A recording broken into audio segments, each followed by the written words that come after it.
if we're going live. I really hope we are.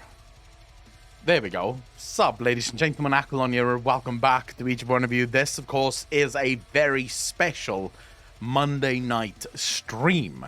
Usually we don't stream on Mondays because, well, we stream on Tuesdays. Mondays is where I record the LiveCraft episodes, and I usually write scripts and record the scripts from the last week. So this week is special because it is our very first wedding. We got a wedding invitation last week from one of the community members who really thought that we should see the wedding feature in Final Fantasy, and it truly is a feature from what I'm told.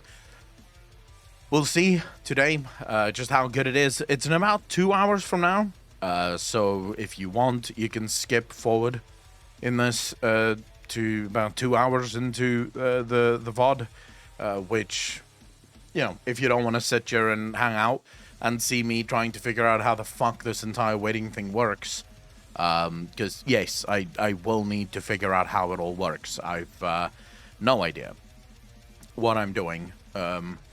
Apparently there's something that I have to clam in my mailbox. We'll see as soon as we log in. And then I have to be somewhere in Azeroth. Oh, not Azeroth, Eorzea. Somewhere. Dilipos, how you doing, brother? Thank you very much for joining. Very happy to have you here. It feels weird to be online on a Monday, you know? Super Cider Swiper, how you doing, brother? Thanks for the tier 1 sub. Really appreciate it. 2 months in a row. Thank you, thank you, thank you. Super Cider, really appreciate that. I'm looking forward to this. First wedding ever in FF14. What's it going to be? Well, you know, what's going to happen? I have no idea. Apparently there's some gifts that you can get. There's, like, a cutscene that I have to see. So, yeah, I'm really looking forward to seeing this. Lotus, how you doing? How are you? So, yeah, I don't know. I mean, RP really isn't my thing. You know, I've never RP'd in my life, but I know that RP is a core part of the Final Fantasy community. I know that the Final Fantasy takes their RP very seriously, and, you know, rightly so. So yeah, finally Twitch, got a dose of testosterone. Ak is live. Jimmy, how you doing, brother? Ascension, how you doing? Lotus, it's you that's getting married today, right? Naomi, how you doing? I just wanted to make sure that we know who the bride or groom is. I don't know. Who's the bride and who's the groom? Or is it 2 grooms or 2 brides? How's it working? My partner wakes up. I'm the bride. All right, that makes sense. That we do. Yeah, I mean, hey, I have no sort of judgment in my heart for people that like RP. It's just not something I've ever really felt was interesting. As far as I'm concerned, games will be like, I want to kill shit. I don't want to write in character, you know, anything. I hate it. The only time I've ever been on an RP realm in World of Warcraft was legitimately with my ex-girlfriend. And we're both raiders. We were both in the same guild. And she was like, hey, let's go see what these RP realms are all about. So we went to one of the RP realms on World of Warcraft, and I lasted about 5 minutes. The second someone like started talking to me in character, I was out. Like, that was it. I was just like, oh, okay, fuck that. I'm done. This is enough for me. So yeah, that's sort of the brief moment that I've had with RP stuff. Never been to a wedding either. Well, Naomi, hey, here we go. You know, I don't know if am I allowed to bring a +1? Because if I were, you could always accompany me as my +1, Naomi. Therlin, how you doing, brother? Fellow degenerates, hey, what's better than having an aura waifu? RP is nice. Did it for years in WoW as a paladin and druid. Maria the Pigeon, thanks for the tier 1 sub, really appreciate it. 4 months in a row. Thank you, thank you, thank you. RP is life, RP is everything. You need to join a cult, Taco. Also 4th month, nice. Have a nice evening. Very happy to have you here. I mean, it is what it is, right? Ox Juju for invite. If you haven't got an invite, I ran out. I don't know. Am I supposed to ask Juju for an invite, or do I have an invite? How do I get an invite? Yeah, I don't know. An online girlfriend is the best. In football season, you can shut him up with a button. I don't know about that, you know. It's the metrics of having an online girlfriend is very similar to having a real life girlfriend. If you shut them up by simply disconnecting from the call, the anger is the same. It's not as if she goes, well, you know, it is online. I should have expected this. The anger is exactly the same. There's no sort of mitigating factors there. So really, no, you can't just shut up your online girlfriend by disconnecting from the fucking call. That's just not how it works. RP is especially nice if the current game is lacking content. It fills the hole. Looking at you, wow. I mean, look, I'm looking forward to. I'm really looking forward to experiencing this wedding in Final Fantasy XIV. Nagi, thanks for the follow. Really appreciate it. Welcome to the channel. Thank you, thank you, thank you. The reason I'm excited to experience it, and really, the reason I think this is so awesome is it sort of shows the mindset of the developers for Final Fantasy XIV. If you think about wedding features, so in World of Warcraft, if you wanted to get married, it is effectively you and your partner invite your guildies, you know, your RP guild. You choose a spot in Azeroth that you want to get married in. Everyone shows up, sort of transmogged in whatever gear is appropriate for the wedding, and you RP your way through it. There are no tools in World of Warcraft for people to get married. It's literally a community-driven event, which is kind of cool. There's definitely something unique about things that the community create themselves. But I think we can all agree it's almost always cooler when the developers work in unison with the players. So if there is a feature that players really want, if there's something the players really enjoy, it's nice when the developers go, hey, what if we give you the tools to actually celebrate these things IRL? You know, so what if you, not IRL, but, you know, we gave you the tools so that you can celebrate these features and these activities that you wish to do.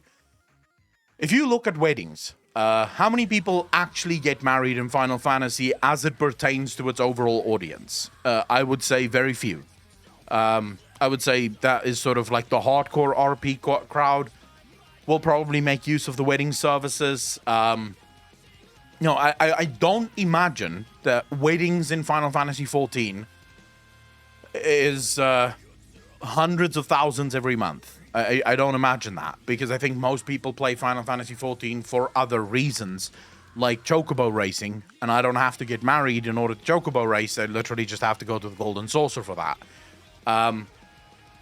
So they actually decided to put those features on the cash shop, because that way all the development time that went into designing those features aren't wasted.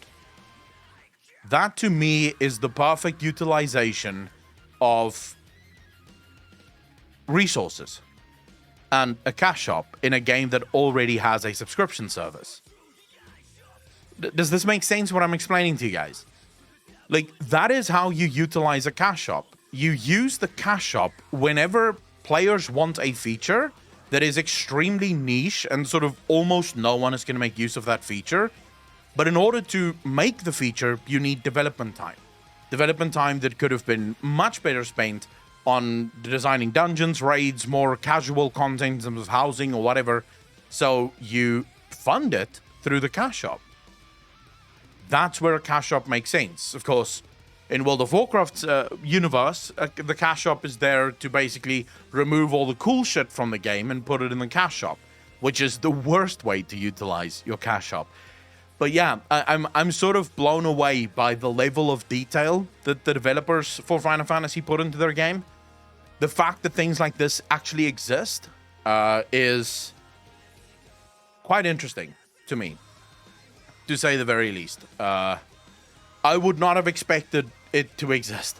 When you invited me to the wedding, I genuinely thought it was just going to be another sort of RP wedding, you know? It's going to be a thing that's sort of hosted by the players and everyone pretends like this is an actual wedding. And then people told me, well, actually, no, Akalon, there's like a cutscene that plays, there's a venue that needs booking. Like, this blew my fucking mind. Like, you need to book the venue for a specific time in order to get the venue, because the venue is only available for, like, individual people that makes use of it. And then you also get a teleport, am I correct? Like a perma teleport? Now, here's my big question, chat.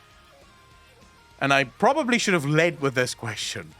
What happens if the relationship sours after a while? You know, so you got married, you now have this instant teleport to a friend of yours or a lover, but now the relationship sours, yeah? What do you do then? Like, can you get divorced? Is there a service that is sort of double the price of the wedding service where you can actually file for a divorce in Final Fantasy XIV? Is it as simple as selling the ring? What do you do? As long as they have that ring, you can still teleport to them, I'm told. Will you attend the wedding, or has it happened? No, I'm still going to. The wedding is taking place at 1 p.m. Eastern Time.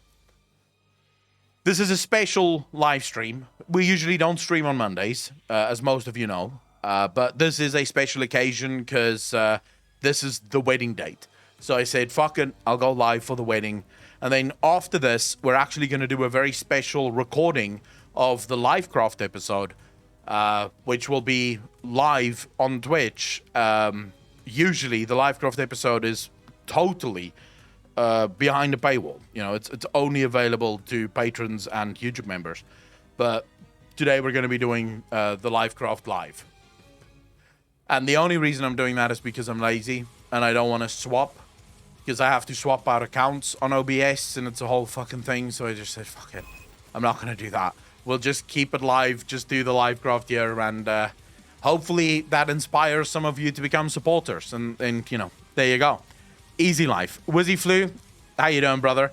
CDJ, you fucking bastard. 31 months in a row. How you doing, brother? So LiveCraft is at 8 p.m. now? I imagine so, Apocalypse. It will be literally just after the wedding. So as soon as the wedding festivities have died off or died down, we'll go live with the LiveCraft episode.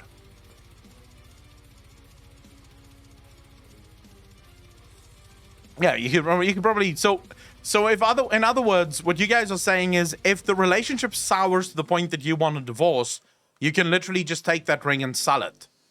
Like, you just go to the auction house and you just get rid of the ring, or maybe you destroy the ring, and then that person and you and that person is just no longer married. Thanks for playing, sort of thing. Is it the deluxe wedding? I don't know. How the fuck? Wait, deluxe wedding? How many packages are there? Can someone link me the Mog station where the wedding packages are? Let's just quickly see how many fucking packages there are and what those packages entail. I genuinely have no idea. I only found out yesterday that people actually buy wedding packages. I mean, prior to this, I had no idea. Nixie, thanks for the what's up, really appreciate it. 5 months in a row. Thank you, thank you, thank you. Oh shit, we can't have the bride timed out. What the fuck? We cannot have the bride timed out. Thank you very much, Apocalypse. Really appreciate that. Can you link what she linked, please? 1 free package, 2 paid ones. Wait, so there is actually a free package? Huh. Interesting. Nixie is already being affected by wedding spirit. Nixie is hearing the wedding bells and going, oh shit, it's time to give away free stuff. I really appreciate it, Nixie. Thanks for the 5 community subs. Thank you, thank you, thank you. It is very much appreciated. Holy shit. Can we get some hearts in chat? Oh shit, fuck. I have new emotes that needs to be uploaded. Hold the phone. I have new emotes that need to be uploaded. Now we have to figure out where the fuck do we fit. these new emotes that we got. So let's just quickly save these emotes. Furious made 2 new emotes. I will show you all what they look like in a minute. There we go. And this one. I love the second one very specifically. Love the second one.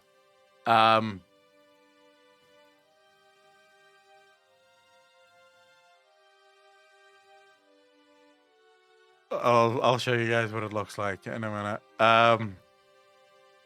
All right, now what we need is to figure out which one of these emotes is going the way.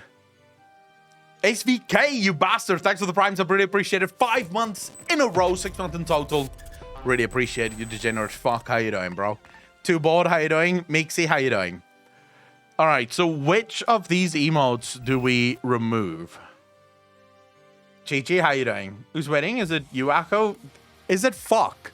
Why would I get married? No, it's Lotus's wedding. I'm just going. So we have one open spot, obvious. Then we'll use that one for this one. Look at that.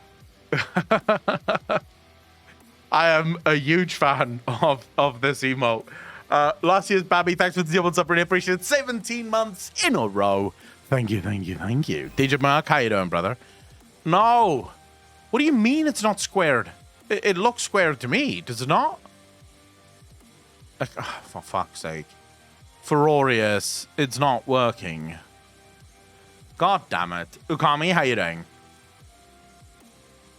Yeah, it doesn't want to work. Fuck. Hold up.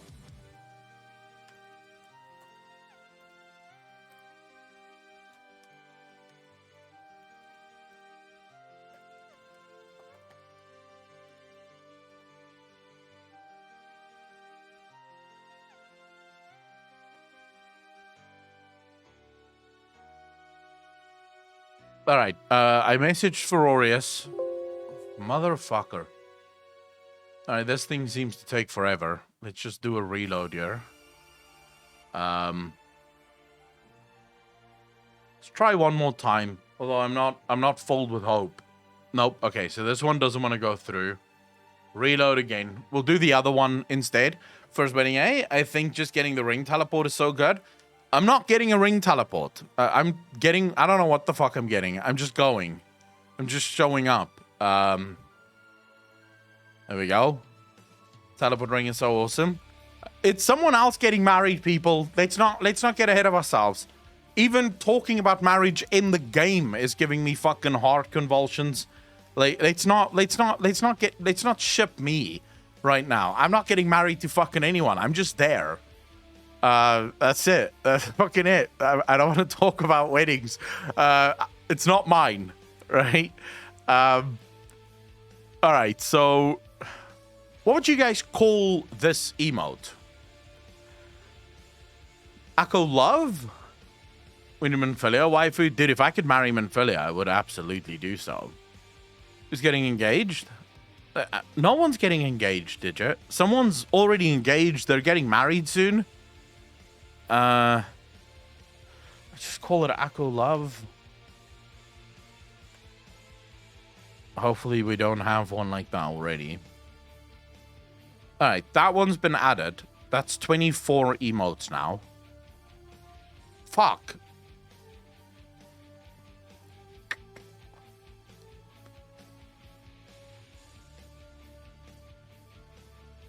God damn it. Going to do more MSQ later today? King Julian, no, we don't have time for that. I'm down to create a character just to attain.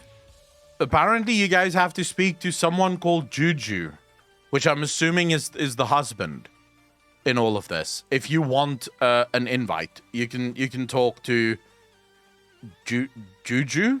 Is it Juju? I think it's Juju. All right, can you guys test if you have the love emote? Plox? Nixie, thanks for the tier 2 sub. Really appreciate it. 5 months in a row. Thank you, thank you, thank you. Too bored. What did I just fucking say? It's not my wedding. I am not getting married to fucking anyone. People, calm down. Whether it be in the game or whether it be in real life, I am not getting married. I don't want to get married. I'm perfectly happy unmarried. Thank you very much. Like, leave me the fuck alone. I'm just attending. And as a result of me attending, like, I'll probably get pissed or some shit in the game. Like, I'll RP myself as high as a kite and fucking wasted. That's what I'm gonna be doing in this at this wedding. I'm gonna be using it as an escape. Let's see if we can pick up maybe like the best. What do you call the maid of honor? Maybe we can pick up the maid of honor and have sex with her in the bathroom.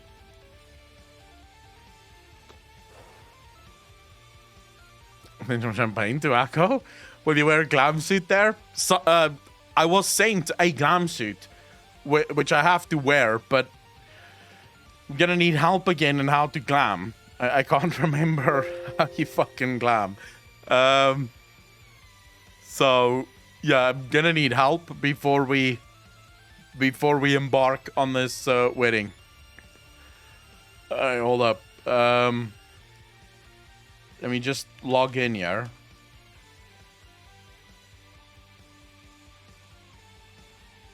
Glamour guide. I have chat. I don't need a Zepla video. I have chat. Like, chat will tell me, dude, this is how you glam. It's one of the perks of being a streamer. You can just ask chat. So they sent me a suit, Wolfheart. Like, not Wolfheart. Wait, who said I should get a suit? Oh, Gutalex. I was sent a suit. Don't have to worry about that. Where the fuck is the nearest Moogle delivery service thing? Probably gonna have to go to some kind of town. There's one. Delivery Moogle.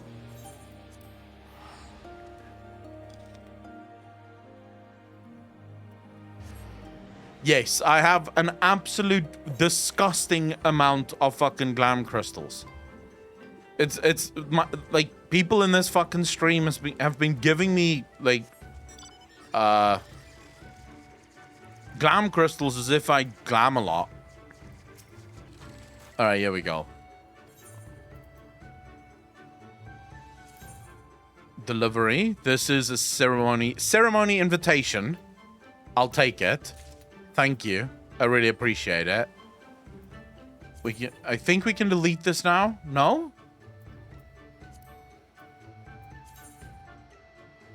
I've received a wedding invite. Right. So I can delete this one now. And then here is your dress for the wedding. Best man's jacket, best man's gaiters, and best man's slacks. Right. Okay, so now I have my suit. If to go to an inn. We can delete this later too now. Alright, now we have to go find an inn. Travel. Teleport. Which is the easiest inn to go to? You're gonna say Uldar? I don't know, I know Uldar the best, so we'll just go there.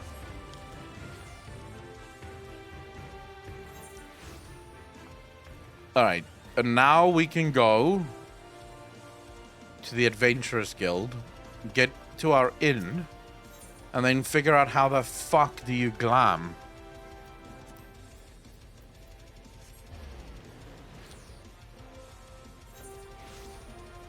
I mean, no, why would I do that? It's better to glam it, isn't it? Like, we have to RP this fucking properly. We can't wear this shit. What are you talking about? Wear it? No, you glam it. This is like proper RP that we're engaged in here. We have to be ready. What if someone attacks the wedding and we're standing there in a suit like a fucking knobbing? We still want all of our power in case someone attacks the wedding. We just want to look as if we are actually not powerful. That's really what we want to do. is we want to fool the hoodlums of Eorzea into thinking, oh, look, here's a wedding band with no power. Bam! Warrior of Light in your face. Fucking Black Mage, Ellie Giggle, dead. That's how we want to do it. So I go to the Glamour Dresser. Or do I go to the... What did you guys say again? I think I go to the armory first, and I store the item, and then from there, do I glam it? Or just straight... Can I just go straight Glamour Dresser? Alright, straight Glamour Dresser. Fuck. Edit Glamour Plates. Correct? Well, that's not working.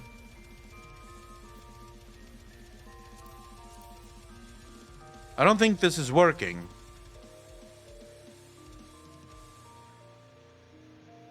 Armory can take only event items mostly. Store the items first. Huh? How? There's no items. Oh, right. No, we want... No, wait, what? Armory chest. Okay, this was... It was a chest piece, I think. Head, body, hands. Where the fuck is that suit? What was the suit called again? I don't think I have it. Oh, here we go. Baseman's jacket. Store that, please. Is there more of this? I don't think so. There was no head. The other one was legs. We're looking for the baseman's slacks. There we go. And what was the other one? Feet. Okay, so feet should be here as well. Baseman's feet. Baseman's gaiters. Bam. Alright, now we say edit glamour plates. Let's make us a new plate.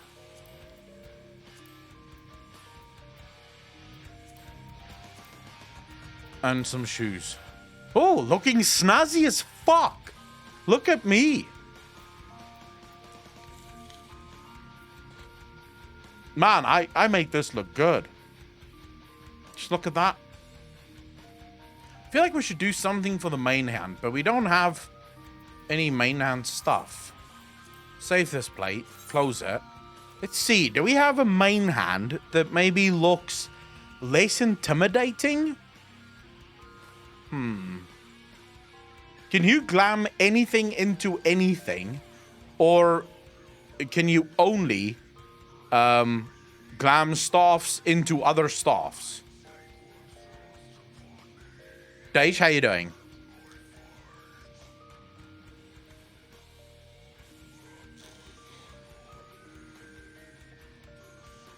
Same weapon, same weapon. Okay, okay. Never mind then. Just go back to this, because people said I need to get hands as well. That's not going to work. Okay, we don't need these hands. We need to find better hands.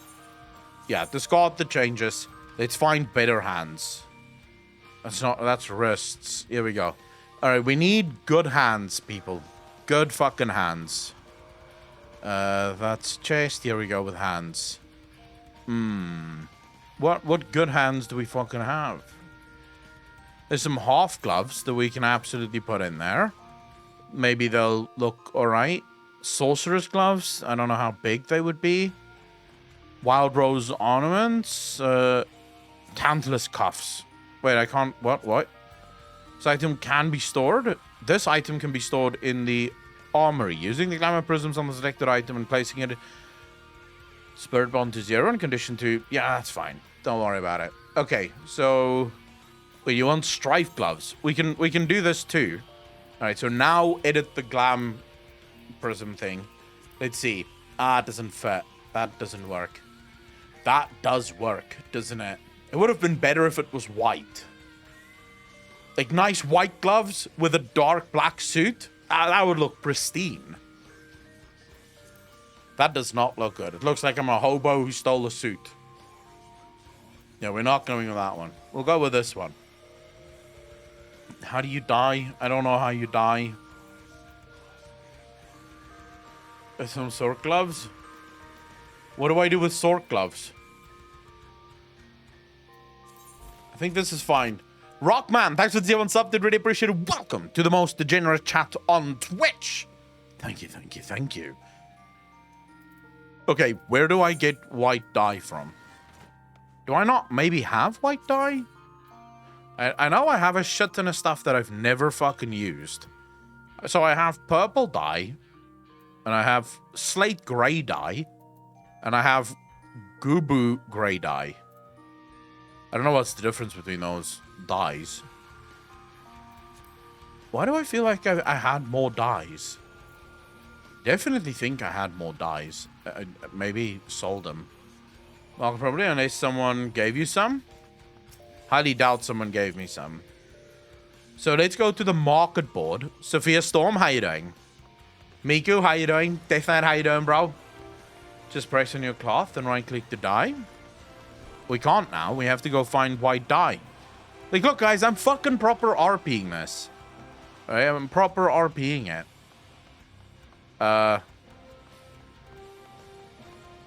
We are gonna make sure that we look good at this wedding.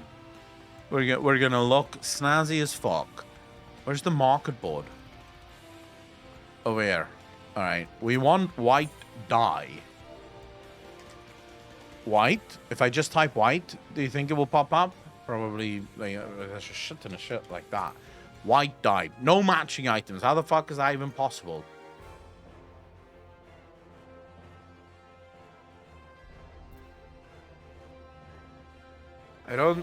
How can there be no white dye on the fucking market? Like, what?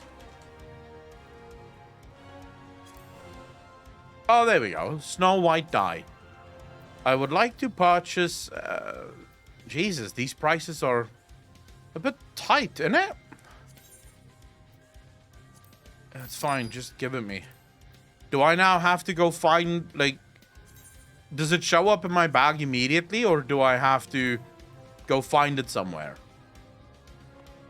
Just go to the item section and click the second from the second row. Click partial match. It's in your bags. Okay, so now we can go.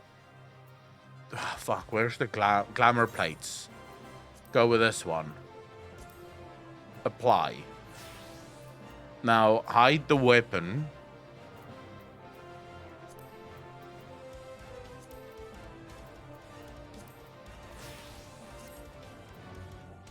And then we say, die. Huh. I do not possess this die, but I do possess this one. Die. Bah! Look at me. Wait, why is my weapon not hidden? There we go. Weapon's just been hidden. Dude. Look how fucking good I look. Please take a look at this. This is what I'm talking about. This is what I'm talking about. I'm going to be the best looking guy there. Easy. Real dapper. The die you should do that in dress. You will lose it. If you change. I mean, I don't really give a fuck. 400 thanks for the tier 2 sub. Did really appreciate it. 2 months in a row. Thank you, thank you, thank you. Thank you very much. I really appreciate it. It was 1 p.m., right? Yes. Okay. New challenge, chat. Where is the wedding location? And how do I get there? Oh, we need a top hat. Fuck. I need a top hat. I don't know where I'm going to get a top hat. Do I have a top hat? I don't think I have a top hat. How do you open your weapon thingy? Wait, isn't this a top hat? Pretty sure this is a fucking top hat. Oh. We didn't even need to go glam. Look at this. Oh, look at me, bro. Looking fucking hot. Easy. Looking at now. Mind sending me an invitation and a suit, please? Can Julian, how the fuck am I supposed to do that? I'm not the one getting married. I don't have invitations. I only have one for me. All right, so I have to go to which shroud? East shroud. Teleport. It's the eastern shroud. All right, so we go east shroud. My +1 is Naomi, I think. I don't know. I don't know if we actually set the date. I'm not sure. We'll go to Cathedral up north. All right, well, I'm in the East Shroud, so where the fuck am I going? Windy Wedding. Is that where I'm going?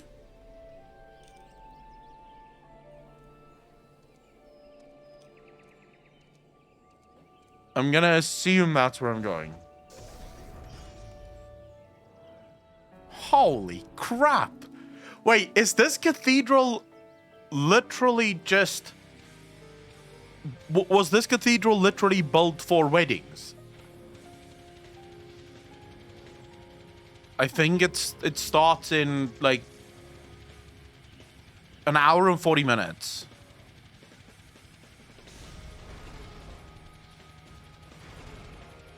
Hello, ceremony outfitter, ceremony administrator, ceremony planner. Wow. Holy crap. All right, this is quite fucking cool. Bamback, how you doing? This is cool. This was literally built for weddings, for people in Final Fantasy to have weddings. If you've ever wanted proof, where proof is needed, of Yoshi P and his team giving a fuck about the player base, this is it. Because you do not need this in the game whatsoever. The game would work just fine without this already. My shoes are getting a little bit wet. I don't know if I'm happy with this flood that's taken place here. Like, why is it flooded? Bit weird, but, you know, anyways, they could do with maybe, I don't know, building a bit of a runoff there so that this water can drain.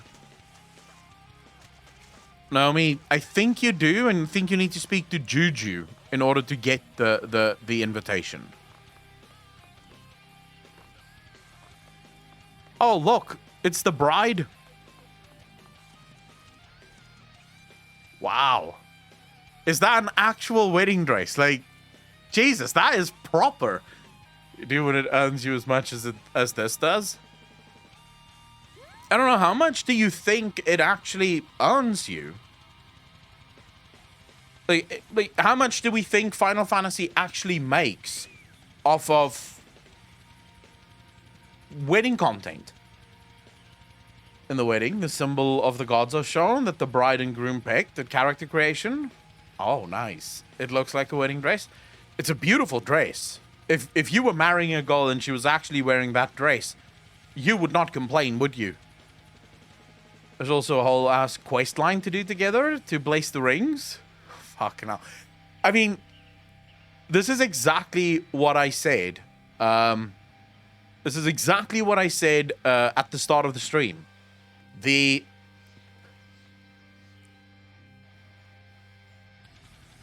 is what happens when you have developers and players working together in order to build content. Because I don't think any developer will ever think to themselves, you know what we need in our fucking game is a wedding chapel and the ability for people to get married. But then you start seeing your player base, because this happens in World of Warcraft as well, FYI. But then you start seeing your player base holding their own weddings. Like, you start seeing your player base going around getting married and sort of RPing themselves, and you start thinking, wait a second, maybe we should give the players this feature, because it is obviously something that they care about, you know? It's obviously something that the player base wants. You can only really ever get that if you pay attention to your community. If you are actually in sync with your community. Try to emote her with hi. Emote the bride with hi. Oh my god. Fucking me and emotes. Jesus. Where's the emotes thing again? Social. Let's bow to her. Jesus. Wow. All right, Alpin is taking this thing very seriously. Even her fucking chocobo is kitted out in full wedding attire. It's bow. You bow courteously to Alpin. There we go. Why would I have to wave?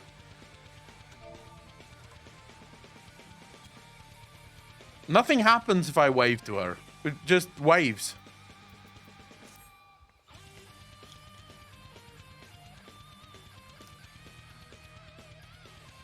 So you get that mount for, like, you get the mount 100% as soon as you want to get married. Wait, am I role-playing? I don't think I'm role-playing. Look, I'm just here to see if shit's gonna go down. Like, maybe there's a fight or something.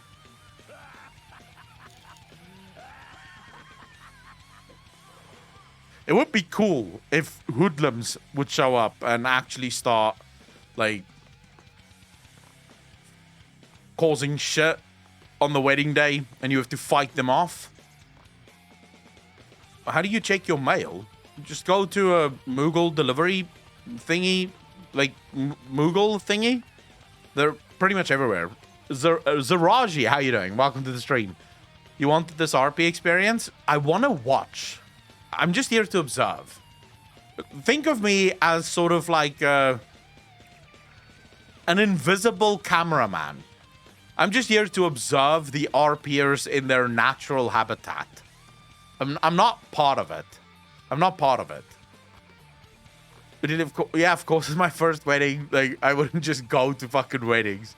Well, kids, don't start shit. Don't fucking start shit, bro. We can go. Under this suit is a fucking heart of a lion, bro. Heart of a lion. I will wreck you, son. Wedding crasher, but invited. You shooting a porno or something? We could do. Alpin, how would you and your husband feel about shooting a bit of a BD, as they say in Cyberpunk 2077? You are in the Baseman attire. You are involved. I'm pretty sure Drakitz is in the Baseman attire as well. I think the Baseman attire is basically just the suit thing in the game. Wait, I want to take a picture of this. What would be the best place to get a picture from? What do you guys think? This cathedral is fucking huge. It'll be difficult to get the whole cathedral in, but we can try. Maybe run to here, and then we go G-pose. Oh, here we go. Me and fucking G-pose again. Could you maybe... Fuck's sake. Now I have to figure out again. How do I stop my guy from waving? That's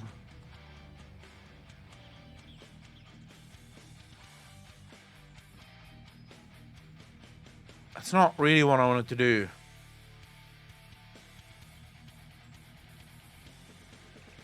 Now, let's get him to look at the fucking camera. Like, this would make a decent shot. Like this. I just need my guy to look at the camera. Alright, could you look... Oh my Jesus, he's not doing crap. Okay, there we go.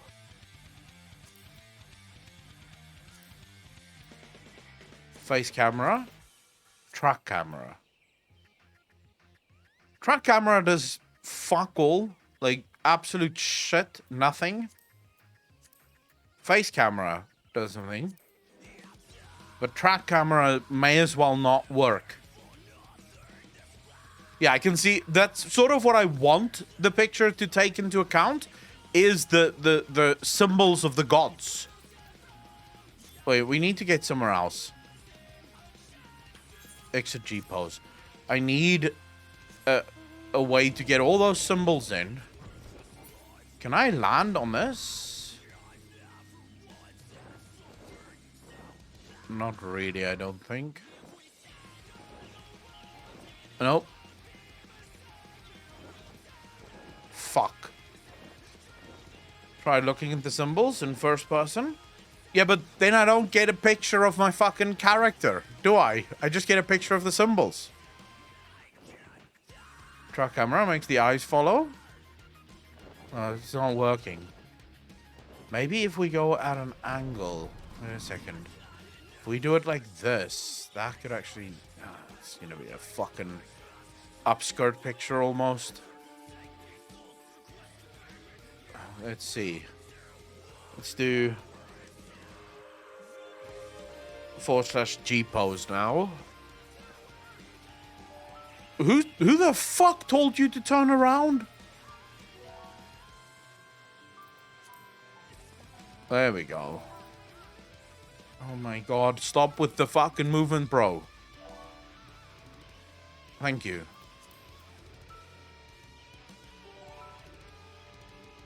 That might be good.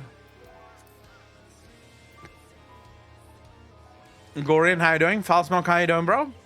That might be good. We're not going to get all of it, because if we want all of it, we have to sort of be at that angle. I don't know necessarily if that is a good picture. That might be, like, a weird angle to take a picture from. What do you guys think? Maybe that's good enough?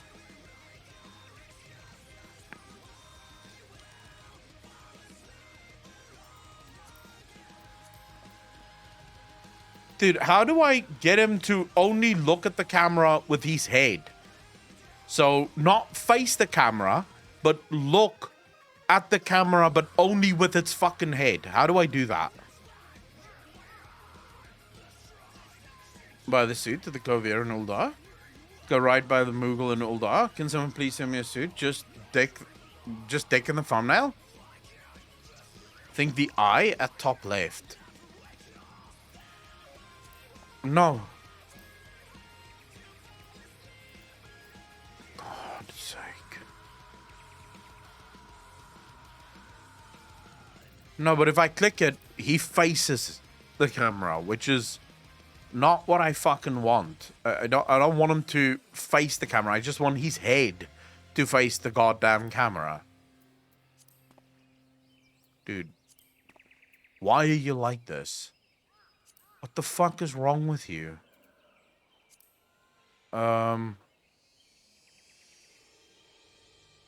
Maraculon, or are we before the ceremony? We're before the... I'm not getting married. Ladies and gentlemen, listen fucking closely. Akalon, me, I am not getting married. Not in the game, not IRL. It is not fucking happening. I like being single. In-game and IRL. I am simply attending someone else's fucking wedding. Jesus, this must be how girls feel whenever people ask, so, are you pregnant yet? Are you pregnant yet? Immediate anxiety. Immediately, what? No, not me. I'm not at all. What the fuck are you talking about? So when you get married? I'm not getting married. Unclick track camera. It is right above walk forward. Uncheck that. Yeah, okay. Track camera, uncheck. Still faces the fucking camera. I just want my head to go while the rest of the body faces fucking forward. This is when he does the barbecue stream. So click the left eye button, then move the camera.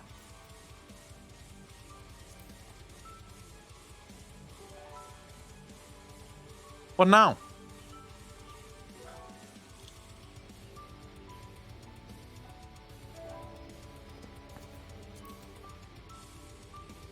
It's not working. None of this is working. Why must you be so difficult? I have a better idea for a fucking picture. I want the bride and the groom in the picture with me. That's the perfect picture. We're gonna do it sort of like this. We're hiding. The cameraman is sneaky as fuck in this one. He's sort of hiding. No one knows where he is. And then he's peeking out from behind the rock and going click, taking a picture, almost like paparazzi. That's the plan for this picture. No, we're building up to the porno. We'll see. I've already told the bride, look, if you and the groom want, we can shoot a BD porno film after the wedding. You know, capture that wedding night and then distribute it. We'll make millions. Left button, right button, move camera. Left button, right button, move camera. What?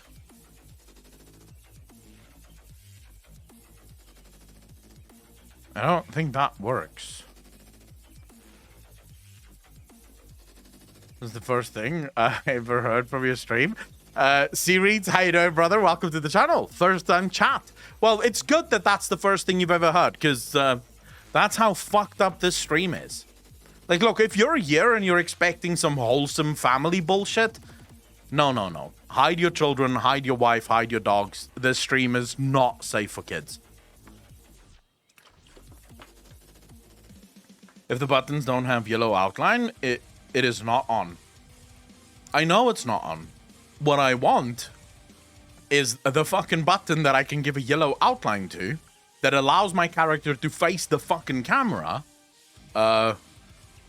before I take the picture. But not face the camera, only the head face the camera. Is that even doable?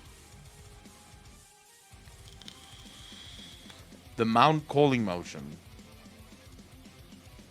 How do you turn that off?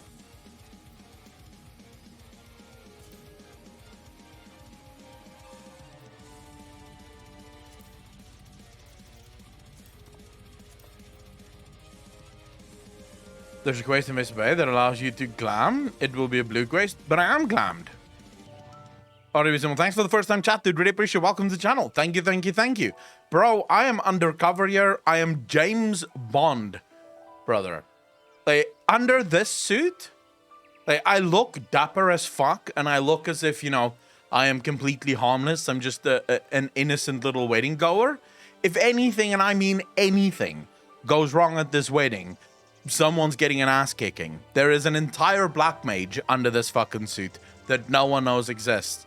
I've hidden my staff, based not to go into where my staff is hidden, but my staff is not visible right now. I'll give you a hint. I'm standing very straight as things are at the moment. Sadly, that's the only place I could put the staff so that I don't have a fucking staff on my back. King Julian, on that window, it says emote and 2 buttons. The second one resets the emote, then let your character move. On that window, there's emote and 2 buttons. Okay. Disable emote overwriting.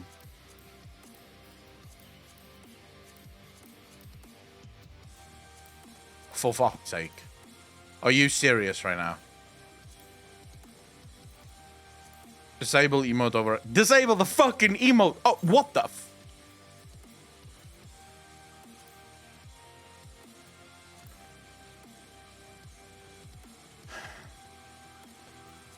I am so upset right now with this entire fucking game. Like, dude, how can you... Why the fuck is this happening the whole time? Maybe just set an emote, like smile. No, but why can I not just disable it? I don't understand. Like, you should be able to, right? We did it last time. How the fuck did we do it last time? I'm trying to think. What did we do last time?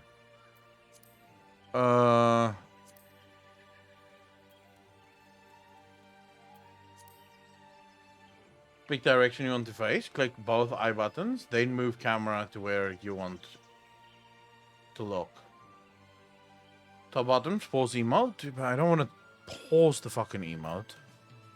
I need the emote to just not happen.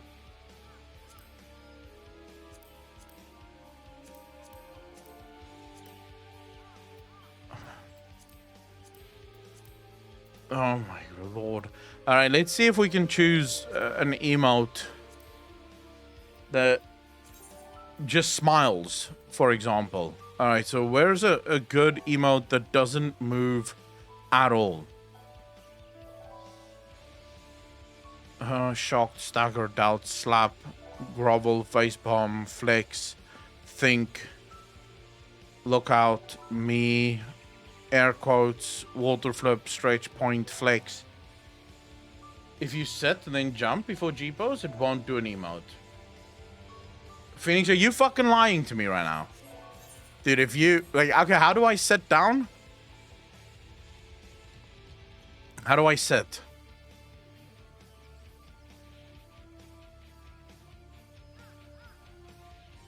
I need to know how... Fucking hell, there's no easy way to do this. Alright, so type set. And then jump. And now go G-pose. Now look at me going, sitting, and jumping the whole fucking time.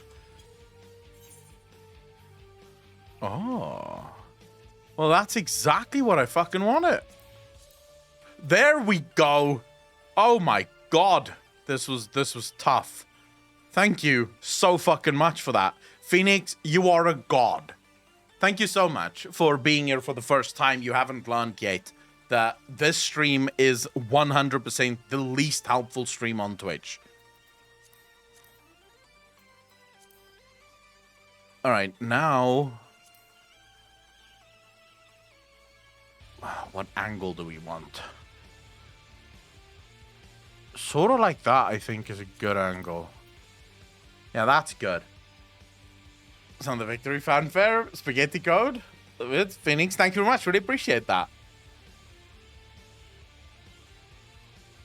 Okay, so I already know what I want for the G-pose, but I need the bride and groom. So, Alpan, where's your groom? Is this your groom? Juju sandwich. All right. All right, let's go. Come back, come down here, please. I need you both here. I've played this game for over a decade and I've never fucked with G-pose. Why would you not fuck with G-pose? It's quite fun. We need Juju here. Open. Your husband, though. Or husband-to-be. A wedding? Well, that makes the porno a lot more viable. Dude, of course. Of course. Look, I'm doing all of this. This will be the picture that goes on the front of the porno.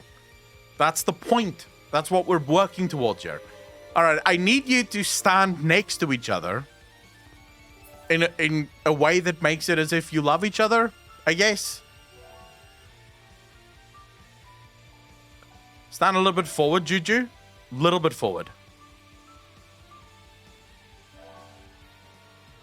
All right, that was actually perfect. Juju, you were perfect just now. Okay, don't go so close. That is very fucking close. Holy shit! I think you're standing in him right now. Yeah, you guys are basically standing in one another. This is not possible. IRL, what you're doing right now is physically impossible. There would be a massive accident if that happened. There we go. Okay. Now, yeah, stand like that. I'm gonna stand like this, towering over the cat people, like you do. Like this. And now we're gonna go into G pose.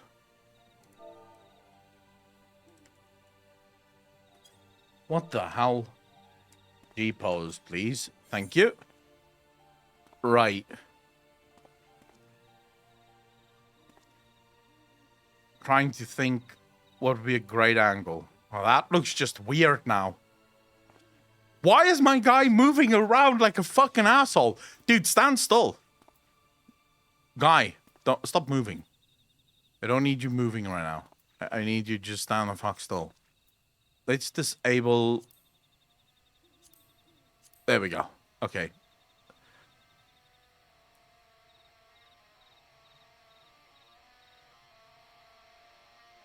I like this. Now let's see. Lighting options. It's too harsh.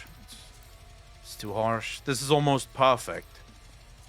Number 2 is almost perfect, I think.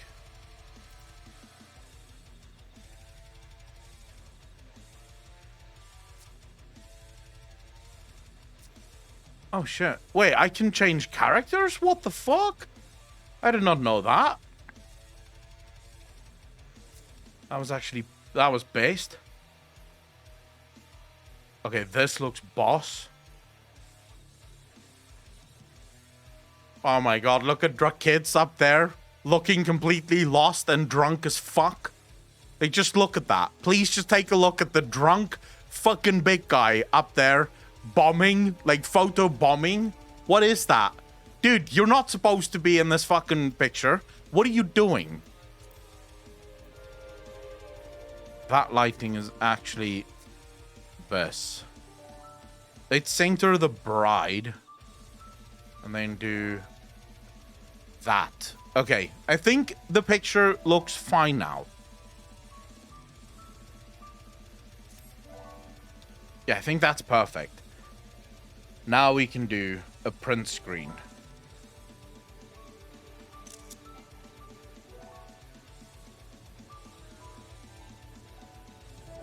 Save as, screenshots. Thank you very much. I really appreciate it. All right, Alpin, Juju. Enjoy whatever the fuck you guys are doing there. The screenshot did not fail. The screenshot did not fail. The screenshot worked. Look, I have a program installed on Windows with which I take screenshots. Don't worry about it. The screenshot worked perfectly. But I don't use, like, in-game screenshots and shit like that.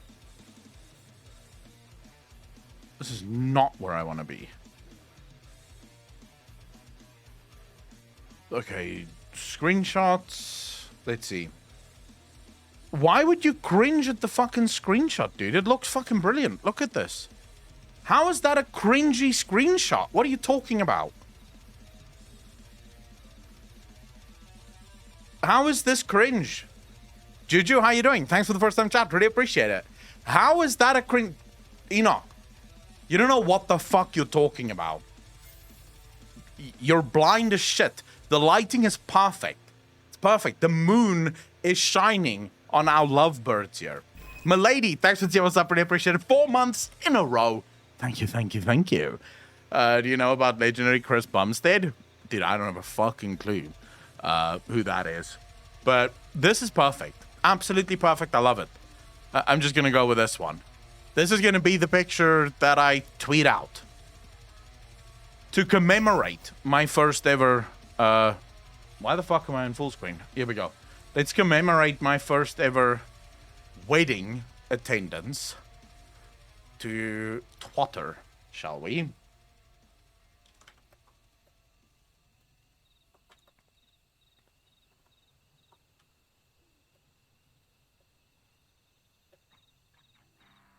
I am both best man and cameraman and porn producer at this wedding. I could not be more proud of myself. There we go. The porn is gonna happen afterwards. Don't worry about it. Like that's a special little money project I've got going on. You know, daddy needs to eat and all that shit. All right, there we go. Maybe I should just tell people we are streaming in case people want to come watch.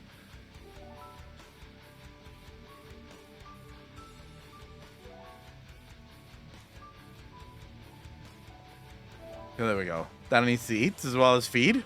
Truth. No, I'm the producer, Saya. I'm not going to be in the porno. Alpin and Juju will be in the porno. I'm just the guy behind the scenes. Yeah, you guys will be my first OnlyFans video.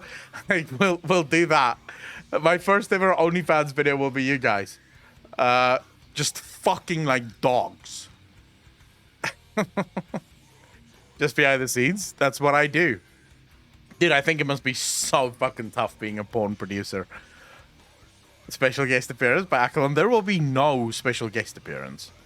That's not gonna happen.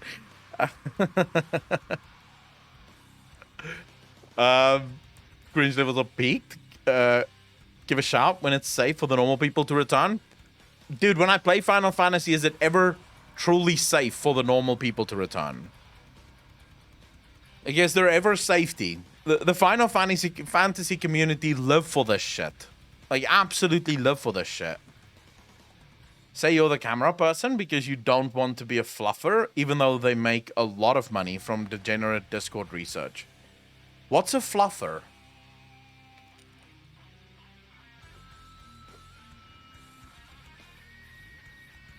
Is that like a new porn thing? You write a good character backstory? My character backstory is that he doesn't know what the fuck he's doing here. They keep the stars ready. Wait, what? On a porn set? They keep the stars ready? So, that must be a very fucking edgy job, if you will. That must be seriously tough. Like, just being the fluffer. It's like, you don't get the money shot at the end. Like, you're just there to basically be used until, you know, everyone's ready to, I don't know, get going, I guess. Steve Dinushala and Savanas and Jayla Daddy. True. This porn asks, what's a fluffer? This is my first ever porn movie that I will be producing. Sorry, I'm not an expert. You should give RPing a shot. I will help you if you want. I don't want to RP. I am very happy not RPing. I am very happy not RPing. It's a secret to the models last forever. Dude, I do not want to do that as a job. Better than hearing Tally say he loves time gating in WoW. Fudd Buckerson, how you doing, brother? Fluffers are a myth. Seen too many porn AMAs?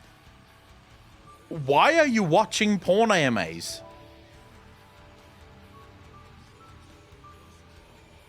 I'm not gonna judge, but of all the Ask Me Anythings that I could watch, I'm gonna say porn Ask Me Anythings is like the bottom of the list for me. Like, watching porn is one thing. Being invested enough that you're gonna watch some Ask Me Anythings, that is a whole new level of dedication to the porn industry.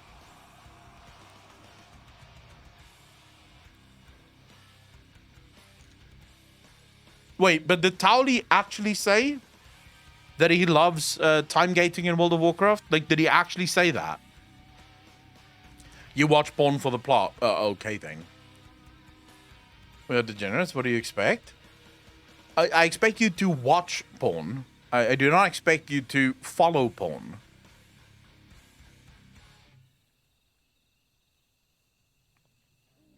How can anyone like WoW for its time gating? Like, don't get me wrong. I'm not saying that time gating isn't a necessary feature. Almost every game in the world makes use of time gating. So even single player games like Cyberpunk, for example, which I'm playing right now, well, not right now at this minute, but you know what I mean. I was playing it about an hour ago. But even Cyberpunk makes use of time gating in terms of, you know, you have to wait a day before someone calls you, or you have to continue doing some side quests before you get another call, things like that. So time gating is a relevant feature within storytelling because not everything's going to happen immediately. With World of Warcraft's time gating, so I can get this statement that I'm okay with time gating in general. I agree. Time gating in general can be used absolutely magnificently. No reason to hate it. The way World of Warcraft utilizes time gating is completely and utterly moronic. Let's go back to what I still to this day consider to be the worst time gating in World of Warcraft ever. Do you guys remember the Battle for the Broken Shore? How many of you remember the campaign for the Battle of not the Broken Shore, yeah, the Battle for the Broken Shore. Was it the Broken Shore? Dark Shore. The Battle for Dark Shore. Excuse me. Where, as a Horde player, you're sort of working your way towards the Night Elves, right? You're working way towards the Darnassus, yeah? You do 3 quests. That is mildly interesting. And then it just stops. It just stops. No real explanation for why you're stopping here. No real, like, something to hold you over. It just sort of abruptly stops, and then you have to wait for next week for it to go again. And you sort of get this thing where you're going, wait a second, but I understand that it takes time to get armies together, and maybe it takes time to get armies to join. But then include that in the storyline. So, for example, you know, we have to wait for the main army to arrive, so we can't continue.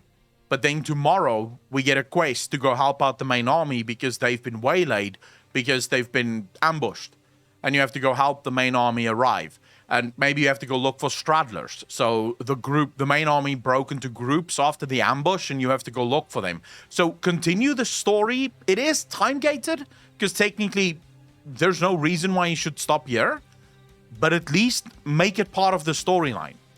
Whereas what Darkshore did, the Battle for Darkshore did, is it stops, then you do a bunch of dailies, yeah?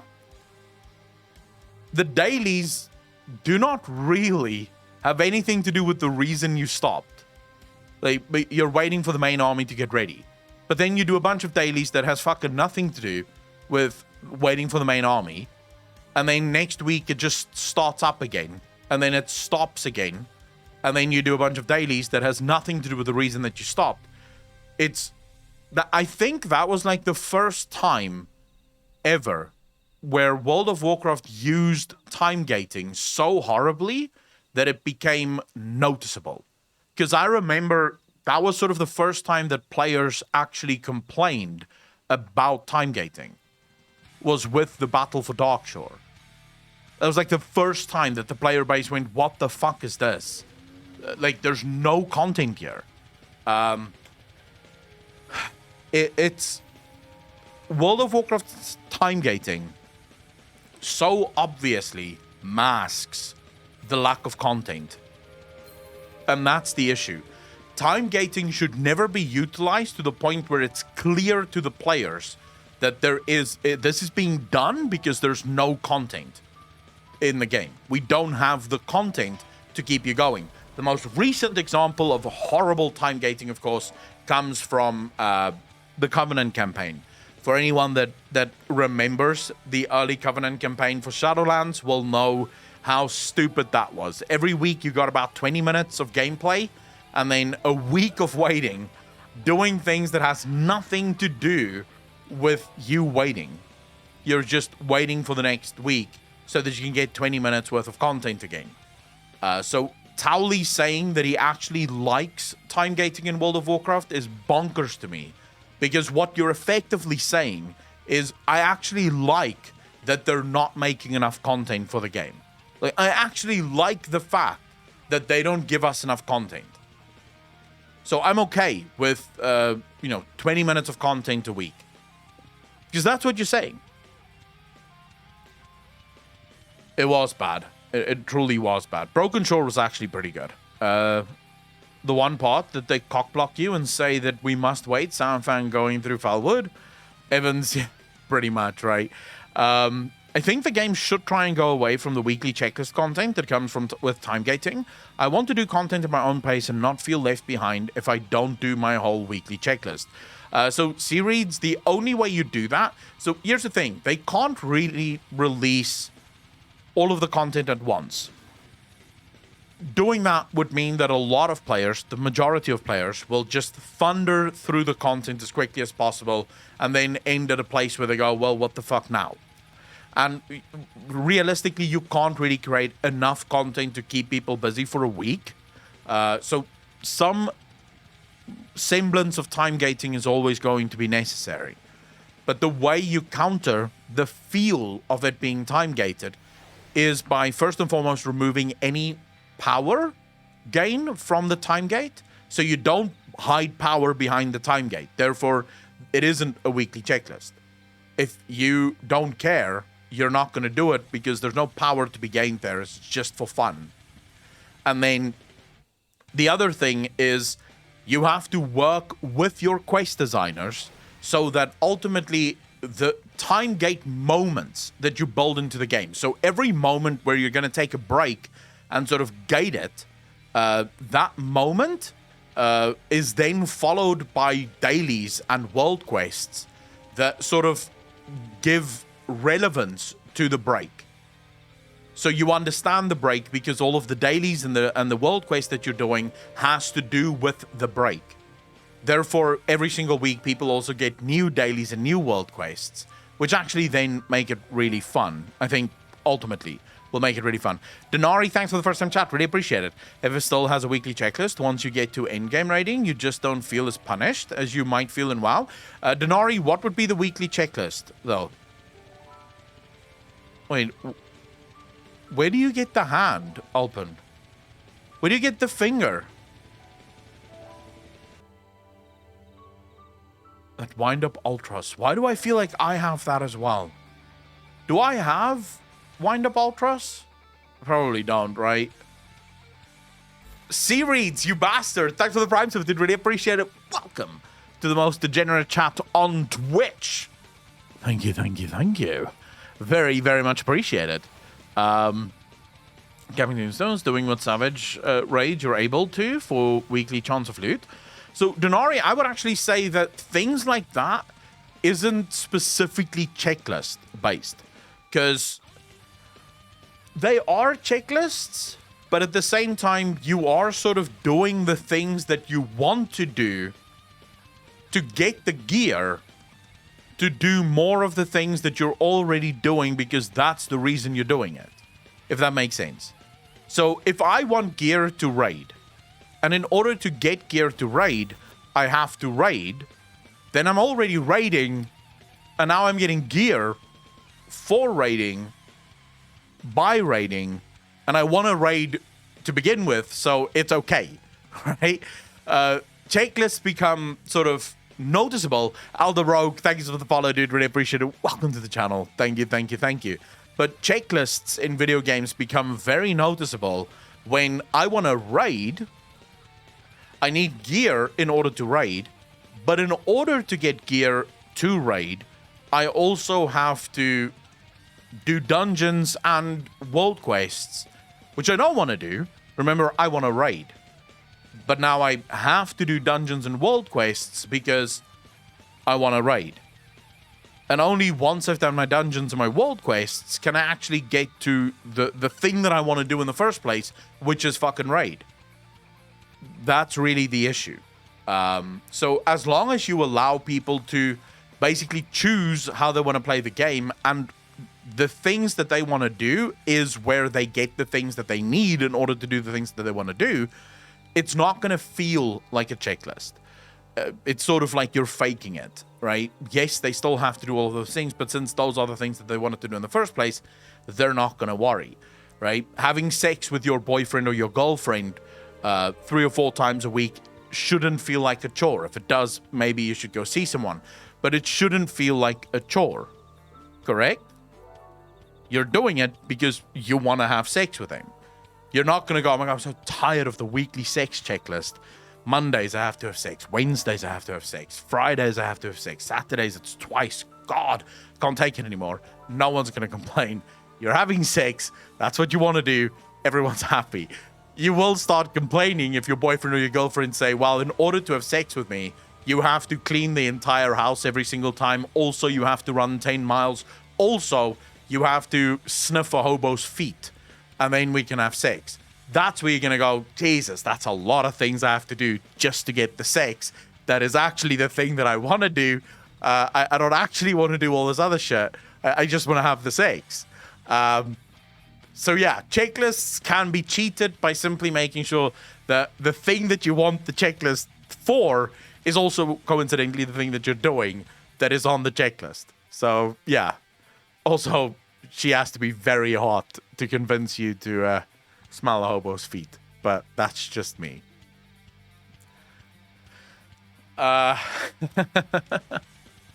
I think you can Tombstone with treasure maps.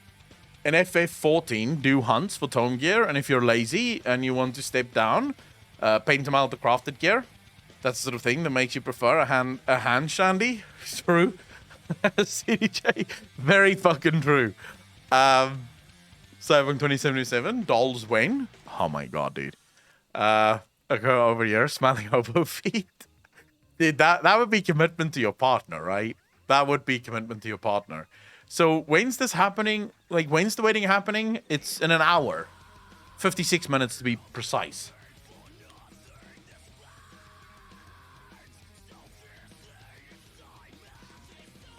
Dude, the dolls in Final Fantasy, in Cyberpunk 2077 make so little sense to me. Like, what is the purpose of the dolls? Because it doesn't seem like they actually have sex with you. They just talk to you. The one time I spoke to a doll, she just spoke. There's no sex. So I don't know what the doll's purpose is in Cyberpunk 2077. Oh my god, it's on my invite? Where's my invite? Where do I see my invite?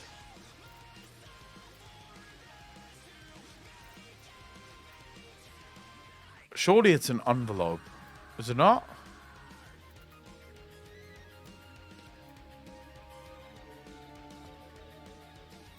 Would it be in my bag? Middle of the first section. Ceremony invite. Here we go. Wait, how do I... Ceremony? How do I see the fucking thing? 7 p.m. Ceremony date. Okay, never mind. We get it. Alright. I'm hanging on to it. I'm fucking hanging on to it. Like, look, I'm not going anywhere. Just talk to the NPC. Which NPC? This one. Sanctum Dedicant. It to you now. Or whatever the fuck. Should the bride and groom not be separate? This is really bad luck, by the way. Alpin, you and Juju, you're playing with forces beyond your ken. Just gonna say. Seeing the groom and the bride on the wedding day, your wedding's not, your marriage not gonna last. In a week from now, Alpin will let us know that she and Juju split up. They had massive fights and nothing was working, and it's because you saw each other before the wedding. Queen, how you doing? When it starts, you just talk to the NPC. Just finished Cyberpunk 2077. How depressing? What do you mean depressing? Like, do you mean depressing as, you know, you're always depressed after you finish a game?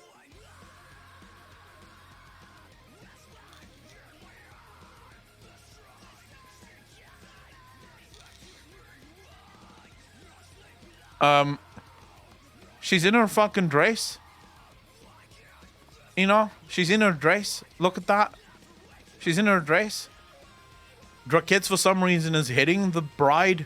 I don't know why. Drakitz is literally the drunk uncle. Get a bit tired, though. That's nothing new.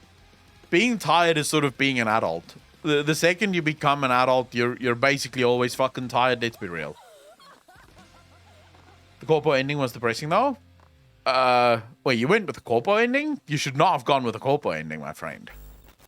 Magamalt, how you doing? Thanks for the follow, really appreciate it. Welcome to the channel. Thank you. You should not have gone with the corpo ending.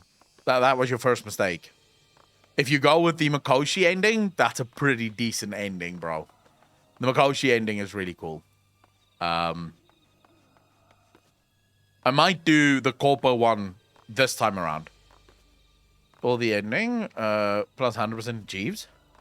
I have to, like, I'm still not done. I'm hunting cyber psychos at the minute. Wish I was over there, Alpin. Data center travel can't happen soon enough. You need another +1 Echo? I don't know. Juju, do you still have invites? Seems there's more people that want to come visit. Wait, I still don't fucking know what the different packages is that you can buy. Naomi, Juju still has invites for you. Wow. Poor Juju and Alpin just inviting a bunch of randos to their wedding. This is so sad. You guys aren't even their friends. I hope that you're all bringing them gifts. I'm an adult with insomnia, so I'm doubly tired. It's a bride and a bride, though, isn't it? The superstition only says the groom can't see the bride. When I asked Alpen who's the bride, I was informed that Alpen is the bride, which leads me to believe that Juju is the groom. Otherwise, there's some weird shit going on here. Alpen should have said, it's bride, bride. I made it clear. Are you the bride? Are you the groom? Or is it bride, bride, or groom, groom? And I was told I am the bride, which naturally means that Juju must be the groom. Enoch, can you please link Lotus Pan's link? The link that she just got timed out for, or was that link removed? Lotus, you know what? Link it to me on Discord. That's going to be easier. The bot is a fucking moron. There we go. Thank you. I have it. I have it. I have it. Alright, so I want to take a look at this ceremony. So these are the options. These are the options for your wedding that you can take. You can take the standard plan, which is Garments of Innocence, Eternity Ring. Alright. Then you get Embrace Emote, Eternity Cake, and Hairstyle. Well, you get the Embrace Emote. Wow, that's quite cool. That's what you guys were doing earlier. Magic Prism, okay. Ornament, Standard, Carpet, one color. Flowers, one color. 3 ceremony style options. Up to 80 guests. Guests receive nothing. Procession, predetermined. Ceremony, 3 variations. Recession, predetermined. Predetermined, and it's free. Then you get the gold plan, which is Garments of Passion, Eternity Ring. Embrace Emote, Eternity Cake, Hairstyle, Ceremony, Chocobo. I think this is the one that you guys went for. Correct?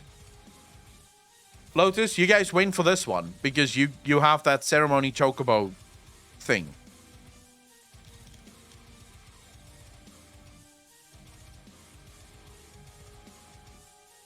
Yeah, you went for this one.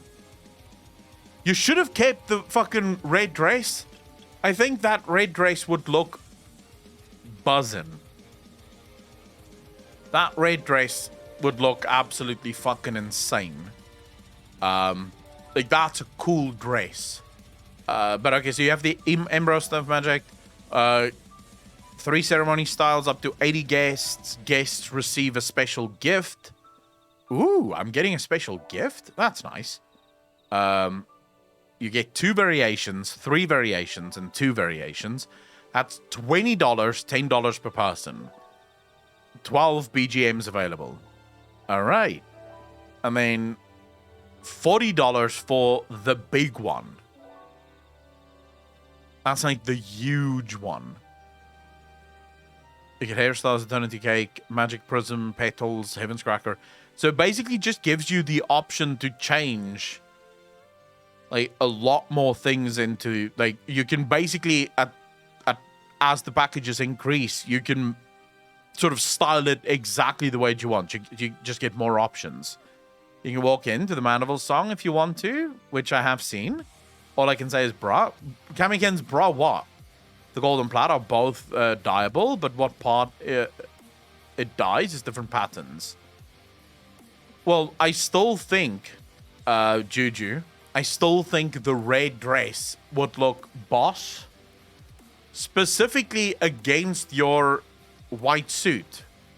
Like, if you had if Alpen had a red dress and you had the white suit, that would look fucking insane.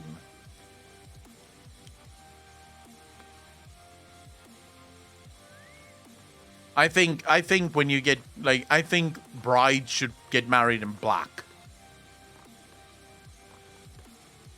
It's like a much better color for a wedding dress. Everything looks good in black, doesn't it? Oh shit, here we go. She's in red now. Okay, embrace each other or do whatever the fuck married couples do. Like, you guys have emotes now.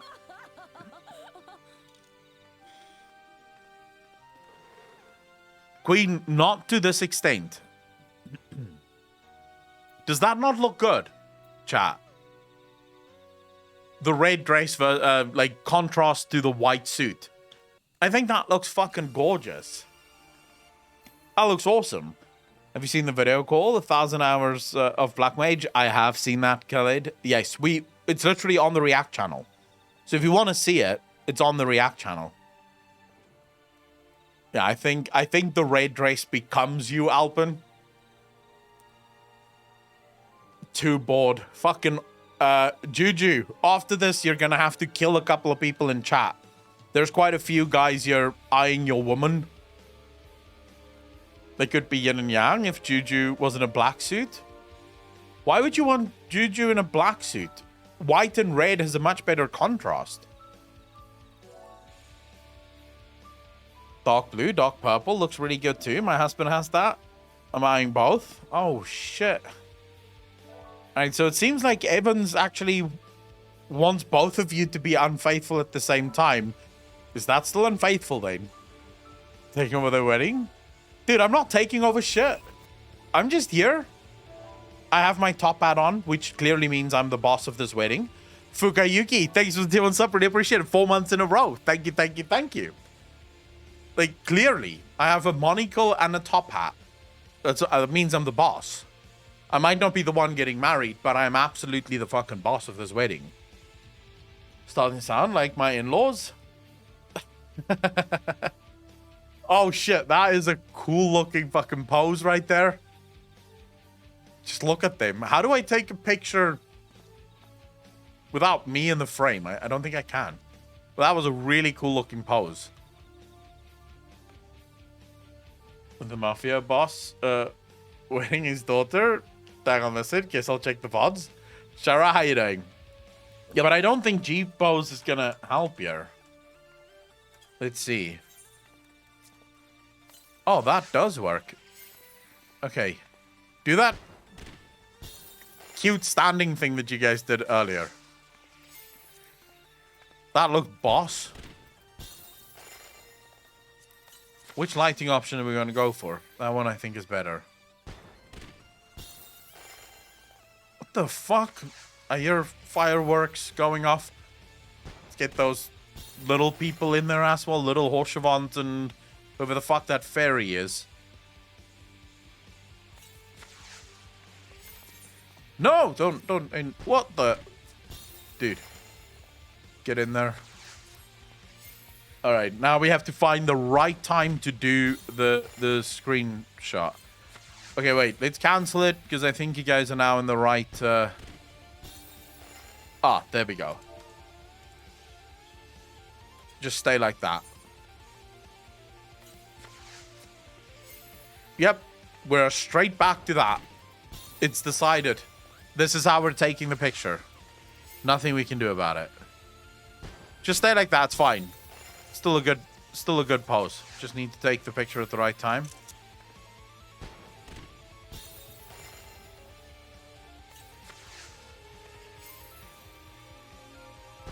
All right. I think we have it.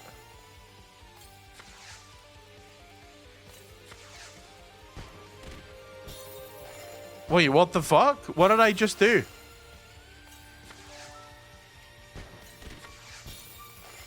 Oh shit, that's actually cool. Hold up, I'm doing that. Fuck it. Yeah, that's perfect. Now I'm gonna have to time this absolutely perfectly. It's not really gonna work. No. I think, okay, I have the perfect time to do this. Just give me a moment. Almost. We're gonna do it now. Yes. Just like that. Alright. That worked. Dude, how did I go from being the boss of this wedding to the fucking cameraman? Now when I was in the pick again, I'm AFKing on another game. Kids, don't worry about it. We made it work. We made it work. It's all good. Jay Preem, how you doing, brother? If you hit one, everyone pauses. Yeah, but I don't need to hit one. It's all working. I think the pictures I took is absolutely phenomenal. I'm gonna be honest. It's like perfect.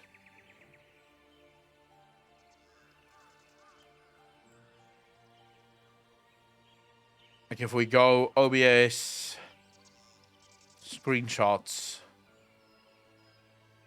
Look at this. Look at that cool picture there. Can't tell me that's not fucking awesome. Yeah, Tylon, I use a different program for screenshots, which if I wanted to, I could crop the... So I could choose what part of my screen I wanted to take a picture of.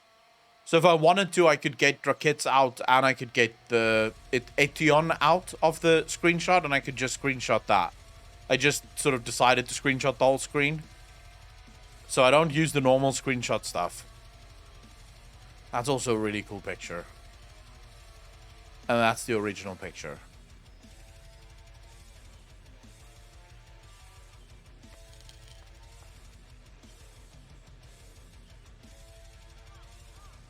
Why would you need to teach me to fucking G-pose, Enoch? I am already a boss at it. Did you not just see? I'm already, like, probably the best fucking screen or G-poser in FF14. You can hide your weapon in the character window. I like the metal BGM for the wedding. Wait, there's metal BGM? In this wedding? Oh. Yeah, that's just me. The bride and groom doesn't hear the music. We'll grill you for this. The G-pose community can suck my dick. Of course I'm better than them. Dude, I'm a pro at this game. I'm not even max level yet, and I'm pretty much already the best fucking warrior of light Eorzea has ever seen. Like, I excel at everything. It doesn't matter what I do.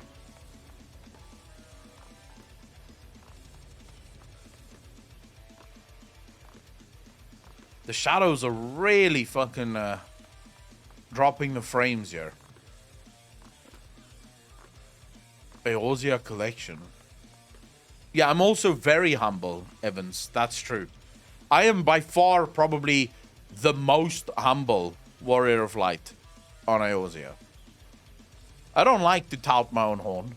You know, whenever people sort of praise me for saving Eorzea, I blush, like you would expect a decent warrior of light to do. You know, I don't like flexing too much. Know your worth. Know your worth, King. I've never seen a more humble warrior of light. I know, right? Eorzea Collection is a website that show glam rankings. Dude, I don't really give a fuck about like pictures and G-pose and shit. Doing a couple of roulettes while we wait with the couple. I don't want to mess up my suit. What are you saying? We can, actually. Yeah, fuck it. Why not? Do we have a decent group with the bride and groom?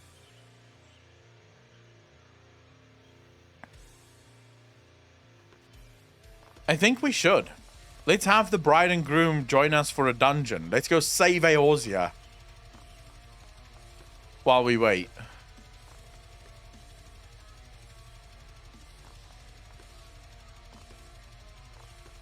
But what dungeon are we doing? Wait, someone said I'm the most humble person I know. Trump, great quote.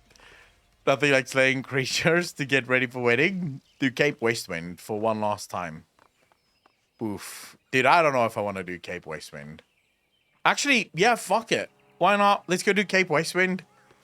I still remember being trolled so hard in that fight, dude. I had everything lined up. I was so ready. All my skills, because everyone was saying this is like a fucking stupidly hard fight.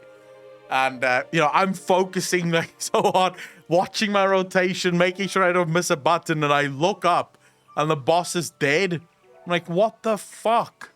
Like, I haven't even finished the rotation here. What the hell is this? In Westman, min item level, no echo. All right, we can do that. So, invite to party. Invite to party. And invite to party. They're already in another party. They can't join us, kids.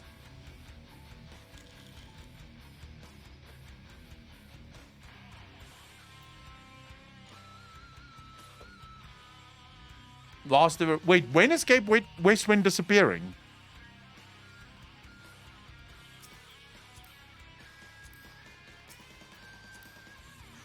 We are so sorry that we're ruining your wedding with a dungeon. But what are we supposed to do? You know, there's not much we can do here. So, sign up for a duty. Duty finder. Alright, chat. We're looking for a duty. We're not going to do a dungeon. We could do a trial.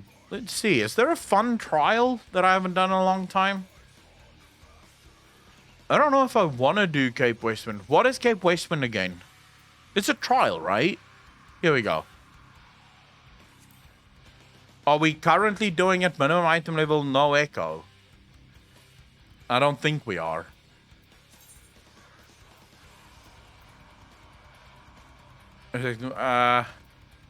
Unrestricted. I don't know if we should. How long will that take?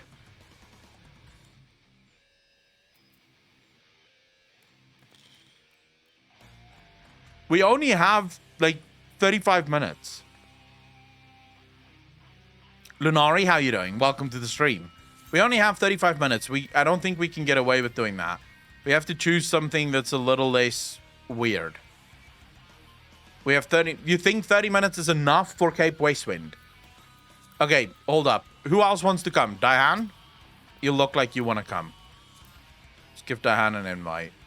Who else wants to come? Is Alistair even fucking here?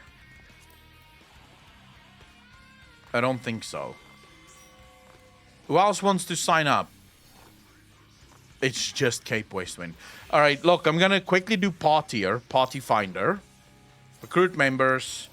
We're gonna do a trial, and we're gonna do Cape Westwind. Where the fuck is Cape Westwind again? Here we go. Cape Westwind. It's a private party, so 2211. Recruit members. Someone, quickly sign up. We need 2 more people, I think. No, we need 3 more people. Yes, I'm still on the NA server. We have to do this quick fucking time. Rip, Cape Westwind. That's why we're doing it. It's sort of a last commemorative run of Cape Westwind before it disappears as 8-man content. Alright, so we have Erica Leaf that has joined. So we only need 2 more people. Are we still waiting, Kat? Are we still waiting for you to log in? 4 more inches to the dong slider in Cyberpunk. Now I can play as you. Dude, my dick is way larger than anything that you can pick in Cyberpunk. I have a monster cock, bro. Like, no game would even go that far. They would genuinely just look at it and go, that's ridiculous. No one's going to make their dick that big. Natural, bro. No, in an account. King Julian, are you joining us? Now, where is the wedding? Dude, the wedding is in East Shroud. We have 1 more. Amy wants to come. All right. Tell Amy to whisper me, please. I don't know how to whisper people in this game. Or I'll just give one of you leader. How the fuck do I do this again? Wait, let's just end this. Now go party. Wait, okay, Amy messaged me. Invite to party. Alright, we're good. Now we can go. Duty finder, trial. We want to go with Unrestricted party, level sync and minimum item level, right? And then we went Cape Westwind. Oh, shit. Dude, I don't... Like, how many abilities did I have back in Cape Westwind? I'm pretty sure I don't even have all of those abilities in my fucking bar anymore.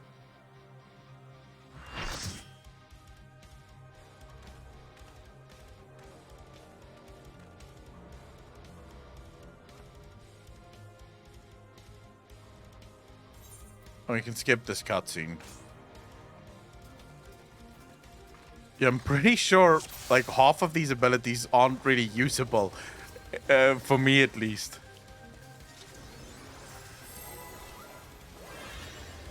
So, are we going?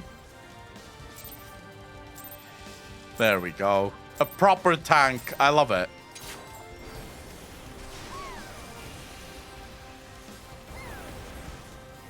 Yeah, I basically have no fucking abilities. Like, this is it. This is the abilities that I have. This sucks dick. What frost abilities do I actually have?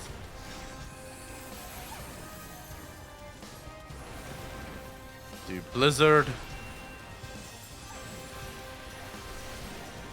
May as well just do another blizzard, I guess, because still waiting. No more memes. Dude, it's still like just a stupidly easy fight though, isn't it? Like, this is the kind of fight that black mages were made for.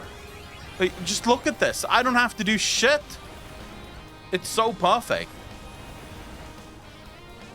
I can legit just stand here in one place. Dude, where's my ley lines? I hate the fact that I don't have ley lines.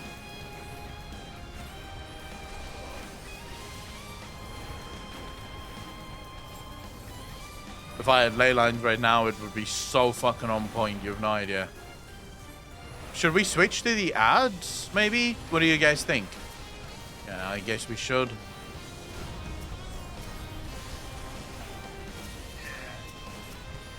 I don't have... Wait, I don't have flare? How do I not have flare?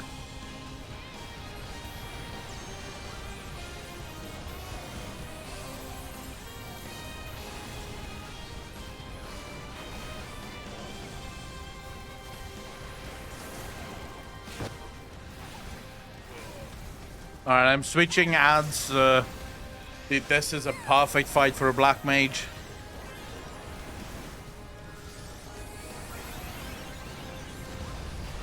Whoa. Quite unnecessary, but, you know. Still, as someone who has done the entire MSQ, I'm really looking forward to the new story for 6.1.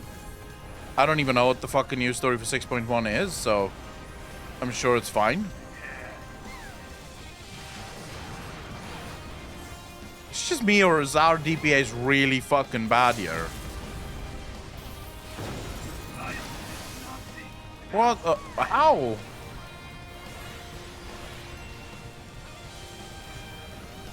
Yeah, I'm still in Stormblood. Like, who gives a shit? Yeah, there's no downtime. Like, if you actually had, what's it called? Like, ley lines on this fight. Oh my god, black mage damage would be out of control. Out of fucking control.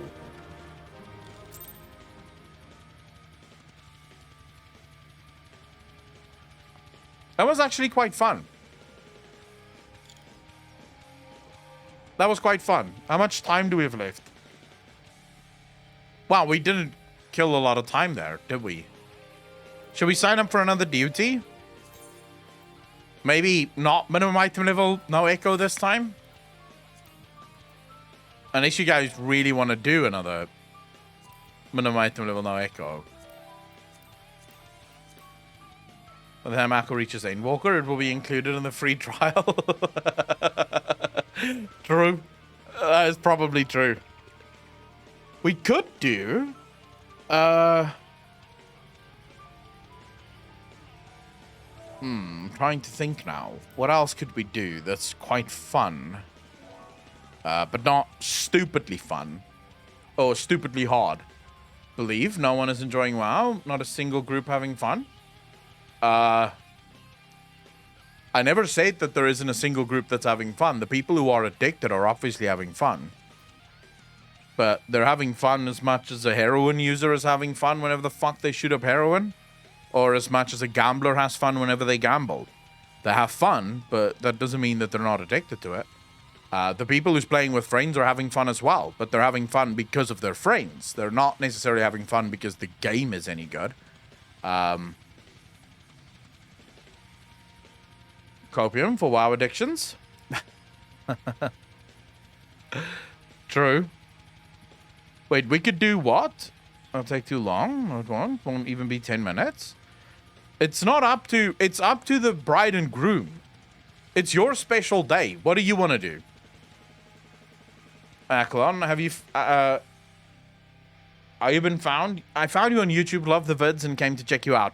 Fuzzy Monkey, how you doing, brother? Thanks for the first time chat. Really appreciate it. Welcome to the channel. Thank you, thank you, thank you. I genuinely question. Like, I'm sure there is a group of people. You also have to understand something here. Lucius.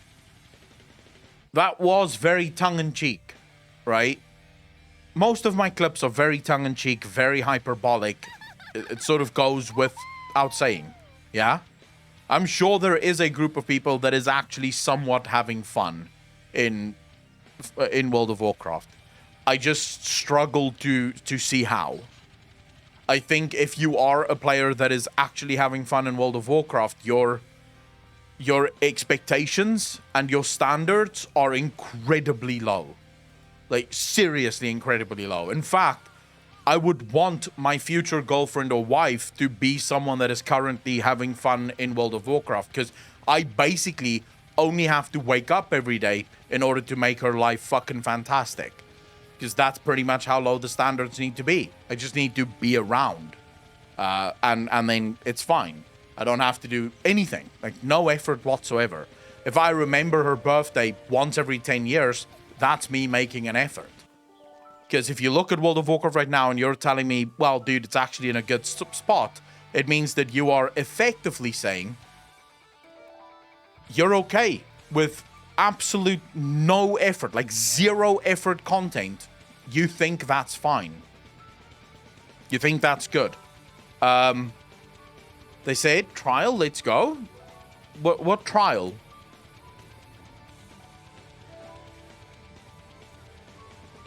They said trial, but what trial? Trial roulette. Okay. So duty roulette trials.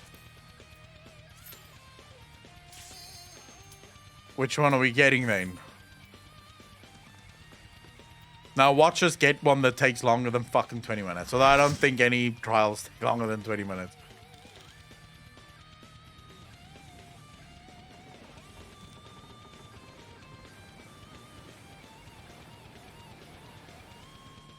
Yeah, we'll probably be back to it tomorrow. We're doing Leviathan Trial. I don't think anyone's gonna watch the cutscenes. Like, we've all seen this before. And if you haven't seen this before, well, what were you doing while you were questing? I can't remember this fight, though. Like, I still don't have any real abilities. This sucks dick. I know at some point he pushes me to the other side of the fucking boat.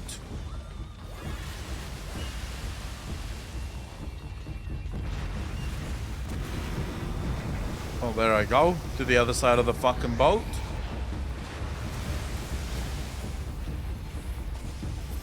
And to the tail. I'll be on the tail. Chitty, how you doing, bro? Thanks for the first time chat. Really appreciate it. Welcome to the channel.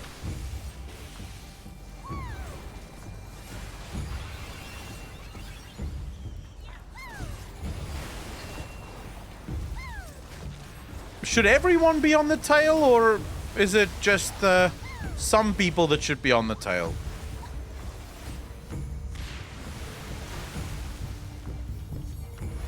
Look at the tail buffs. What the fuck tail buffs? Reflecting damage dealt by magic attacks. Oh, so I should be on the head, actually. Lol, I've been killing people this whole fucking time. Wait, I can't double buff even? That sucks a little. I'm not gonna lie to you. I don't think that's cool.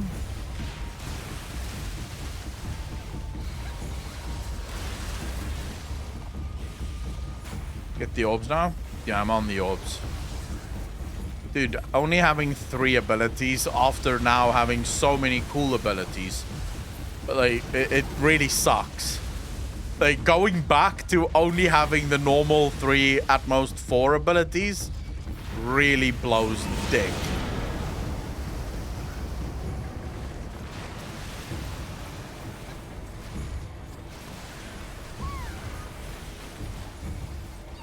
I have no clue what is going on, but looks cool as hell. Fuzzy Monkey, this fight, I think on extreme would be crazy fun.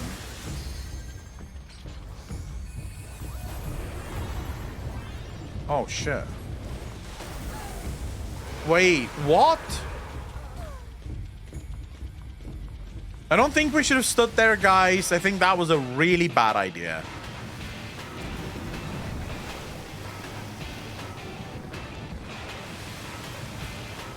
I think it might be time for us to wipe this.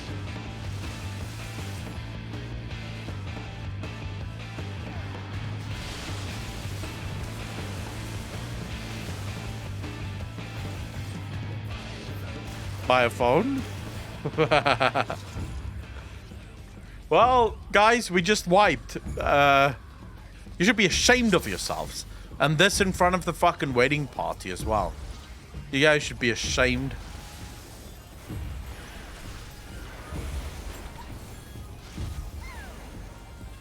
I don't even know how to activate the shield, so I'm just gonna be sort of giving people shit in the background, act like I know what the fuck I'm doing.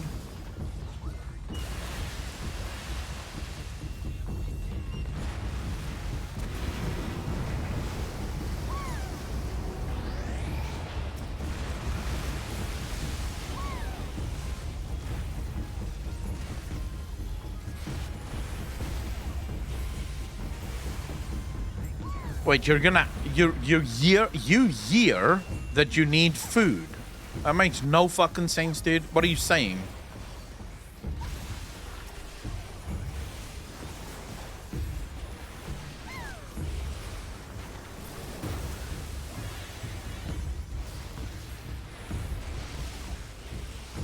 Isn't that your usual day today? Act like you know what I'm doing? Pretty much. I'm very, very skilled at it.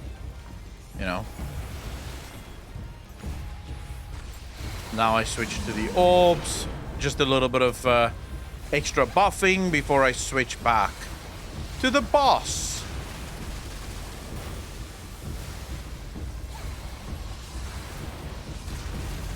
Stormblood is Akko now. We've met Evil Mommy, and we almost defeated Evil Mommy before she got away. I still don't quite know how she got away. I'm gonna be honest with you. Like, how she got away doesn't really make sense to me. I think you... Oh. Wait, what the fuck? Didn't you just activate it? Didn't you... Like, I'm pretty sure you activated it and we still died. This time too late. Oh, for the love of all things that is fucking holy. We're gonna miss the wedding at this rate. Like, the bride and groom is gonna be late for their own fucking wedding. What happens if you're late for your wedding? Like, do you just pass? They just give it to someone else? Don't worry, we'll leave before that. Like, we'll just fucking quit. But we should all be a little bit disappointed in ourselves and also a little bit ashamed.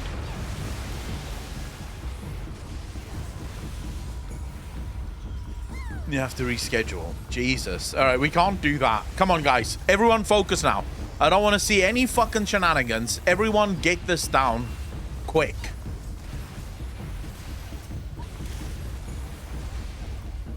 No more bullshit. No more fucking bullshit.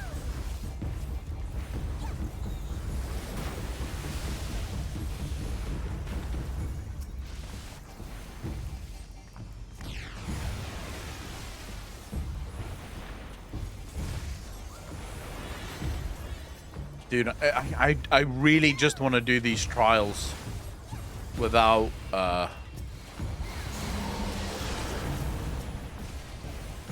like without losing all of my cool fucking abilities. That would be so awesome.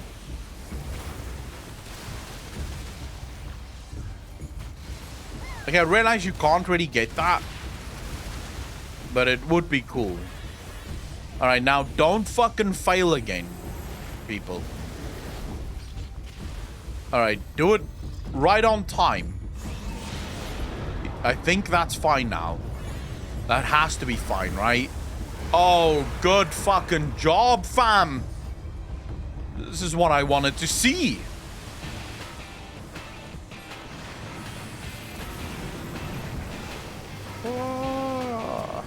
What? Yeah, we survived it. I don't know, like, if there's anything else that's gonna happen here as well. Like, maybe we've survived the first one, but things could still go very fucking wrong, you know? Is there another sort of point of failure that we have to worry about here? Whatever the fuck that was, I'm just getting out of it.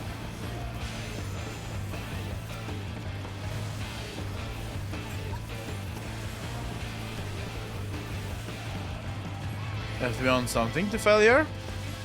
I mean, we've already failed twice, so, you know, I wouldn't go so far as to put it past us. It is obviously possible.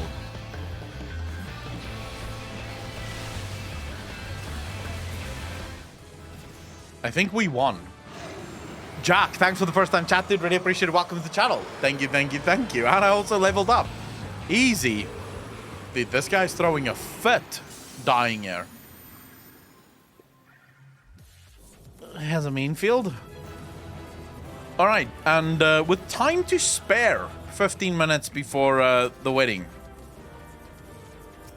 Wait, how? There we go. Oh, cooked a meal. Eternal Night. How you doing, brother? All right. I'll disband the party. So everyone can go back to their own parties again. Eternal Night, very happy for it, to see everyone showing up. Our first ever wedding. This is gonna be cool. I don't know what to expect.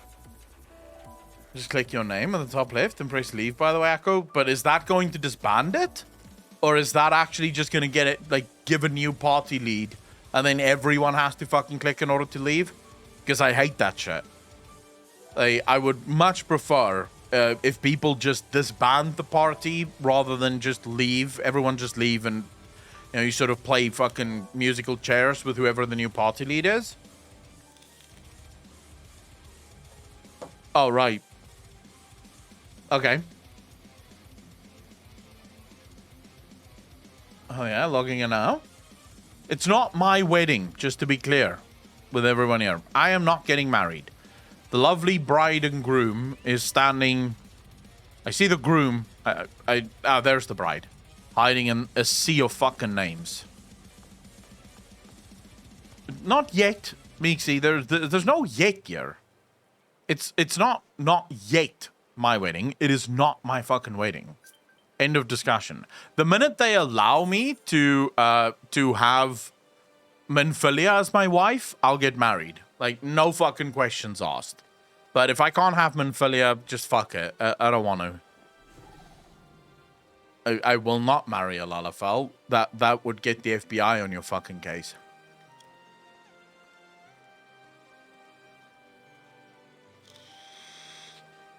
Would I prefer to be married to? Any other classes/jobs you intend to play? Super Cider, thanks for the 100 bits, dude. Really appreciate it. Other classes that I really want to play is Raid Mage. I genuinely want to play Raid Mage. I really want to try the ninja, whatever the is it called ninja? There's a class that's also like stupidly fast, like very fast paced, which really looks fucking awesome. I want to play Dragoon as well. Like, I've wanted to play Dragoon pretty much since I started playing the game.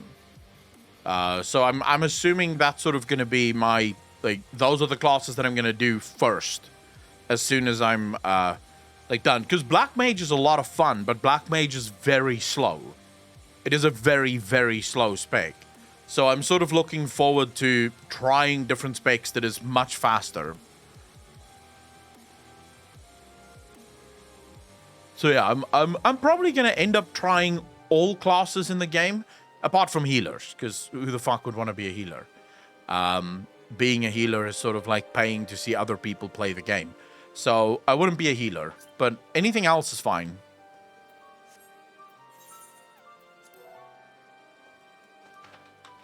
Reaper is so much fun. I would play Reaper as well. Look, I'm not judging you guys. Without the healers, the Black Mages are fucked. So I'm very happy that all of you healers exist. I'm just saying I would not be a healer. Crap Guide to Healing. I've watched the Crap Guide to Healing. And a lot of people got very angry with me over my reaction to the Crap Guide to Healing. Like, a lot of people lost their shit with me because I was very sarcastic in that video and people missed the sarcasm 100%. It turns out Americans do not really understand my brand of sarcasm. So there was like a lot of people in the comments like, oh my god, it's players like you that is just absolutely fucking destroying this game. I hate that the WoW Andy come here thinking they can play the game the same way they play WoW. It's like, dude, you can't play like that in WoW either. like you obviously cannot just stand in DPS and expect to be, like, stand in damage and expect to be healed through it. Like, what the fuck are you talking about?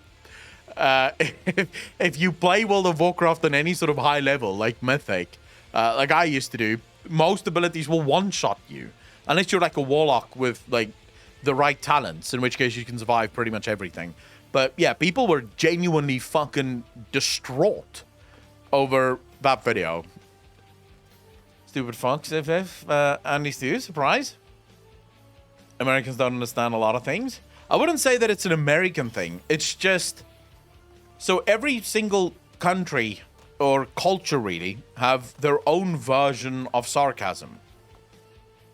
My brand of sarcasm is usually very closely tied to my acting, right? So I'll basically say something as serious as fucking possible, and I hope that the bonkersness of what I'm saying comes across as sarcasm. Because I won't give away that I'm being sarcastic.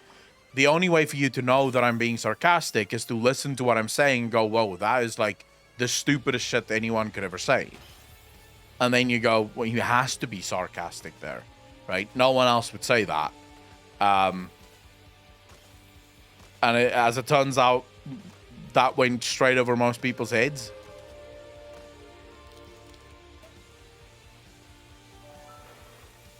Well, Germans do have jokes. Usually your jokes impact the rest of Europe. Alex, how you doing, brother? Yeah, pretty much. By the way, Alex, good luck editing this video.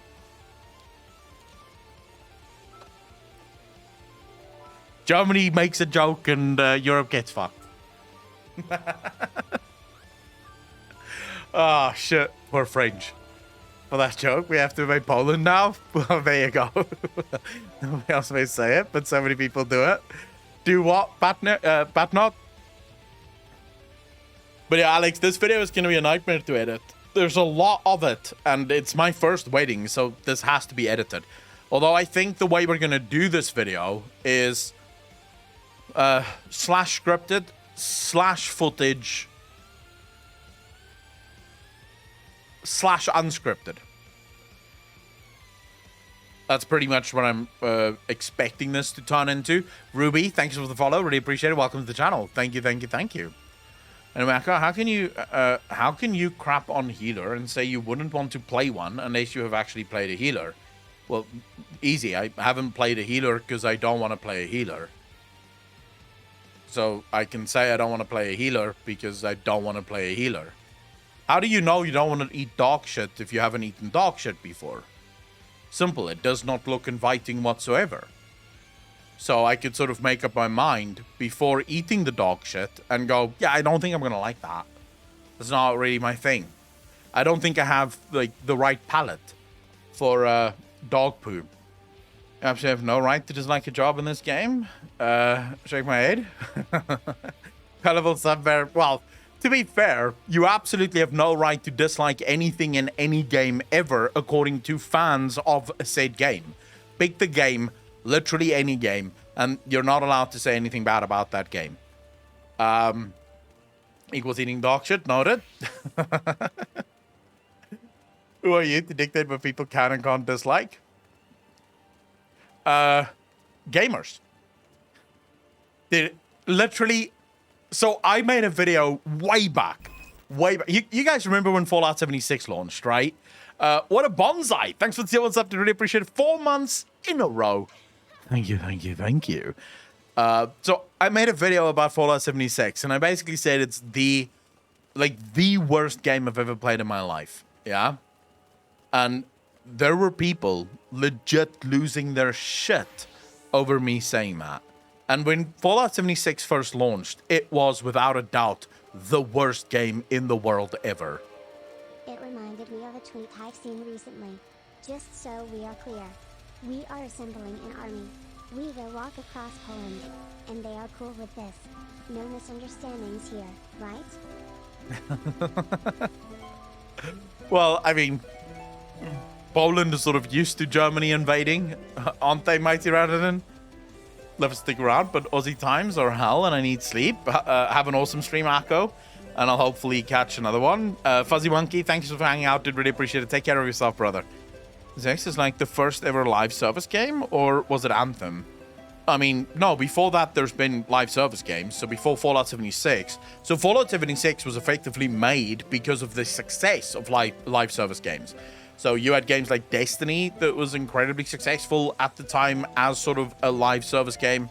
You had, what's it called again? Division 1, I think, was really sort of the first ever real live service game. And it was incredibly successful. So everyone else sort of just swapped. Turn on BOD performance. Oh, shit. Wait, I need to pause my music now.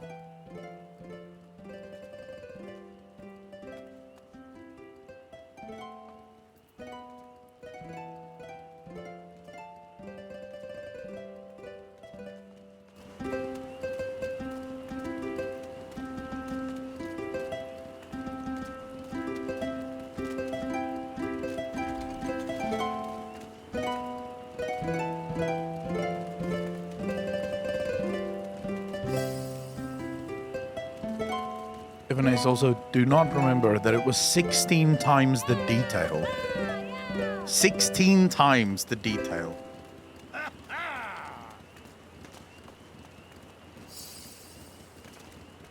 That was beautiful. Thank you very much. I really appreciate it. I would clap hands, but I am opposed to RP in any game. So I'll give you a clap in real life. Well done. That was gorgeous. It's like a few jobs. 1 minute, guys. I talked to this like this person, right?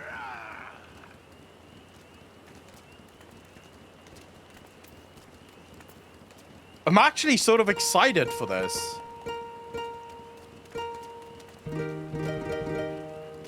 Jesus. They actually have wedding music in this game. Are you serious?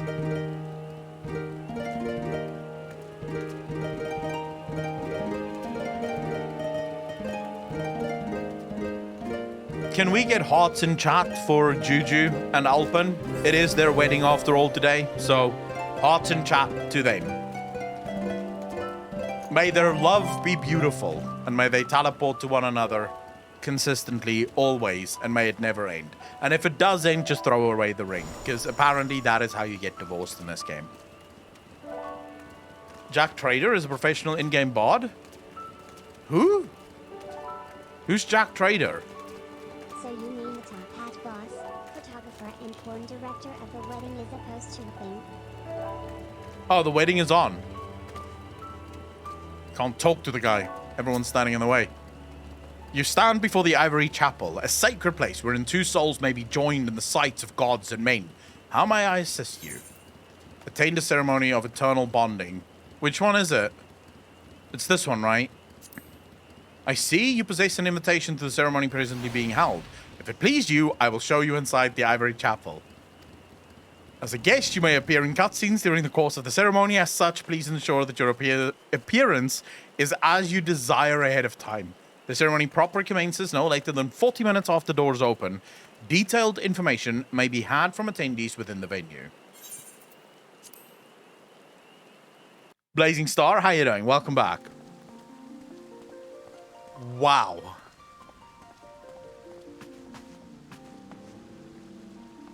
This is pretty fucking good. Wait, seriously?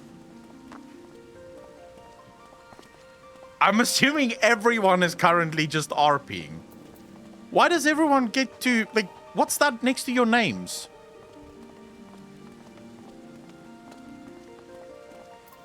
Why do I not have that thing next to my name? What the fuck does that mean? Are they seeing a cutscene? Am I missing a cutscene? Ceremony concierge. Give me shit.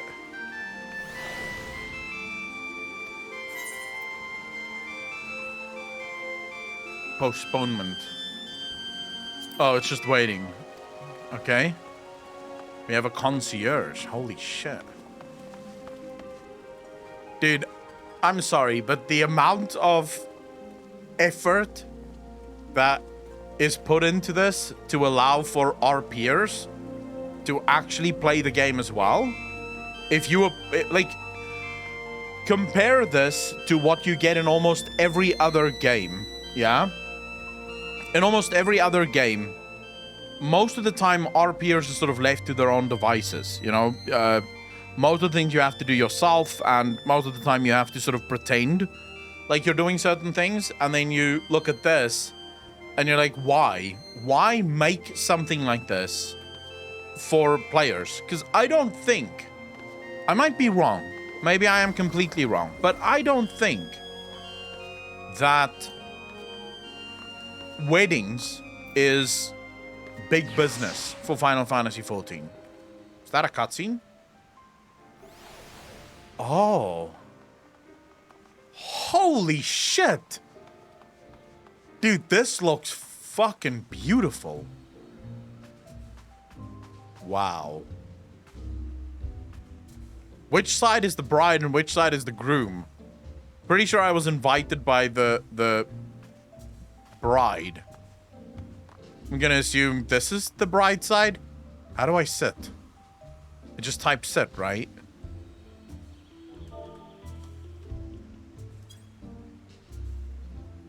There we go. I'm sitting at the back. Sitting at the back. I don't want to be seen. Why would I sit at the front? That's dangerous. I don't want to be included in this. Like, if you sit in the front, maybe you're being asked to, I don't know, hand over the rings and crap. That would be weird as shit.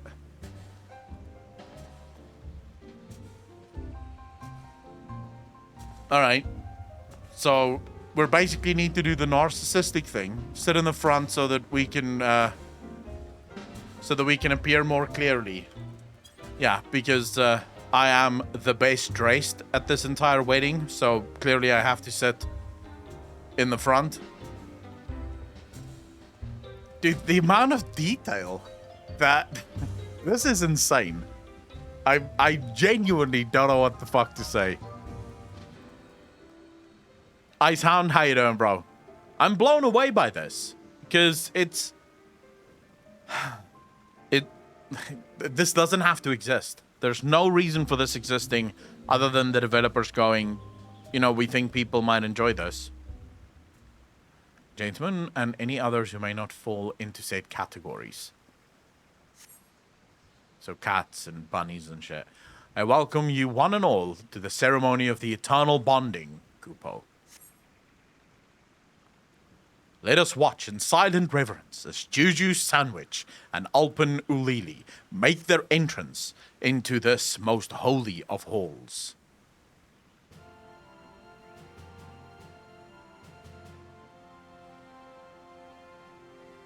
Ceremony of eternal bonding. Dude, this is just fucking wholesome as shit.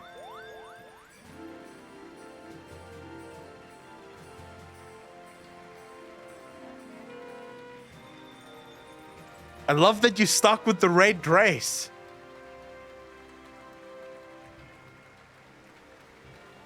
Why would I cry? It's a fucking wedding day night.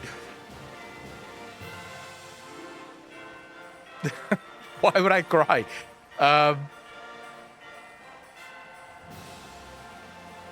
Dude, this is fantastic.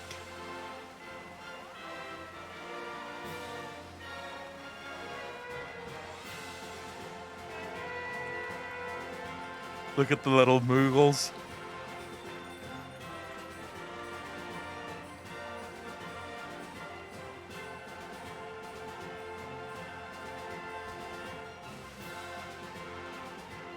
Imagine if this was your wedding.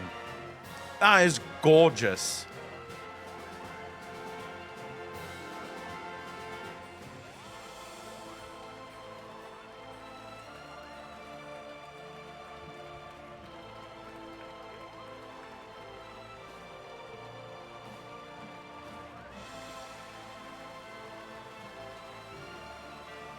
This is a package, I think. Yeah, I think this is the top package.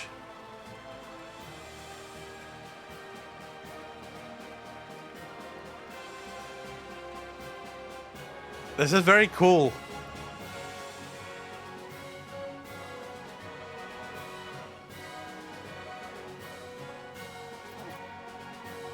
Just absolutely gorgeous, brilliant, lovely. Is that not one of the most beautiful things you've ever seen? Congratulations. Congratulations to the both of you. I hope that your marriage will be good. And not at all like Eorzea, that seems to be completely fucked every single moment of every single day. Wait, the couple has done what? Which as luck would have it, our couple has prepared for us all. You have prepared some, right? Wait, what?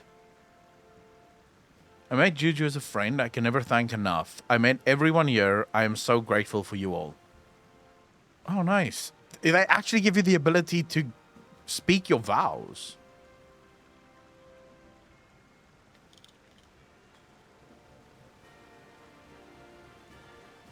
Thank especially Akalon as well. Alpen. It is my absolute pleasure to be here and to record and forever memorialize your very happy day. Thank you so much for inviting me. I'm our best cameraman and porn director. Right after this, we're shooting a porn film. The Wedding Night is what I'm calling it. That's the working title. Timers are so long, so even big brand weddings at the time they want. This is insane. This is so fucking cool.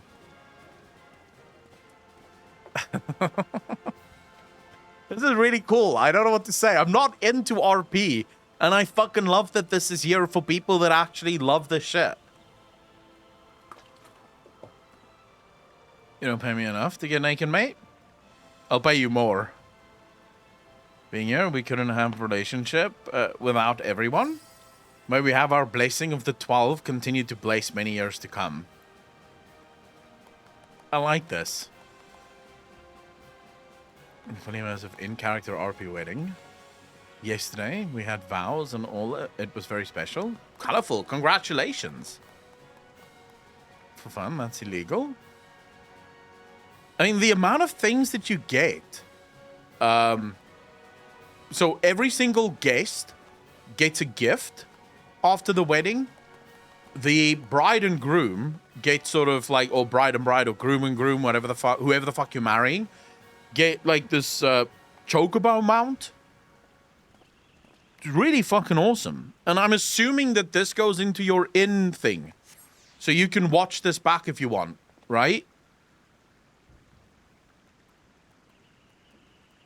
Colorful Sunbear, thank you for the primes. I really appreciate it. Welcome to the most degenerate chat on Twitch. Thank you, thank you, thank you. Who wouldn't take the gloves off? I don't think they should take the gloves off. I think they should get naked. Why are you not allowed to get married with gloves?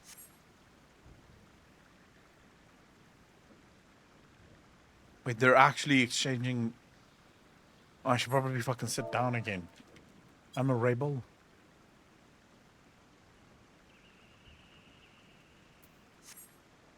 So?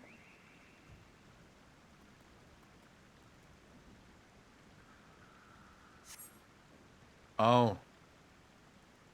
May they be reminded of that journey whenever they gaze upon these sacred bands, or into each other's eyes. Very romantic. And with that, all that remains now is to seal the pact. With a kiss, amongst other things.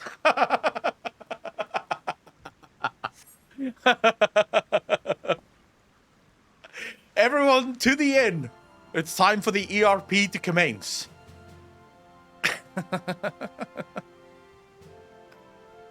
Easy.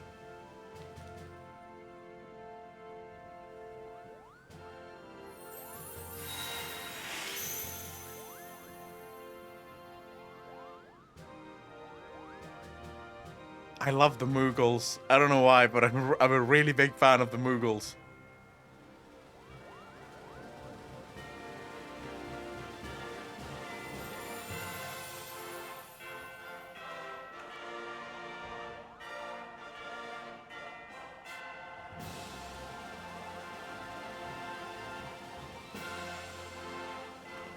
Dude, a floating ring? That would be so fucking cool. How would you pull that off in real life?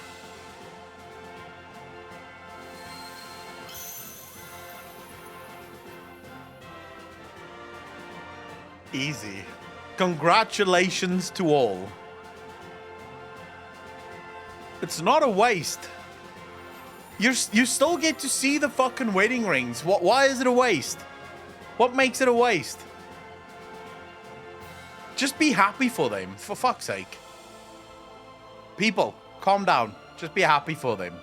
We all know that the actual reason people get married is for the sex afterwards.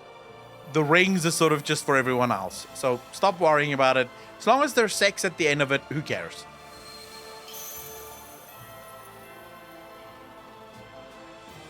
The reason they do that is because of height differences. Donuts, thanks for the follow, dude. Really appreciate it. Welcome to the channel. Thank you, thank you, thank you. People sex their friends way more often than their lovers. I mean, if you have a friend and you don't have a lover, have as much sex as you fucking want with your friend, I guess.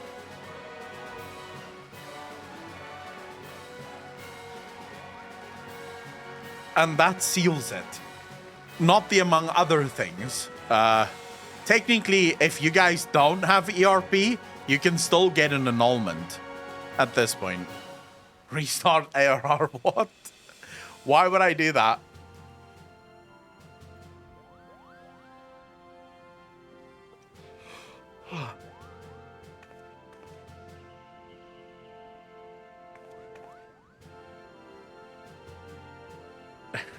Too bored. Oh my god, the degeneracy in this fucking chat is real.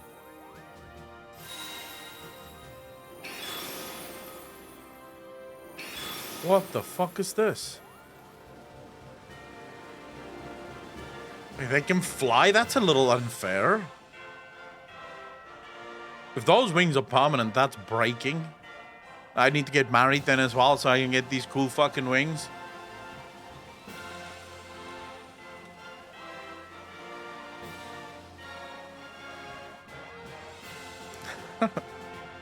Well, there you go, chat. You guys saw the kiss. That is a really cool fucking kiss. Can I fly any higher? There you go. I think that's the wedding. No? Oh my god, look at these rowdy fucking people running to the front. Like, just spoiling the fucking wedding for everyone. There goes the crits, the and King Julian, the drunk uncles of the fucking thing. Come on now, give them a nice round of applause. They've earned it. I don't know how to do applause. How do I do applause?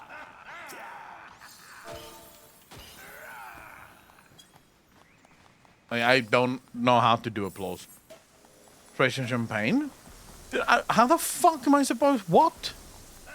Spray champagne? Oh my god, I have to go into emotes now. Emotes. I know what I'll do. Here's a nice Imperial salute for all of you. Welcome to the familia. Welcome to the... I'll do another Imperial salute for you. Champagne is an item. I don't have that item. What's this? Oh, the storm salute. Oh, shit. Thank you. Yes, complete the trade.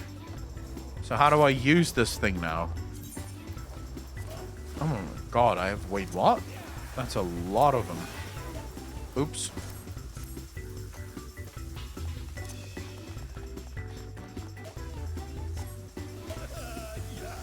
Wait, I want to see myself spraying it.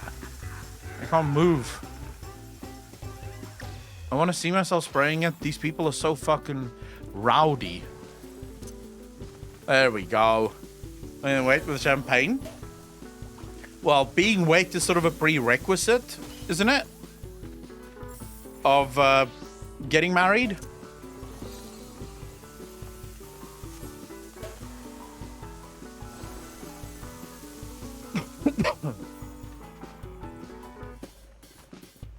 This was so fucking cool, man.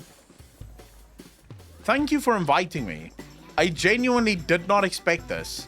When you told me you were gonna have a wedding, my genuine expectation for it was WoW weddings, which I've seen on YouTube before. Which is basically just people pretending like they're at the wedding when the NPCs sort of just do their own fucking thing, you know? All the NPCs are still just going about their business. The people are just sort of pretending. What are we doing now? What's that? What does that icon mean? Are they watching a movie or recording something?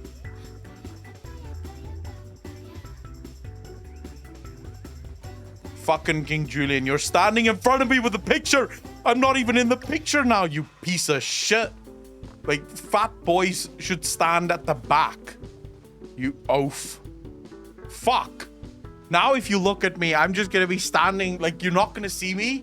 I'm hiding in the picture. Fuck. What was this top hat for? Let me do a G pose here as well. What the fuck? There we go. Oh, everyone's fucking looking at me. Why is everyone looking at me? Look to this. I don't know what the hell's going on.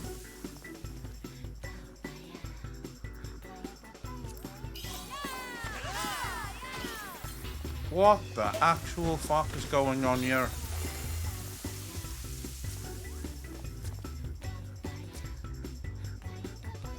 This is not the picture I wanted to take. How do I not take that picture? Everyone face the fucking camera, please. Yeah, no one's facing the camera. Fuck this. I don't know how G-pose works. I'm just leaving it. Maybe it's easier if I just stand in the front. That way everyone will focus on me anyways. Like, let's see if I stand like this in the front and do G-pose.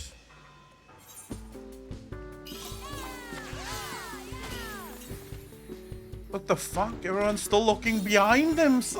What is going on? Dude, that is not... Why are they looking? Where are they looking? I'm hitting spacebar. Look at that. He's looking that way. I'm looking that way. Where the fuck is this camera? I'm looking. I'm pressing fucking spacebar. There we go. People are finally looking at the fucking camera, which is nice.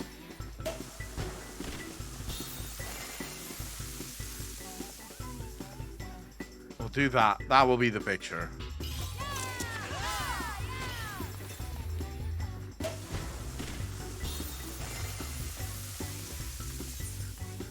Nice. Oh, I have a pro G pose. I know everything. Yeah, I don't know how to take group pictures. Group pictures are weird as fuck. So, what do we do now?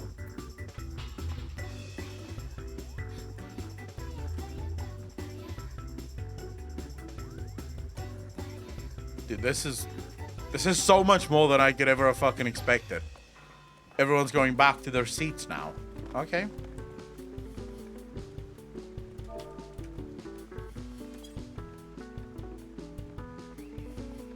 I'm at my seat. I'm at my seat. The friends, do they have an open relationship? You'd have to ask them. Oh, that is a cool fucking picture. Oh shit, that is a cool picture. We'll check it out after. I just quickly hovered over it. It looks really awesome.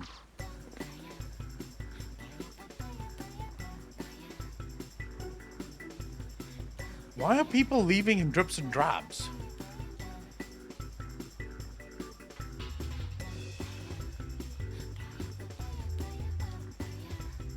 So can I just ask, how many people in my stream right now take RP very seriously? Like, you live for this kind of shit.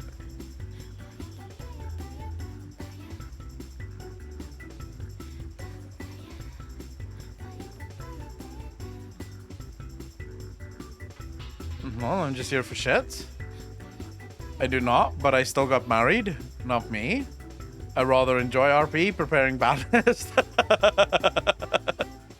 Me, but it looks like something I want to do with NPCs. Never tried it. Out of all music, why they chose Papaya for winning? I like this music, though. Been RPing with my fiance for about 14 years now. We'll have a guild and community for it and all. I think it's cool. Probably wouldn't engage with it. It's true endgame. I would say raiding is true endgame, but you know, I guess. Wait, I am pained to inform you that it is, as the jolly innkeepers put it, closing time. You are by no means required to go home, but you cannot stay here, Kupo. Let us shower our good friends with joy, happiness, and inexpensive party goods available from our own outfitters as they step out of this blessed sanctuary and into their new lives. May they live happy ever after.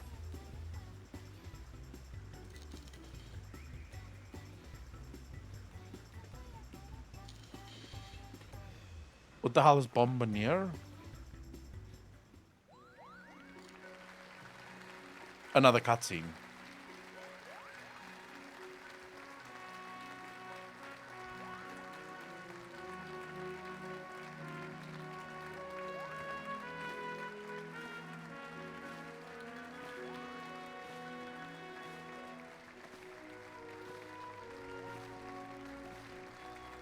I've never understood the slow walk at weddings. Why must it be the slow walk?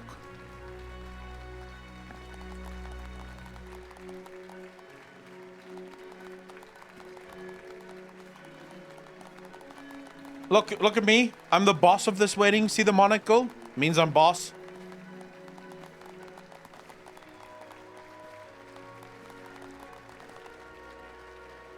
The bride will trip. She just has to wear comfortable shoes. Like, get a couple of trainers. Easy. But Juju is monocle too?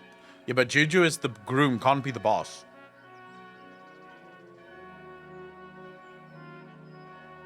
Dude, this is so much more. This is like 150% more than what I expected when people invited me to a wedding.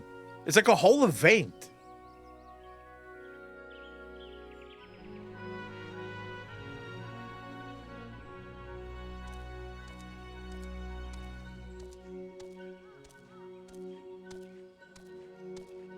Congratulations to the couple. One final time, hearts in chat to the happy couple.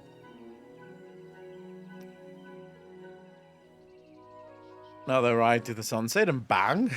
Oh my god, way to make an emotional, sensitive, passionate moment very cheap. There they ride off into the sunset to fuck. Congratulations to everyone. I'm crying, not because of the cutscene, but because I ate something spicy. Lies. Alpen and Juju, very much congratulations to the both of you. Thank you so much for having us. Daddy Bread, how you doing? Actually accurate, though. True. Very much accurate. But, alright, guys, take a look at these pictures that Colorful took.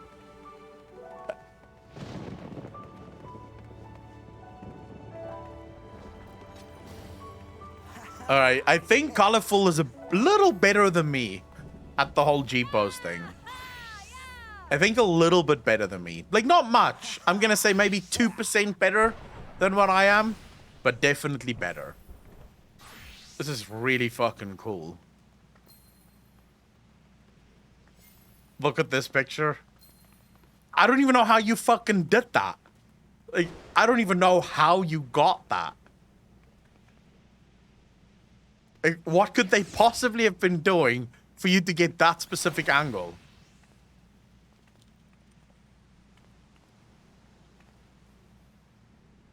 Okay, pretty much. Thanks for the first time chat. Pretty appreciate it. Welcome to the channel. Thank you, thank you, thank you. Yeah, literally official wedding photographer. Anamnesis or CMT? I use Anam. I'm guessing that's some kind of add-on or mod or something. Sophia, how you doing? Dude, this was so much more than I expected when I was invited to a fucking wedding.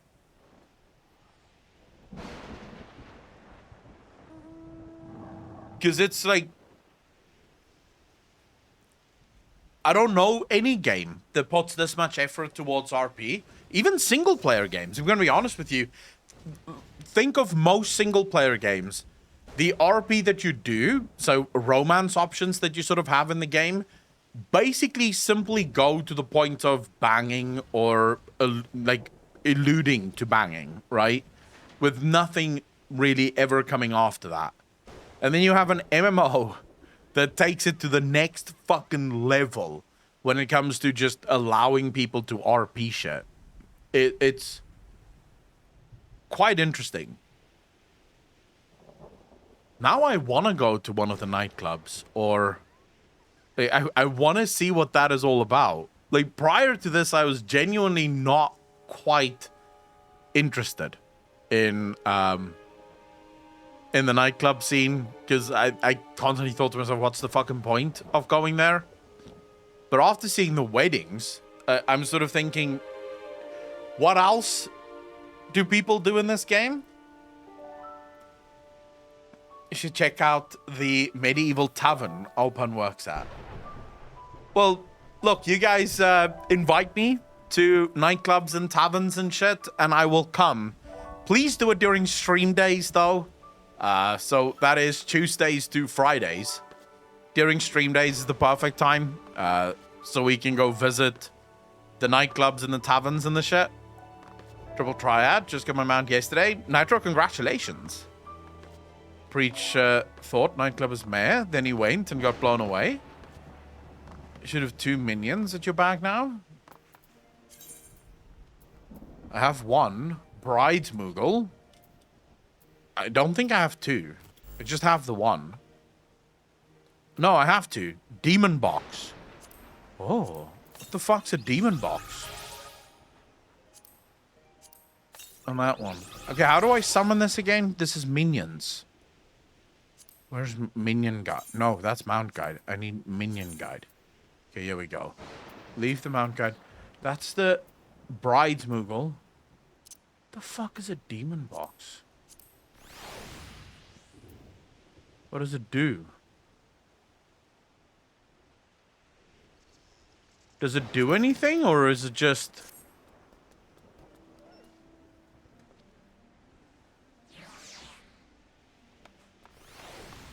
It's just a box with little feet. Interact with others like him.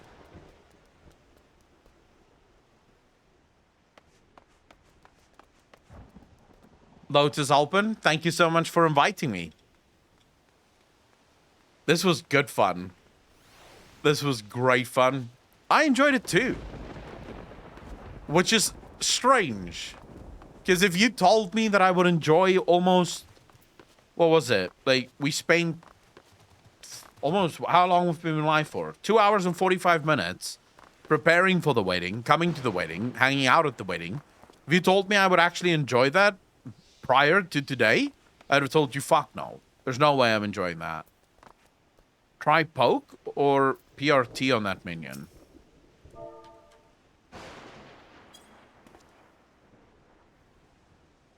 Oh. What? What does PRT do? I don't have PRT. But, oh, pet. What does pet do? I think that's the only thing he does. He just lifts the fucking box.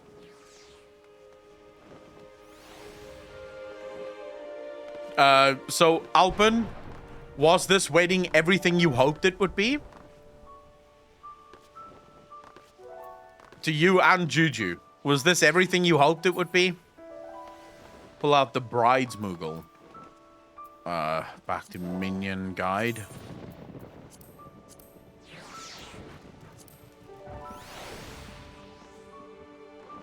What does the bride Moogle do? What happens if I pet this one?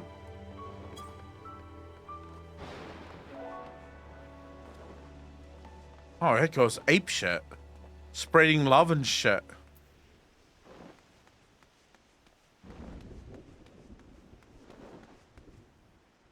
Dude, there's so much detail. I wonder if they're good for use in Lord of the Minion. What? It was nice to watch. Sadly, I couldn't join, but was really pretty. Why couldn't you join, Naomi? It dances with other Moogles. Moogles make a circle with each other. Well, oh, I didn't even notice that. You're right. Look at the Moogles just dancing with one another. Dude, I enjoyed this. This was really great fun. Bait battles at the Golden Saucer. Oh. Wait, there's bait battles at the Golden Saucer? Sorry, the only thing I know about the Golden Saucer is when we when I go there, I start chocobo racing, and then I stop playing the game for a really long time. So I've been avoiding the Golden Saucer for as long as possible. Ferorius, thank you for the gifted sub. Did really appreciate it. Lotus Alpen, congratulations. You have a gifted sub. So, happy wedding. Really appreciate that, Ferorius. Pit Battles, Lord Vermilion. It's like RTS minions. Did I play that at the Golden Saucer?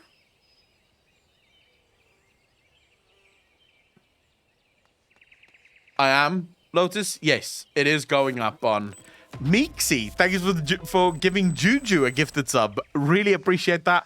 You guys are fucking awesome. Thank you, thank you, thank you. Not Pit Battles, there's RTS minigame using your minions.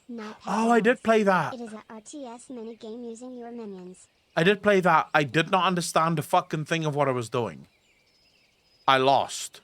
So, I stopped. So, yeah. Well, now the bride and the groom both have a gifted sub in the channel. So, really, thank you so much for that. Oh, Ferorius, by the way, your emote, you know, the really cool emote that you sent me, it doesn't work. It says it's not square, which is sad as fuck, because I really want Kim Jong, what's his name again? What's the current North Korean leader's name?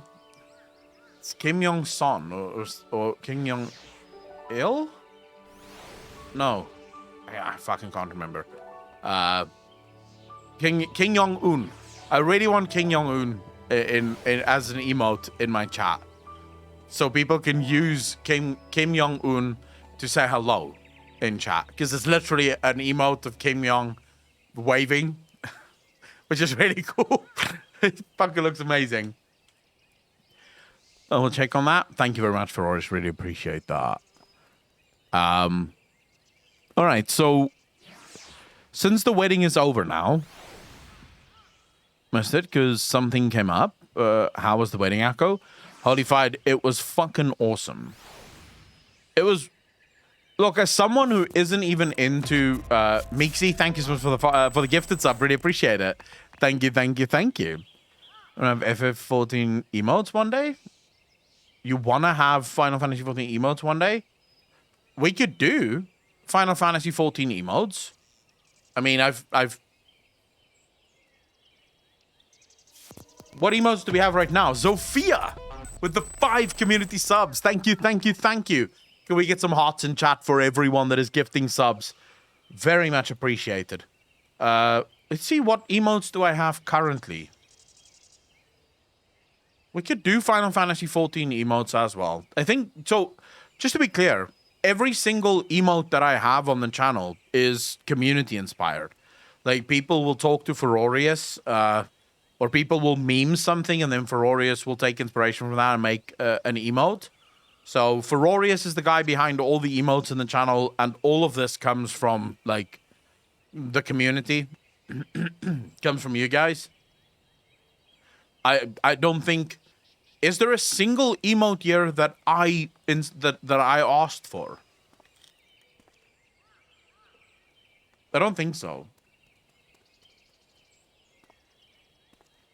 I think every single one of these emotes was someone in the community that asked for it.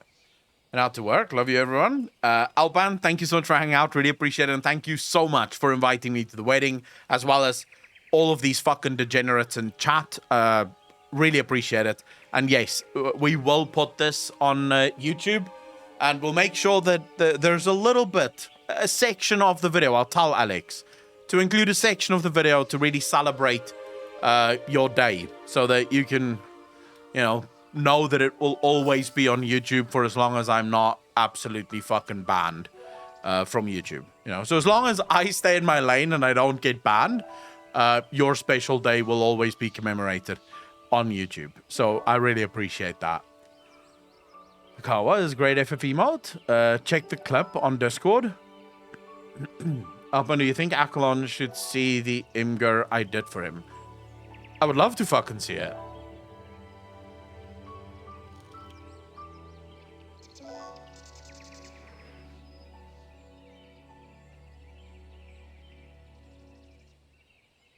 Is this TOS friendly, colorful? Let me just pull it up.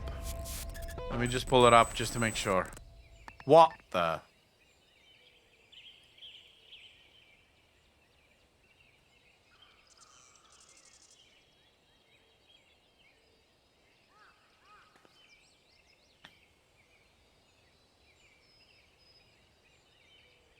I don't know how I feel about this emote. Gonna be honest with you.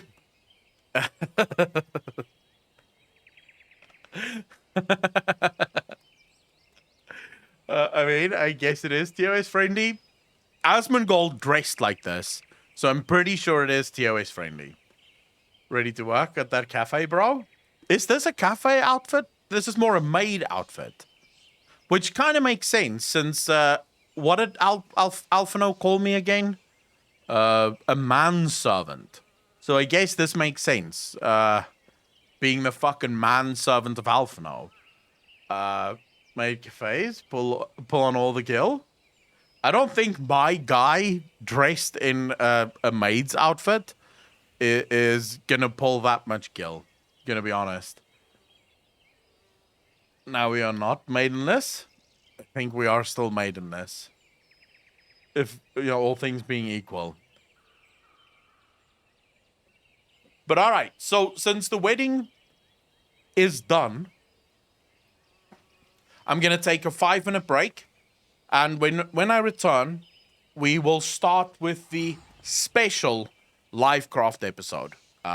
For anyone that is interested in sticking around, usually the LiveCraft happens for patrons and YouTube members. It is exclusive content. Only tonight I'm too fucking lazy to switch the profiles on my OBS and restart the stream and all that shit. So we're just going to do it fucking live, and then we'll upload it to Patreon as well as for YouTube members later in case they miss it.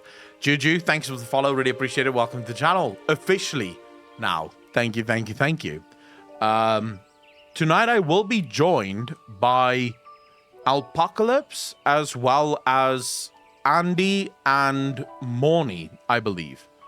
Will be joining me for this LiveCraft episode. And yeah, so if you want to stick around for that, you are more than welcome to do so. I'm going to have to take a clip from the VOD and send it to Lulu's highlights. Kids, if you want to, go for it. Look, I'm never going to say no for free advertisements. And Lulu, what makes Lulu amazing is exactly that. It is free advertising. She basically, he or she, I don't know, is Lulu male or female? I genuinely don't fucking know. But it effectively gives you, like, it celebrates content creators, you know? Small content creators, large content creators, doesn't really matter. So it's really awesome. So yeah, you're always free to take any and all clips you want and do whatever the fuck you want with it, by the way. Lulu is a female, I think, but there is a team behind. I have no idea. Lulu is a female name, I think, which is why I just sort of immediately go for must be a girl behind the account. But then again, could be wrong. Anyways, I'm quickly going to take 5... check your clips channel. Which clips channel? Crookeds. No, why would I change my character back? I look cool as shit, bro. Imagine doing dungeons and raids like this. Yes, please. This is what I'm talking about. This is the Warrior of Light in fucking style. Alright, so wait, there's a meme clip right now. Hold up, I need to see this now. Aqua meme clips.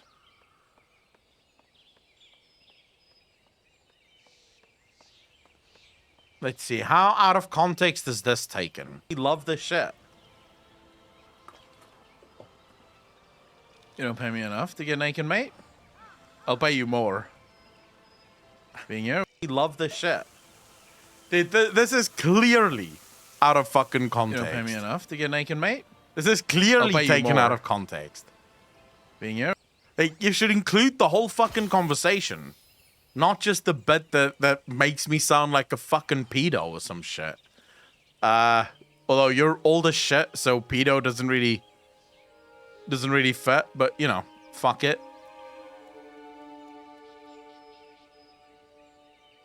This is nothing, kids. You haven't seen shit. Got a few moments ago. What did you think about the wedding? Cannibal, how you doing, bro?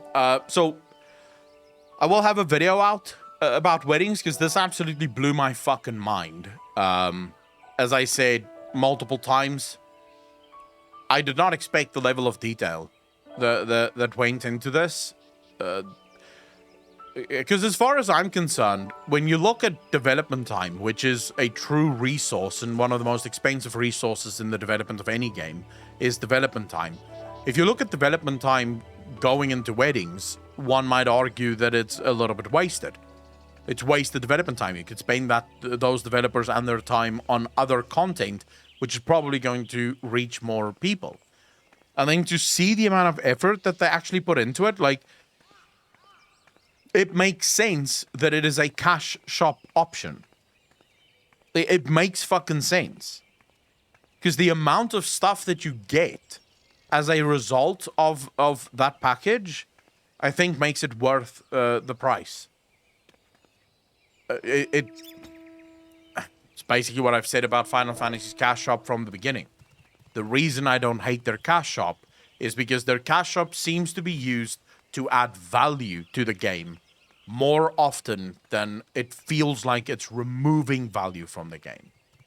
You know, with World of Warcraft, a lot of the time, the cash shop removes value from the game. You know, the base mounts that we have is in the cash shop. Unless you're going for some of the old mounts in World of Warcraft, like some of the really old mounts, which is really cool and very rare because they're very difficult to get. But if you're talking about like the last few years, most of the coolest, newest mounts are all only found in the cash shop. In the game, what you basically get is just reskinned and recolored bullshit. That's it. That's all you get. It's just the 50th different color of the same horse, effectively. Whereas in Final Fantasy, it feels like, yes, the cash shop exists, but more often than not, the cash shop sort of... So looking at the wedding packages, it feels like they went, all right, we want to give players the ability to marry each other, and we want to make it a big spectacle and make it beautiful and make people feel special. You know, that's what we want to make with the game. But we can't really justify doing that and letting other content rot. So what if we got certain options on the cash shop so that the cash shop pays for the feature in the game? This way, players get a feature that they so desperately want, and Final Fantasy can use that money to add even more things like that into the game, right? Because at some point, the cash shop wedding stuff is going to pay for itself, the amount of hours that was spent on it. It's probably already done so. But then that money can again be used to create even more features for RP players to engage with. So... yeah, I love it. I think this was absolutely cool. And this coming from someone who does not RP. I don't RP. I've never RP'd. It's not my thing. It's not when I play. When I play games, RP is the last thing I think about. And yet, I absolutely enjoyed this wedding. I think it would be too cringe for me if I was getting married. That would be seriously cringe. I would probably not do that. We're sort of then starting to play with the limits of what I'm allowed, like what I allow RP to exist in my life for. But attending it was a lot of fun. Taking into consideration that there is a free option for the wedding. Well, yeah, someone told me, but I'm assuming the free option isn't nearly as grand as the one we just saw, right?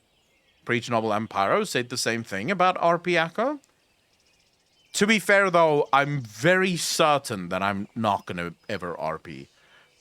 So I have to go and make my mother's birthday cake. See ya. Naomi, when's your mother's birthday? I'm assuming tomorrow or the day after. So happy birthday to your mum and good luck with the cake. Thank you so much for hanging out. Never RP'd, but in FF14 I started at Leia Council in our FC, and it's fun as fuck. No, I have better things to do with my time than RP in a video game. I have better things to do. Not gonna lie. I can go play another game. Like, if I'm done with everything there is to do in Final Fantasy XIV and all I have left is RP, I can literally just go play any other game, and suddenly I will have a lot of things to do again in another game. So I don't think I'm ever gonna reach the point of boredom where I go, well, fuck it, let's go RP now. So yeah, probably not. Wait, you fixed the emote? Hold up, let me check. Okay, Verorius, let's fucking hope that the emote works now. I hope to God that this emote works now.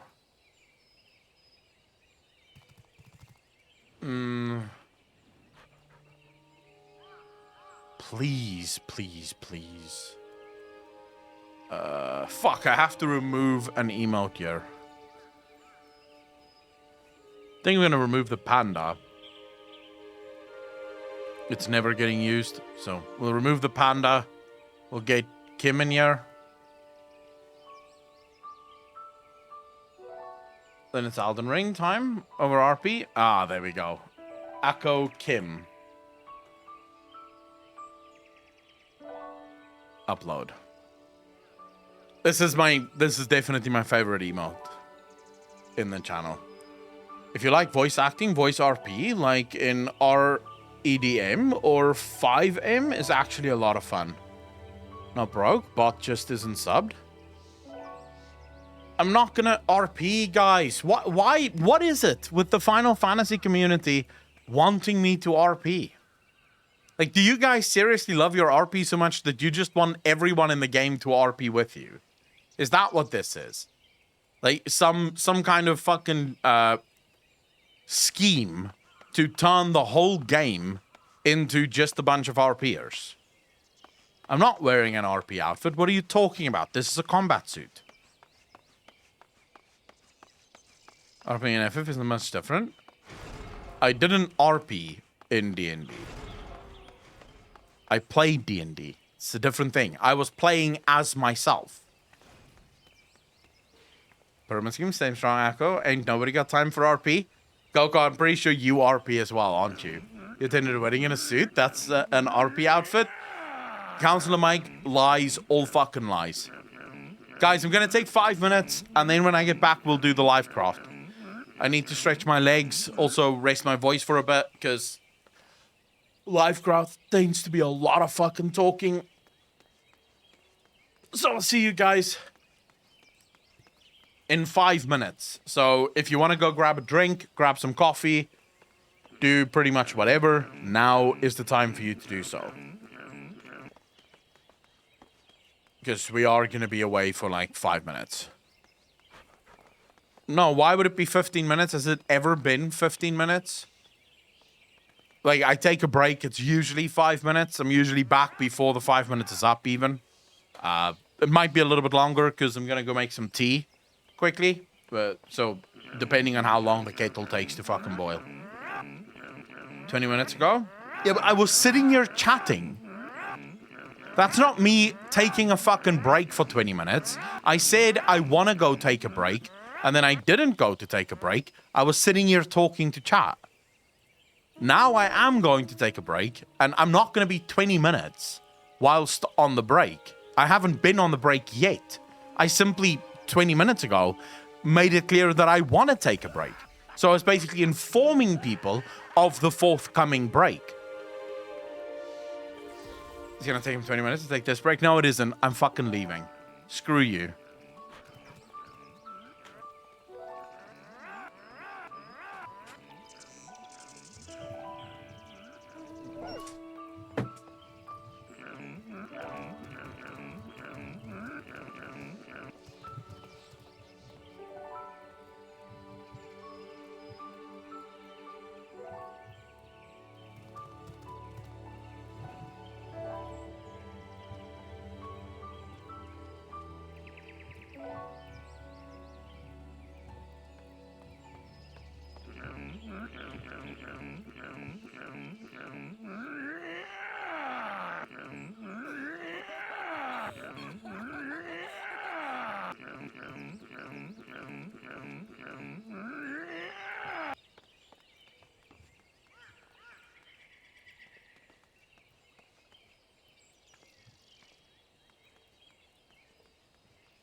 Alright, back.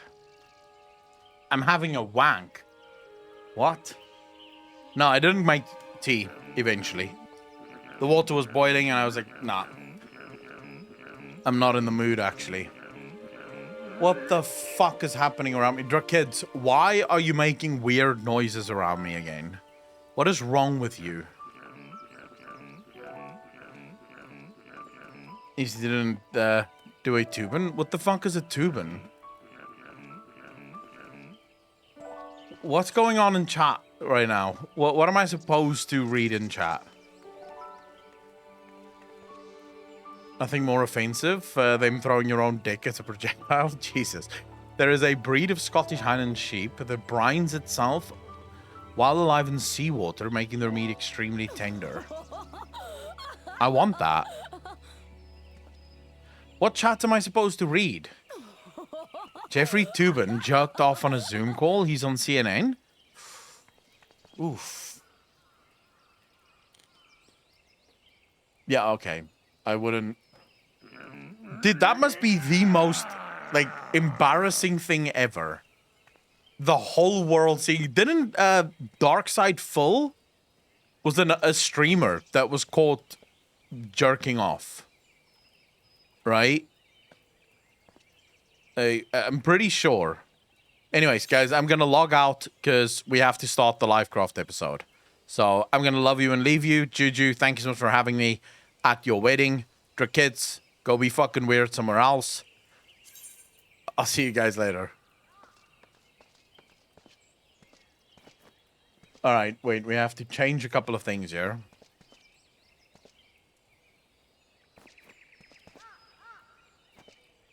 LiveCraft special season 1.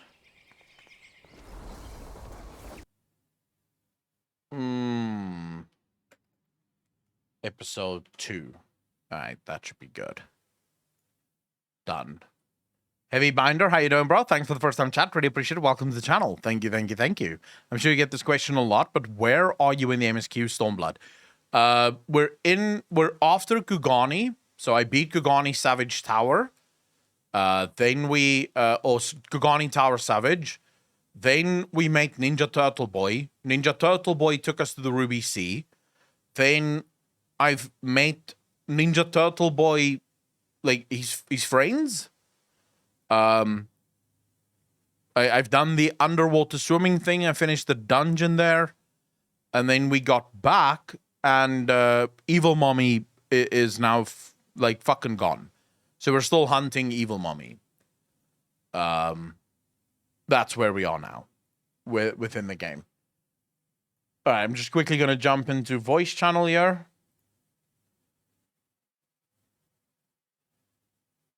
Alpocalypse, we can do it in the Shadow Council.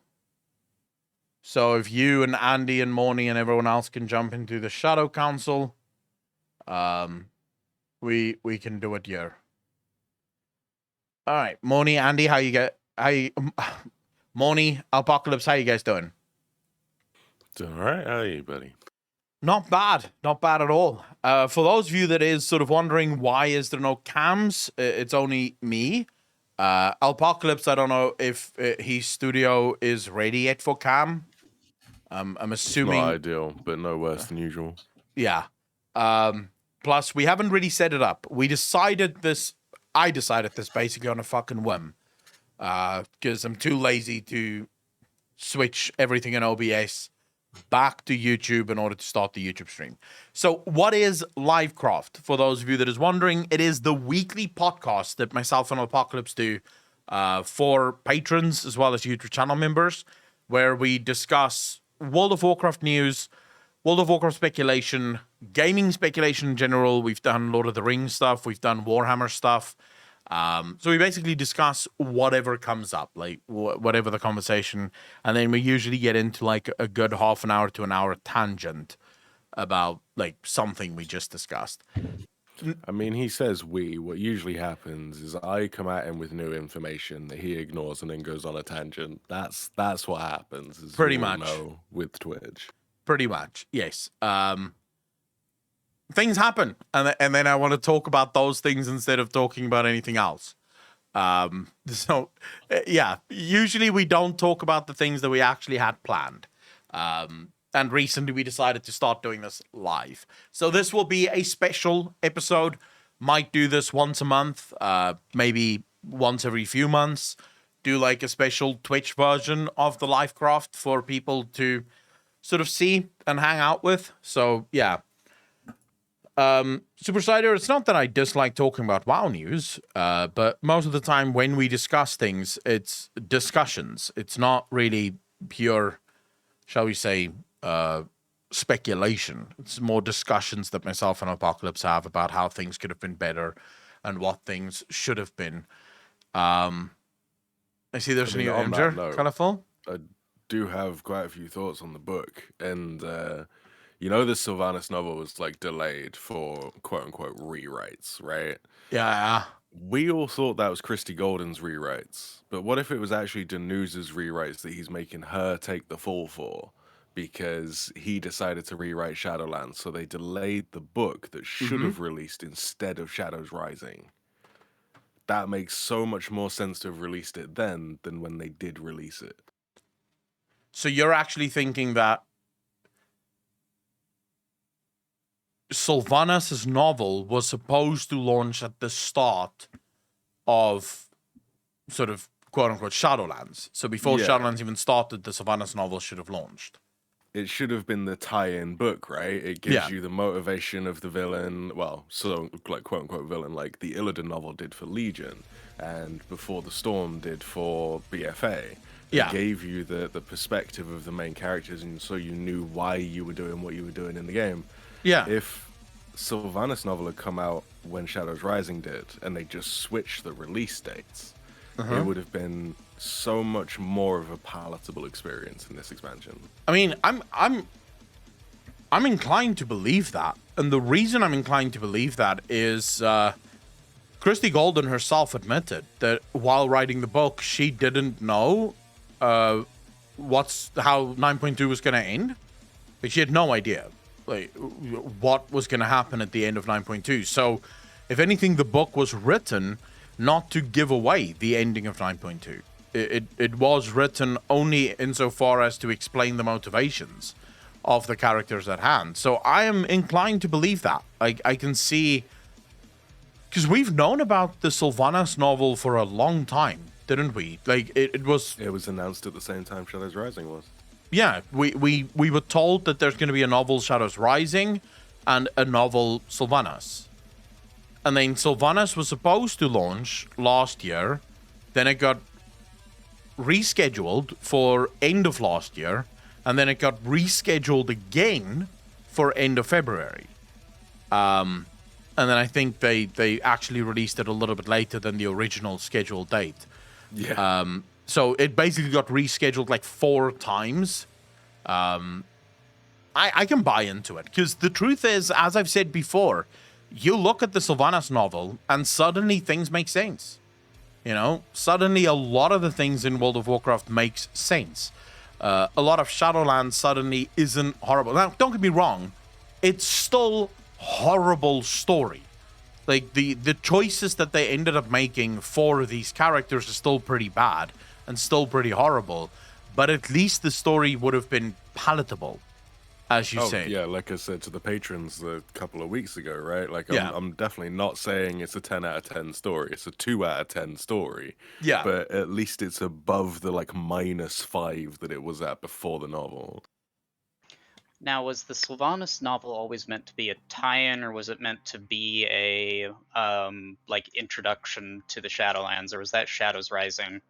Shadows Rising wasn't an introduction to anything. That's the problem.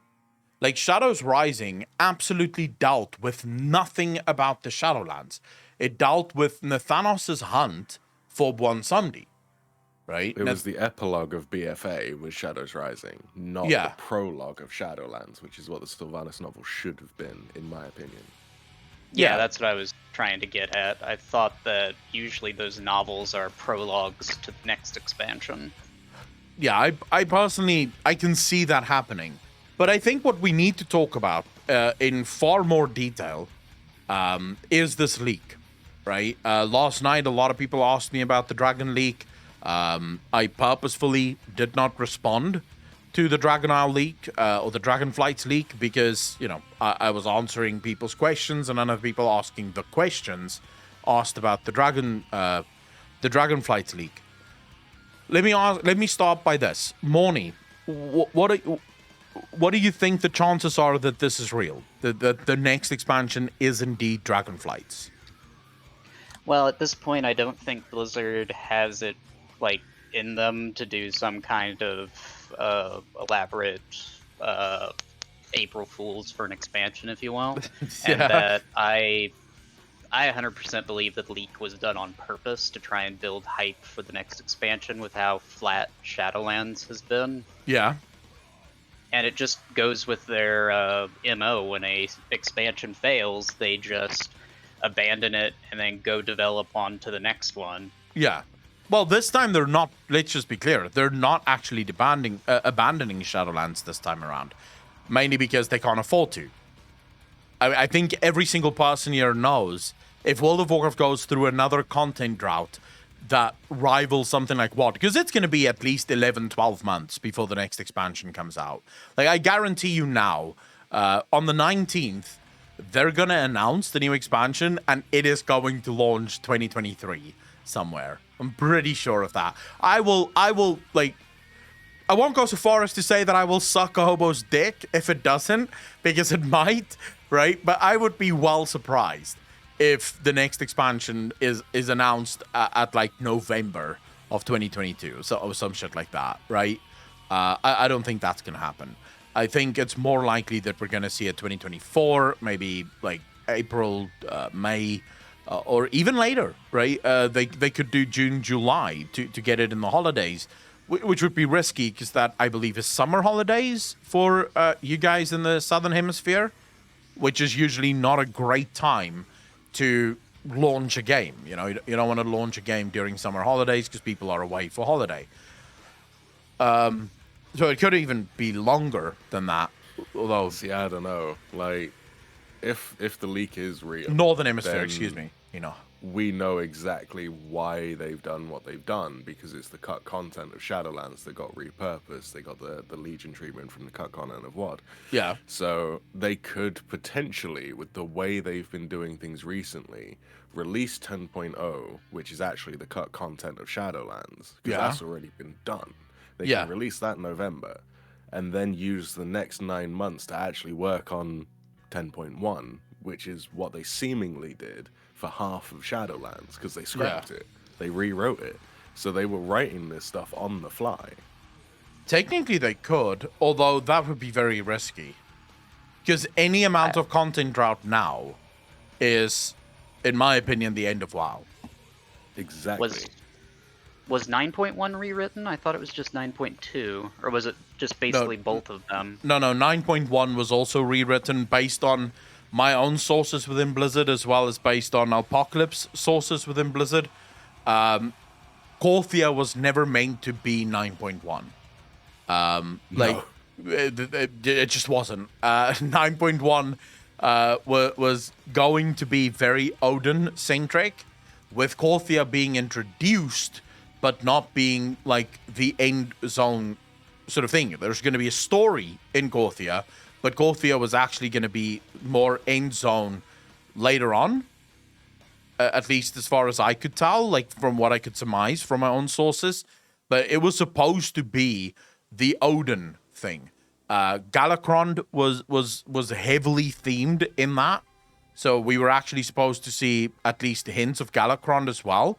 I can't remember. Was it planned that Galakrond was going to be a 9.1 and Odin 9.2? The original 9.2 was the culmination of those. Yeah. The story of Odin. 9.1 you were meant to get the setup for Odin. Yeah. The story of Odin, like the setup and the story of Odin would have led to like a Galakrond-esque showing, right? That's where the story was supposed to go. And then all of that was cut. So 9.1 was also massively reworked, which kind of makes sense why 9.1 took so long to come out, you know? Yeah. Why did they need 9 months? So I will ask all of you this right now in chat as well as the people hanging out with me right now. How is it? Like, if you are one of those people that go, Akalon, no, that's bullshit, obviously, they didn't rewrite the whole story. Do you believe in your heart of hearts that the content that is Korthia took 9 months to make? Like, do you truly believe that? I mean, there can't be people that genuinely think there were no rewrites in Shadowlands. They outright told you they rewrote Denathrius' ending. So even if that's the only one you believe, there were still rewrites. So here's why I can tell you. Most of the time, the way the expansions work is they already start work on the expansions during the normal development. So it's not like the game launches, right? And then only do they start work on the expansions. They already have teams working on the next expansions, like the zone design and stuff like that. More often than not, it's the finishing touches that is being put on the patches while they work. I believe, according to some of my sources, it's only the 0.3 patch that is usually started at the launch of the game. So as soon as the game launches, that's when they start with the 9.3 stuff. Everything else is already well in development. So what you're effectively saying is that Korthia as a zone and all the content that went into Korthia took almost a year and a half to make. There's no fucking way. What were they doing? Was it just one guy? Was it one guy making the whole fucking piece of content? Because, yes, I can see how one guy could take a year and a half to make that. It actually wouldn't surprise me if it was just one fucking intern just sat there, just 18-hour days. Yeah. Well, if that's the case, that they start the patches like well before that they announce it, and 9.3 is the 0.3 one is what they develop after they announce it. Yeah. What the heck were they doing with the first two? Like, did they get into rewriting the minute they presented Shadowlands? Yeah. I think the story was... I think, actually, the rewrite started before Shadowlands even launched. We already know for a fact that the rewrite started very early on with Denathrius. I think Apocalypse just said that. Denathrius was meant to die in 9.0, and they rewrote it so that Denathrius survives and can eventually become a threat later on, right? So they were already well into rewriting the Shadowlands, I think, even before it launched. They were already onto it. But anyways, enough about the rewrites and stuff. I want to focus very specifically on the Dragon Isles and the Dragon Flights expansion. When it launches aside, because, there's going to be a lot of different arguments for when it could launch, when it should launch, things like that. I think most importantly, what we have to talk about is, are any of you in chat as well as in voice hyped for a Dragon Isle Dragon Flights expansion? Not really. Every time the dragons were part of the lore, it was kind of half-baked. I can agree with that. Just look at Cataclysm with how they handled Deathwing and everything.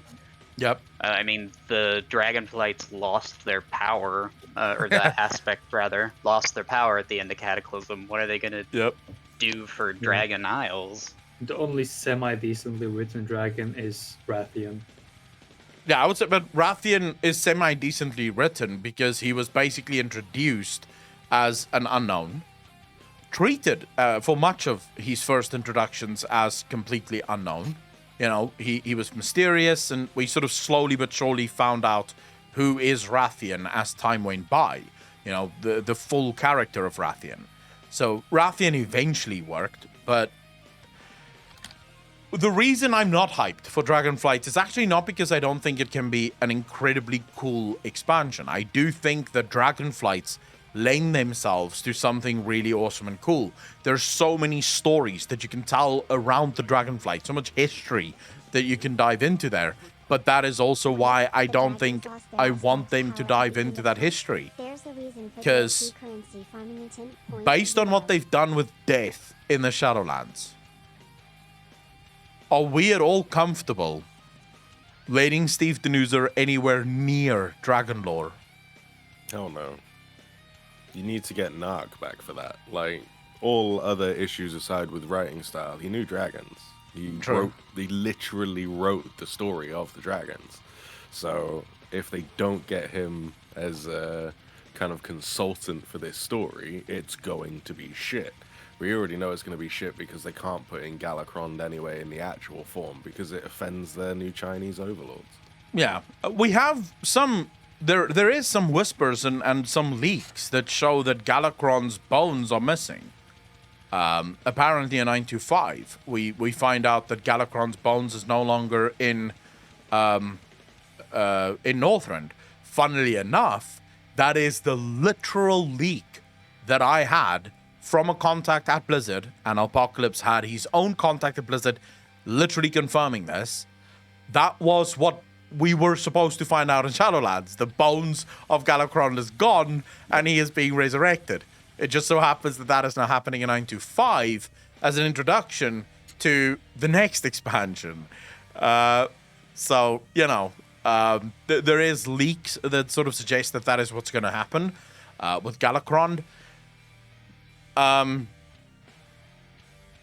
What is your expectations? If we were to give Blizzard absolute rope here and say, look, Blizzard have learned their lessons, they've seen the light, what exactly is our expectations for Dragonflights? What do you think the expansion is going to look like? Let me rephrase it. The perfect expansion, in your opinion, not as far as story necessarily goes, not the intricacies of story, but from a gameplay perspective as well as a story perspective, what would be the way that you would approach this expansion? Let's go in order, I think. Let's go for Morning first. Let Morning go.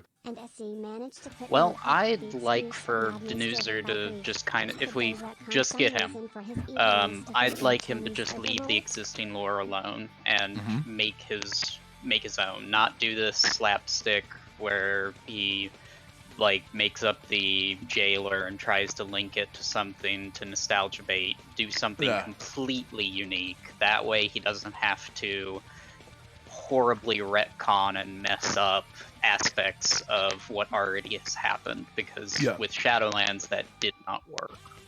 So if he's going to go with Dragon Isles, don't touch the aspects at all. Have it be just its own thing, like dragons that have no longer known the Titans, or flights that we've never seen before. All right, so basically they've been cut off from the rest of Azeroth, and they clearly don't have a clue what is going on Azeroth. All right, Apocalypse? Kind of very similar, actually, but also a little bit of the cut story of Agrimar in Warlords of Draenor. You get these proto-drakes that we know from the books. There were lots of other different color combinations. There was a shit ton. I think you and I counted it once. It's like 9 sub-ones or some shit like that. Like, you have the 5 main flights, but then you also have no, like that's the actual dragonflights. I mean the combination colors. So you had like silver, gold, bronze, and like that kind of stuff. That's what I'm saying, because you had so there's a shit ton of dragons in the game. Just to quickly run them down. You have the Dragonflights, which is the 5 main ones. Then you have like a bunch extra ones. Some of them survived, like the chromatic dragons are nowhere. They didn't survive. But then you have some stuff like the time,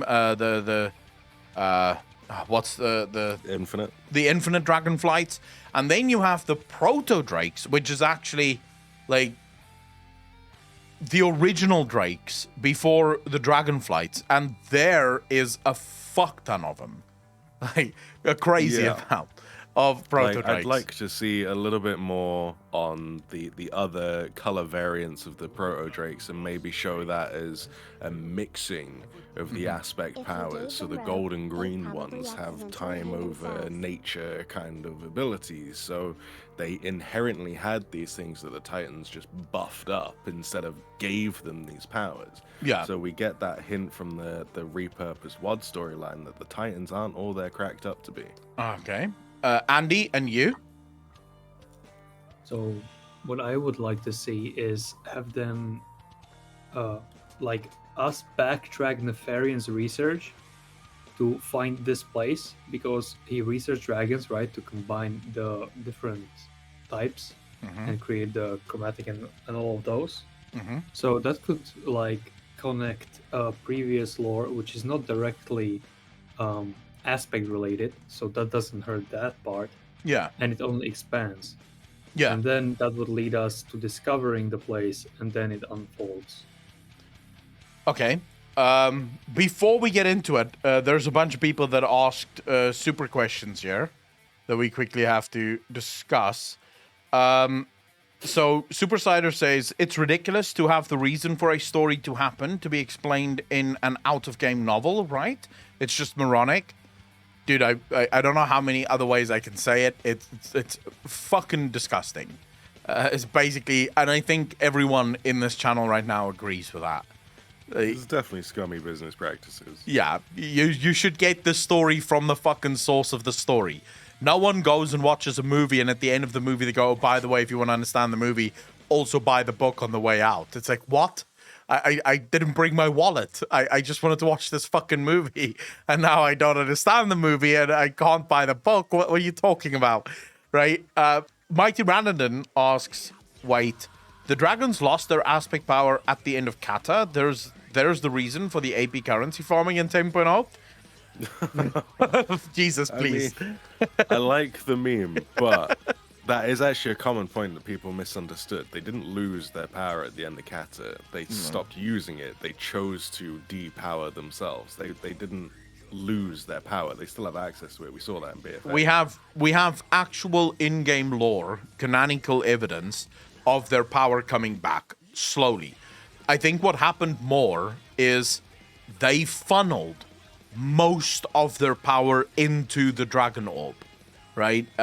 In order to into the Dragon Soul, in order to take down Deathwing. Right. And because they depleted their power source, like literally depleted all the reservoirs, that shit's gonna take time to build up again. So it's not like they're powerless. The Dragonflights still have, technically, they still have all the capability of all the power that they used to have, just not right now. So it's effectively like a mage that have run and have to sit and drink for a bit. Right.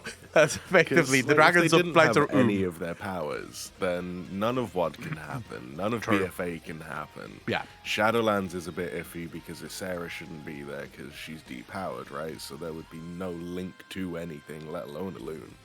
True. Very true. We also have Mighty Randon asking, is Galakron evil by nature?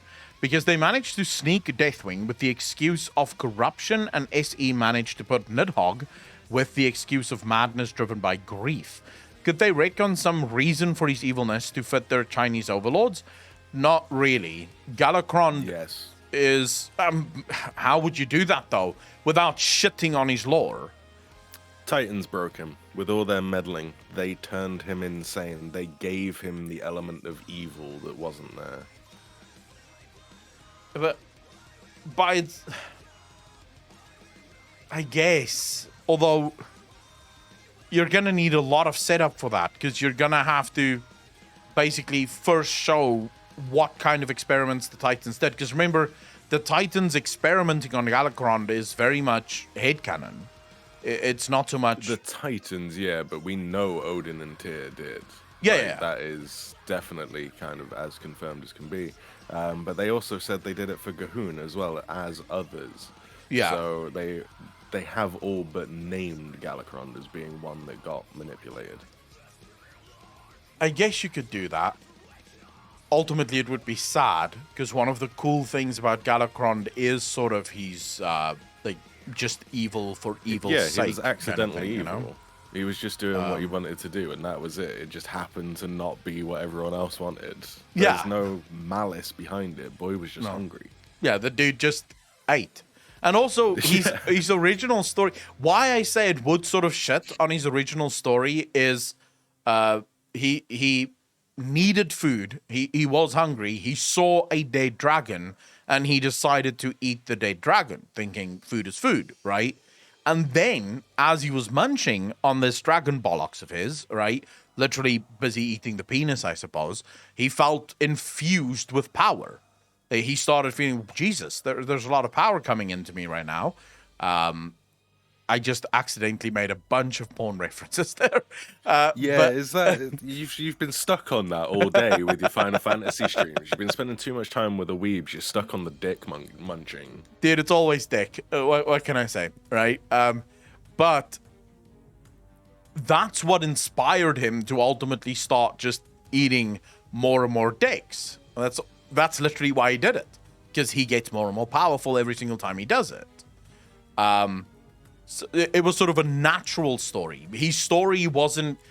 He wasn't evil because he had some nefarious plan for world domination or some shit like that. That's not it. Like, he just got hungry, realized he gets a lot of power from eating these dragons, and then decided, you know what, why wait for them to die? Let's just eat them alive, you know? Let's get all that power right now.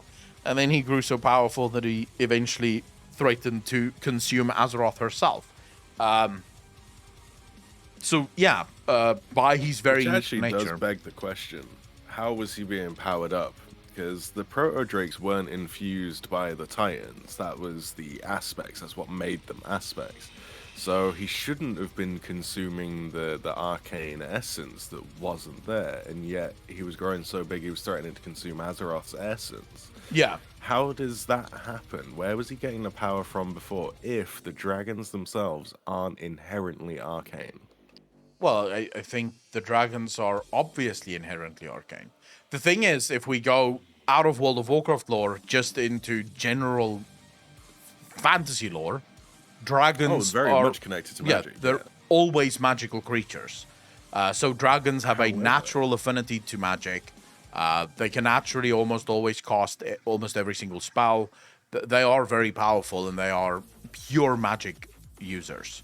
So, however, Chronicle states them to be life and light. Life and light, that's a weird mix. The light wave going through the universe, when it crystallized, it would land on certain planets and infuse into the local flora and fauna. Yeah. And when it found the, I think it was the elementals or the elements on Azeroth, it turned them into the Proto-Drakes.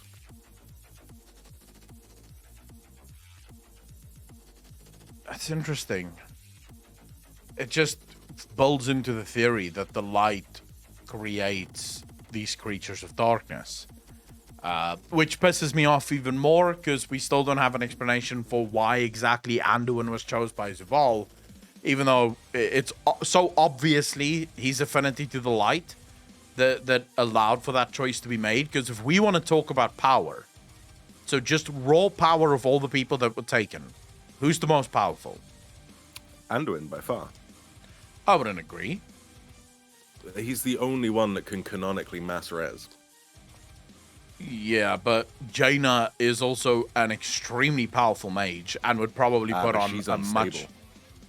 I don't know if I would agree with that. She used to be unstable. Is she still unstable? Would we say... Oh, yeah, definitely. After what she pulled in Legion and the whole Blood Elf thing in Mop, when she meets Khadgar, she's like, oh, it was a bit of a mess. What a funny business. Let's move on. Completely fucking unstable. But she got over it, right? Yes, your girlfriend set fire to your car, but she did apologize afterwards, and since then have not set fire to anything else. Yeah, but since then, she's not set fire to anything else. So one could say she's bombed mellowed with Lordaeron. age, right? Yeah, Lordaeron was war. Lordaeron was war. So I don't know if you could say the icing of Lordaeron was 100% her fault. I mean, she's one of the most unstable characters in WoW currently. I guess. I think that's just a product of how she's written. Like, I don't It think is a that Danusa woman. character. Yeah, I don't think the character in and of herself is innately unstable. It's how they've used her since then. I mean, she was pretty consistent up until the sudden flip of the switch in Legion and BFA. Yeah. Thrall's Mama, thanks for the tier 1 sub. Really appreciate it. Welcome to the most degenerate chat on Twitch. Thank you, thank you, thank you. Very much appreciated, Thrall's Mama. Maybe. I personally think it's Anduin because of the light. I think not so much power, because I still hold that Jaina is more powerful than Anduin. So if it was raw power that he was after, Jaina would have been a better option. Even Thrall, we see him using his elemental magic once again, his shamanistic powers once again in the Shadowlands. Of course, we only see it once. How does he do that? And then afterwards, we don't see it again. I'm just going to point out, right, that out of every single one of those characters, Jaina is the only one that escaped multiple times. So just by virtue of her escaping the whole time, she is powerful, right? The jailer had a hard time keeping her in her cell. Whereas Anduin was basically locked up until we found him, and then locked up again right after that. Anduin is slightly less useless than Bane. Because arguably Bane got is fucked the from the most beginning. powerful. He annoyed Zoval so much, Zoval let him go. That's power, my friend. That is pure fucking power. Well, he let him go off a cliff. Are we really going to say that makes him powerful, though? He's from Thunder Bluff. What do you think Torrent do in their spare time? They yeet themselves off because they're so tanky they can survive it. I mean, yeah, maybe. those elevators are just for our convenience, not the Torrent. Right? They just jump up and down, depending on what they need. I still remember the very first time I ran off of Thunder Bluff. I think every single person who's ever played WoW has had such a moment where for sure. you try to push it for the elevator, and then you miss the elevator, and then your full and run speed takes you past the elevator, and you wave at the elevator as you fall to your death. That has happened a few times, especially in my younger WoW days. But yeah, ultimately, I mean, so for me, what I would like to see from the Dragonflight's expansion, if we're purely talking about story, is a focus on the Dragon Isles itself. Not so much the dragons, but the Dragon Isles themselves. Its history, because that is history that can't be fucked up. We know nothing about the Dragon Isles, right? So he could basically write whatever the fuck he wants there. And it sort of goes back to what World of Warcraft has always done well, which is narratives. World of Warcraft is great at narratives. They're shit at individual stories.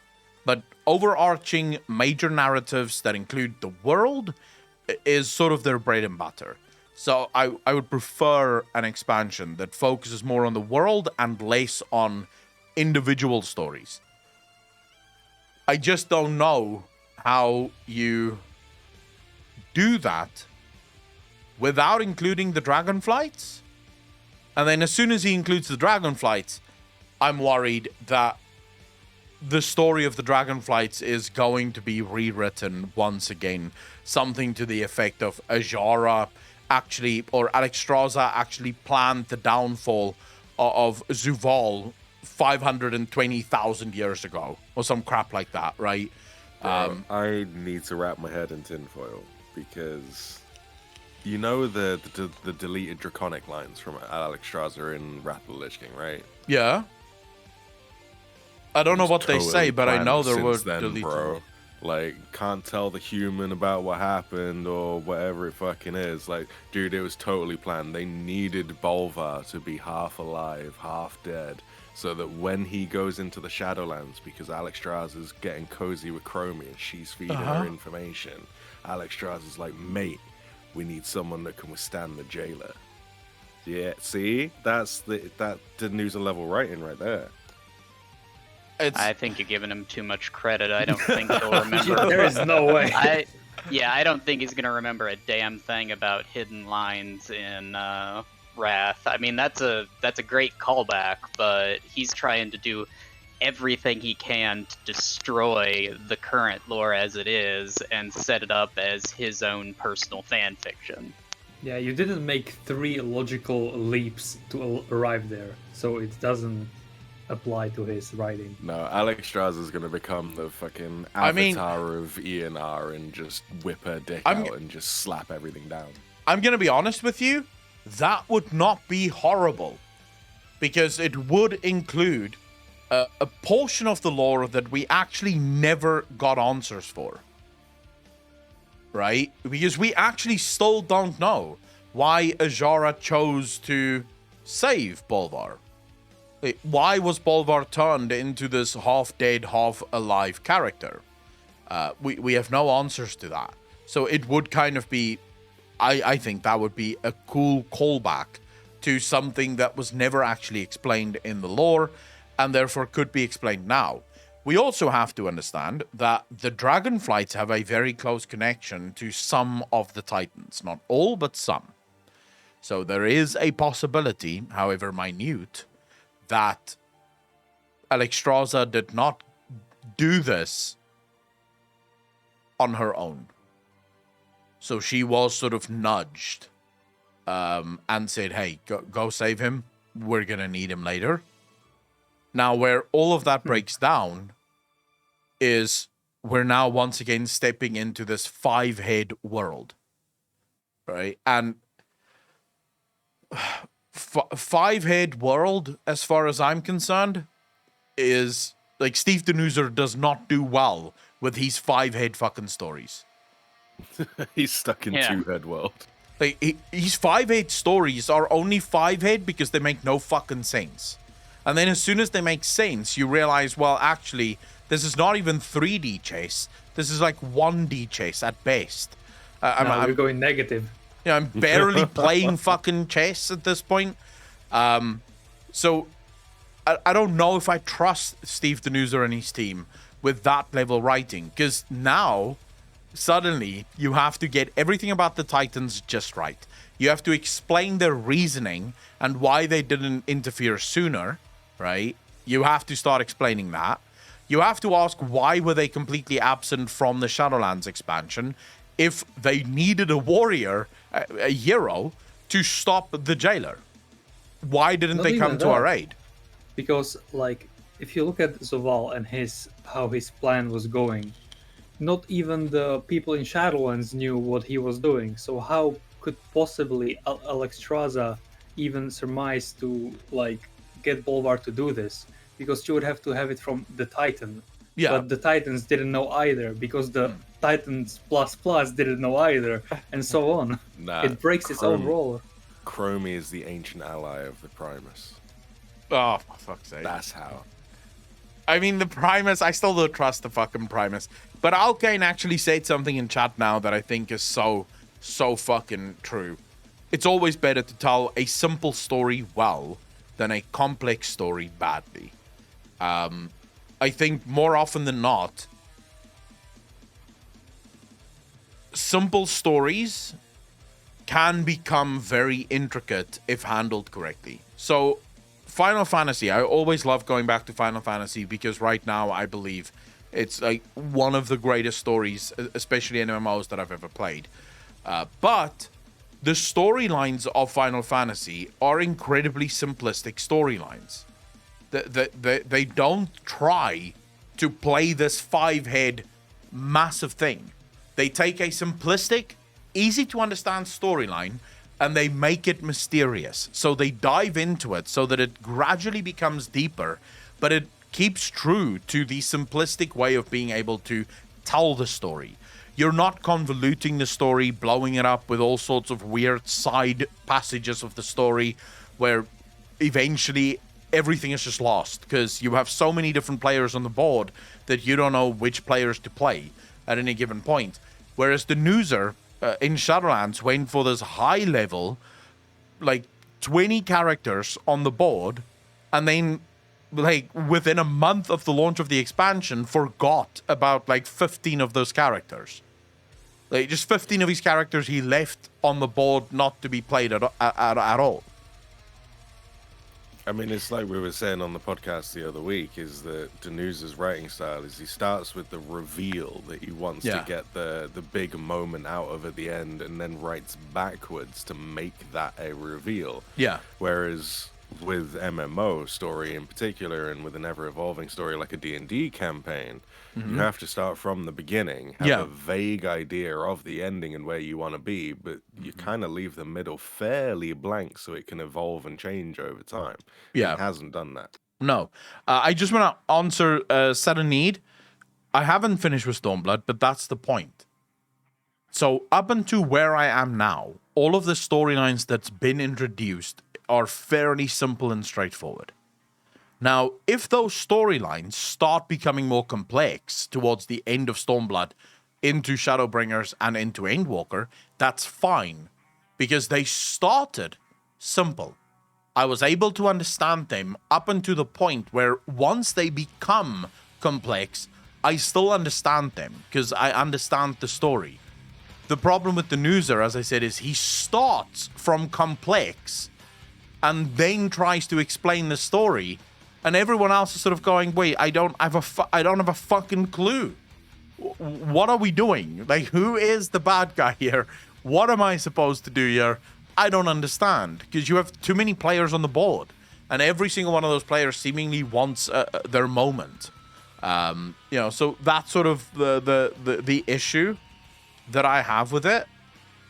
I mean, we do know who the bad guy is every time because he says so, but we don't know why the bad guy is. Yeah, but that's just saying to me you're the bad guy, or pointing towards someone and saying that's the bad guy means nothing. If I look at this guy and he's handing out food to the homeless, he's bringing orgasms to all single women, and you're sort of going, well, this guy seems to just do nice things. Is he really the bad guy? Because so far, what I'm seeing from him is he's a pretty decent dude, and then he goes, no, but he's really the bad guy. And it's like, well, if he's the bad guy, let's live in a bad world, because I kind of agree with the things he's doing right now. But okay, so shifting from the story, gameplay elements for Dragonflights. What do we want to see? I want him to ditch the whole collect power bullshit. I think we're kind of done with that. But Dragonflights, dude. Like 5 different Dragonflights, 5 different power sources to collect. Choose your dragon house and start collecting power. I actually want them to continue the Covenant idea, but not like, it pretty much got fixed by now. There is not as many problems. Like, I think it's a good idea, and they should keep iterating on it. But without the stupid, pointless grinding and, like, locking out certain things and so on. Like, I think having... Okay, borrowed powers have to be in the game. There is no way around it, because the game has to stay fresh. And they cannot do it by bloating permanent things all the time. So I think borrowed powers in themselves are a positive to the game design. However, they should take feedback better, because WoW does have insane PTR cycles, right? Yeah. And there is so much time for them to react to this. I think it can 100% be done correctly if they try. I don't necessarily agree that borrowed power is necessary, because you have Final Fantasy, no borrowed power. and yet it works. So I don't necessarily immediately agree that borrowed power is necessary. Oh, but the gameplay is completely different, right? The rotations are completely different. There's no specs and so on. Like, you have to think about all of these things and have to keep them fresh. Like, because WoW is a way older game, let's be real. Yeah. But the thing is, Final Fantasy isn't making the mistakes that WoW made that led WoW to this path. So I think by the time Final Fantasy reaches the age of World of Warcraft, it is still not going to be in the same spot. Now, I will agree with you that borrowed power is not inherently bad. I think borrowed power can absolutely work, but it has to be a multi-expansion system rather than an individual system. So what I mean by that is, imagine if artifact weapons in Legion launched, but in a more minimalistic version of what we got with Legion. So rather than having all of those powers available with your artifact weapon, you only had some of those powers available that you leveled Like up and glyphs, sort of got. Sort of like a glyph system, yeah. But then expanding it over multiple expansions. So with every new expansion, more options open up for your artifact weapon to level up further and to, change your play style based on how you want to play. And then also giving options. So I think one of the biggest missed opportunities Blizzard had with Legion was the artifact weapons existing, but actually offering no choice. Because in the end, you would level like every single trait, where it would have been much cooler if by choosing one golden trait, you can't choose another one, for example. Yeah, but like I'm defining borrow powers because of time constraints of development. Yeah. Ideally, they would rework all of the classes, like pretty much ground up to like maybe a point like in Cataclysm. Yeah. I think that's where it was pretty ideal.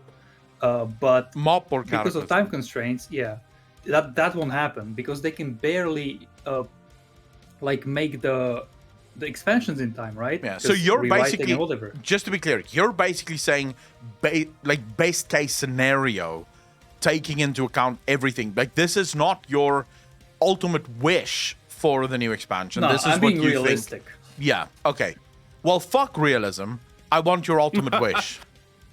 Calm down, Danusa.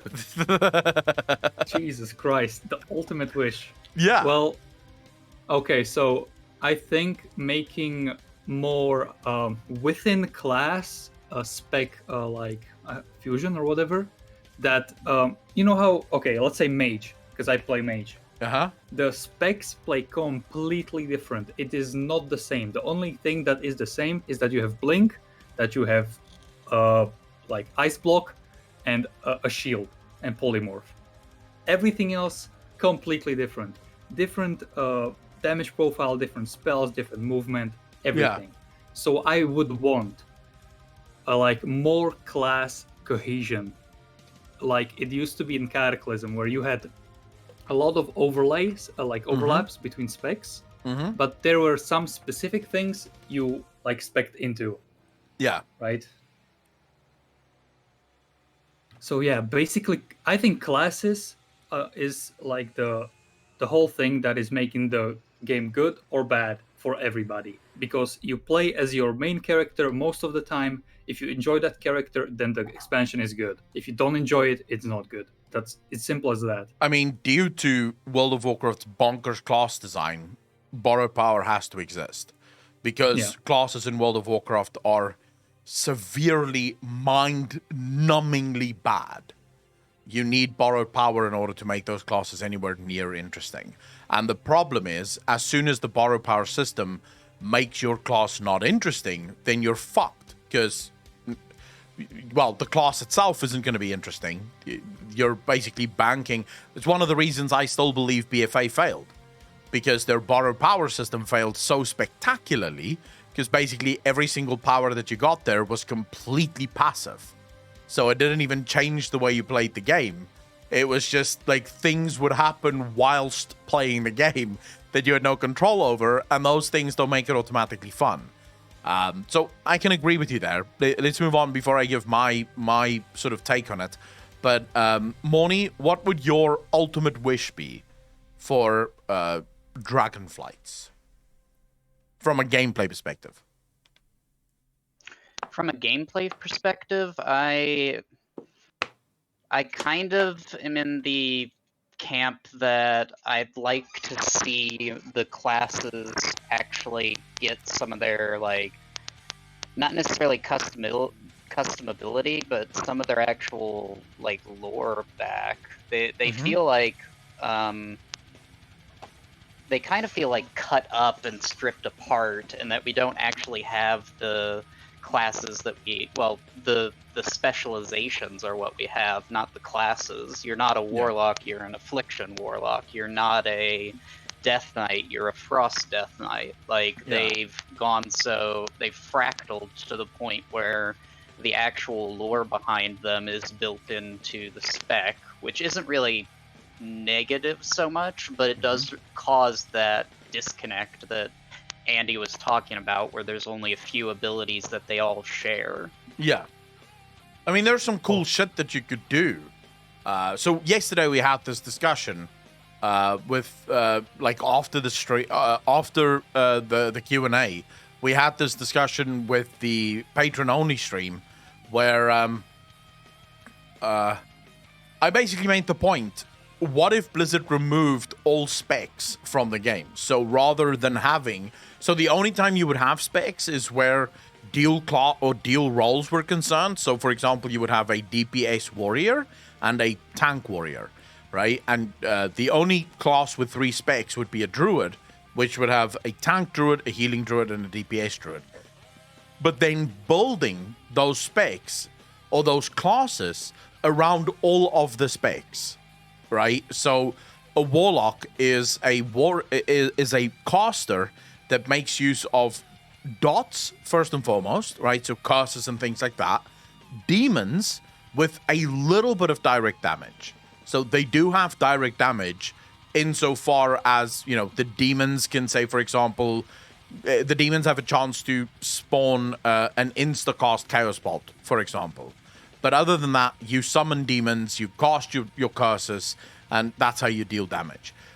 Mages could work on a cycle, because that's how I sort of view mages, is you go through your frost cycle, your fire cycle, and your arcane cycle. And if you play it perfectly, the amount of damage that you can do in those 3 cycles is insane, right? But think of how much fun that could be from a class design perspective.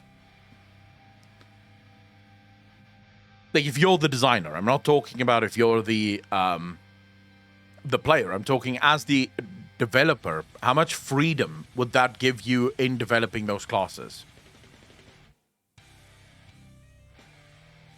I mean, everyone would just play druid, right? Because then you can be everything.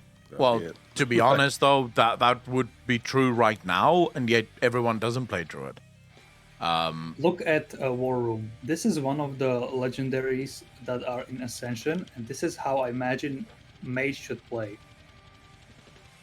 If you can project it on the stream screen, that would be great too. Yeah, I'm just scrolling down now to it.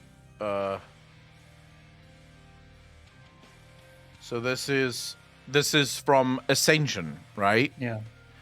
Casting Arcane Missiles while Missile Barrage is active increases the chance to proc your next Brain Freeze by 60%. Casting Fireball while Brain Freeze is active increases the chance to proc your next Missile Barrage by 60%. Consuming these effects grant you a stack of Evoker, which decreases the casting of Frostbolt by 3% and causes Frostbolt costs to increase the damage of your Fireball and Arcane Missiles by 3% and the critical strike chance by 3%. Both effects stack up to 5 times in the last 10 seconds. Yeah, single passive, there you have the whole gameplay set up, your abilities defined, everything. Yeah, and now you have a mage, because technically, lore-wise, there is no such thing as a frost mage or an arcane mage or a fire mage. Lore-wise, there is a mage. Mages can do all things. They will favor certain things, but they can do all things. So personally, I think that could be really cool. Apocalypse, your turn. From a mechanical perspective, What do you want to see within World of Warcraft? More Dragonflight. silly, fun content like Centinex farming, or the Broken Shore buildings, or the original Torghast, or the Deaths of Chromie scenario. Like, just the silly, fun things. Yeah. Just more of that. Yeah. I can That kind of loops back to the Hearthstone thing that we talked about yesterday, if you want to go through that quickly. Oh, yeah. Yesterday we spoke about this idea. Now, chat, listen fucking closely, because this could be really cool. Andy, you can explain it, and then I'll fill in minutia if it's necessary. Yeah, let me swap to voice activity, so I don't have to hold it. Okay, so basically the idea is, you know how in Lost Ark you collect cards. Cards have sets, and sets give bonuses. Yeah. Hearthstone is a card game set in the Warcraft universe, but is somehow separate from it. If you introduced Hearthstone as a minigame within Warcraft, and have all of the Hearthstone expansions based around the content they are in within the world, so you could play Naxxramas in Undercity or somewhere there, and then you have different cards collected from the raids they are connected to lore-wise. Yeah. You would have collection, you would have obviously the game Hearthstone, you could get the Hearthstone players to sub to WoW, which is a constant stream of money, which is guaranteed. You Yeah. can't say that it's pay to win, because Hearthstone is pretty much already pay to win. Yeah. The card sets could have different cosmetic bonuses, like, I don't know, damage against undeads in open world, whatever, glowing eyes, anything. And then if you collect the sets, you could have also fun little Easter eggs with the bosses that are within the cards, and so on. And obviously you would interconnect Hearthstone and the WoW Hearthstone to make it a single thing, and people don't have to choose. Oh, well, can choose. Yeah, I think ultimately. So I see Atom Jar, for example, saying, dude, people have suggested it, and Hearthstone makes more money as a standalone game. It's not what we're talking about anymore. World of Warcraft can no longer afford to look at what makes the most money. They have to start looking at what makes the most sense from player enjoyment perspectives. And that means casual content. That means actually providing casuals with something to do in the game that isn't stuff that is sort of just leftovers from whatever the raiders already did. So, for example, old raids and stuff that does not qualify as casual content. World of Warcraft has virtually zero casual content within it. The casual content that used to exist is completely outdated and unnecessary right now. Think back to something like the farm, think to the garrisons. They just don't, there's no point to going back to any of those things. And the only people that still do go back there are people who basically RP as if it's still the current year, right? So as much as I'm sure Blizzard wants to make more money, Blizzard is sort of running out of rope here. If Dragonflights fail, I have a sneaky suspicion that that is also the end of WoW. I don't see how World of Warcraft survives 3 bad expansions. Now, in my perfect world, I want Blizzard to forget for a moment about their hardcore players. I realize a lot of people might get pissed off by that, but raiders do not matter. Dungeoneers do not matter. They are the smallest group of players within the game. It's about, like, we know, it's about 5 to 10% of the entire community that does those things as a general rule, that does those things and does it at a very hard level. And from there, the people who do it at the highest level is like 1 or 2% of the player base. They don't matter. Still give them their content. Not at all saying that they shouldn't have content, but they already have content. You already have dungeons in every single expansion. You already have raids in every single expansion. That is fine. But you have to start looking after your casual audience. We just went to a wedding in Final Fantasy XIV for anyone that wasn't here. when we went. I was invited by Alpen and Juju to join them on their wedding day. It is not just a wedding where, you know, we sort of RP and pretend like they're getting married. There is an actual cathedral built within the game. The sole reason for its existence is to house weddings. Players can purchase either there's a free option, and then there's two or three paid options for the kind of wedding that you want, which allows you to customize the flowers, the colors, the music, everything. You have this wedding. There's cutscenes. There's an entire ceremony. The guests get gifts, right? 2 pets that is given to the guests. The bride and the groom get a mount, as well as a really cool wedding dress and a wedding suit. And this is all developed for a small group within the community that want to partake in things like marriages. Oh, I definitely wouldn't say it was small in Final Fantasy XIV. That aspect of it is actually quite a large amount of the player base. I think if you put it in percentages, it's still not going to be the largest part of the player base. Do you think? I would actually say so, yes, because it's the culture of the people that play that game that are into that thing. So that element is going to form quite a large portion of the player base. I think there's a lot of people that would get married for the portal option, to be able to portal to your partner, and for the mount, right? There's a lot of people that would get married for those perks. But purely the marriage aspect, like all the effort that they went through to actually design it. So we're talking about the RP folk who die for shit like that. I don't necessarily think that is a massive part of the... Oh, definitely it is in the Final audience. Fantasy, for sure. I'd be surprised. If it's like 50, 60%, I doubt. I would hit doubt on that one. Next time you're doing a Final Fantasy XIV stream, your small portion of the internet, ask them how many people are married in Final Fantasy XIV, and I guarantee more than 50% of the responses will be married. Hold up. I just explained to you. I think there's a lot of people that would get married for the perks of being able to teleport to anyone and also get the mount. But if you include the effort that SE put into the cutscenes, the ceremony, the whole thing, if like you could have just had the married option, and people buy the thing, they sort of get married, and now they can teleport everywhere without the sort of ceremony that they put on. They could have done that and that alone, right? And it would probably have satisfied the vast majority of married people in the game, because they're only getting married for the mount and the teleport. Money. No, but well, actually, it probably would have, because people still want the mount and the teleport.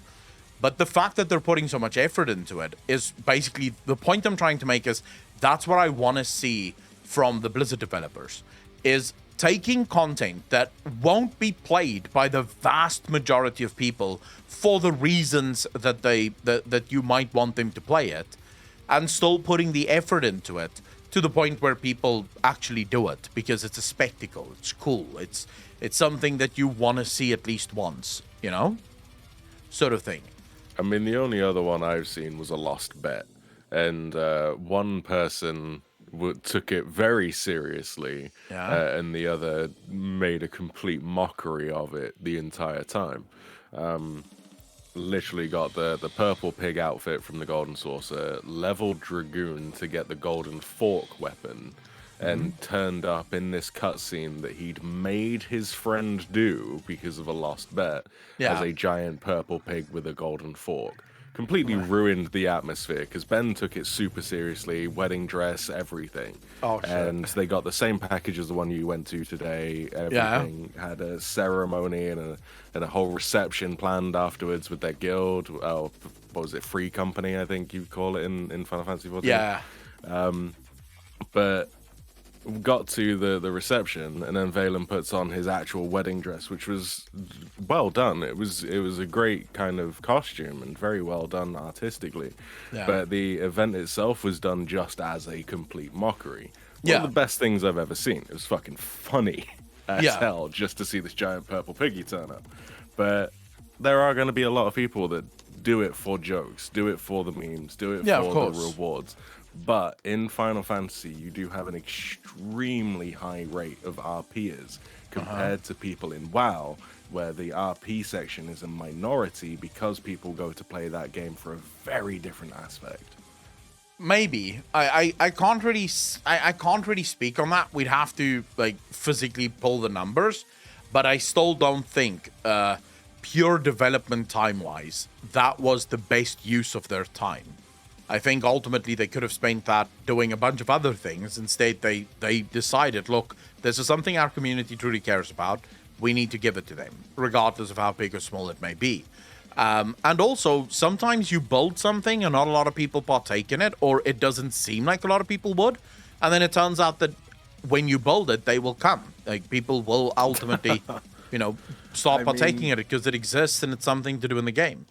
You do have to take into account the kind of Japanese work culture as well. That Western work culture, Blizzard's work culture, they put in their 8 hours and that's it for the day. The Japanese are very much the other way. They will put in so much more effort. So to say like this effort would be better spent elsewhere, it's not the same for the Japanese work culture because that effort was also put in elsewhere. All of it was done. Nothing was cut because of time or content or desire. They pushed themselves to the point of illness to get it done. And I mean, there's good things and bad things about both sides of the work ethic. So, Batnot, Toxic, I just want to say, Apocalypse isn't actually excusing Blizzard for their for the bad games that they're launching because they don't have the work ethic. He's just saying, most likely with how Japanese work culture works, they would have had those developers working on the weddings, also doing two things, right? Because everything still has to be developed, including now the weddings. So he's just sort of saying that might be the case. To Batnot, to your point there, you are correct. I think a lot of people in World of Warcraft would do. So I'm going to be honest with you. When I was playing World of Warcraft, like hardcore, that was sort of my only MMO. I didn't touch any other MMOs.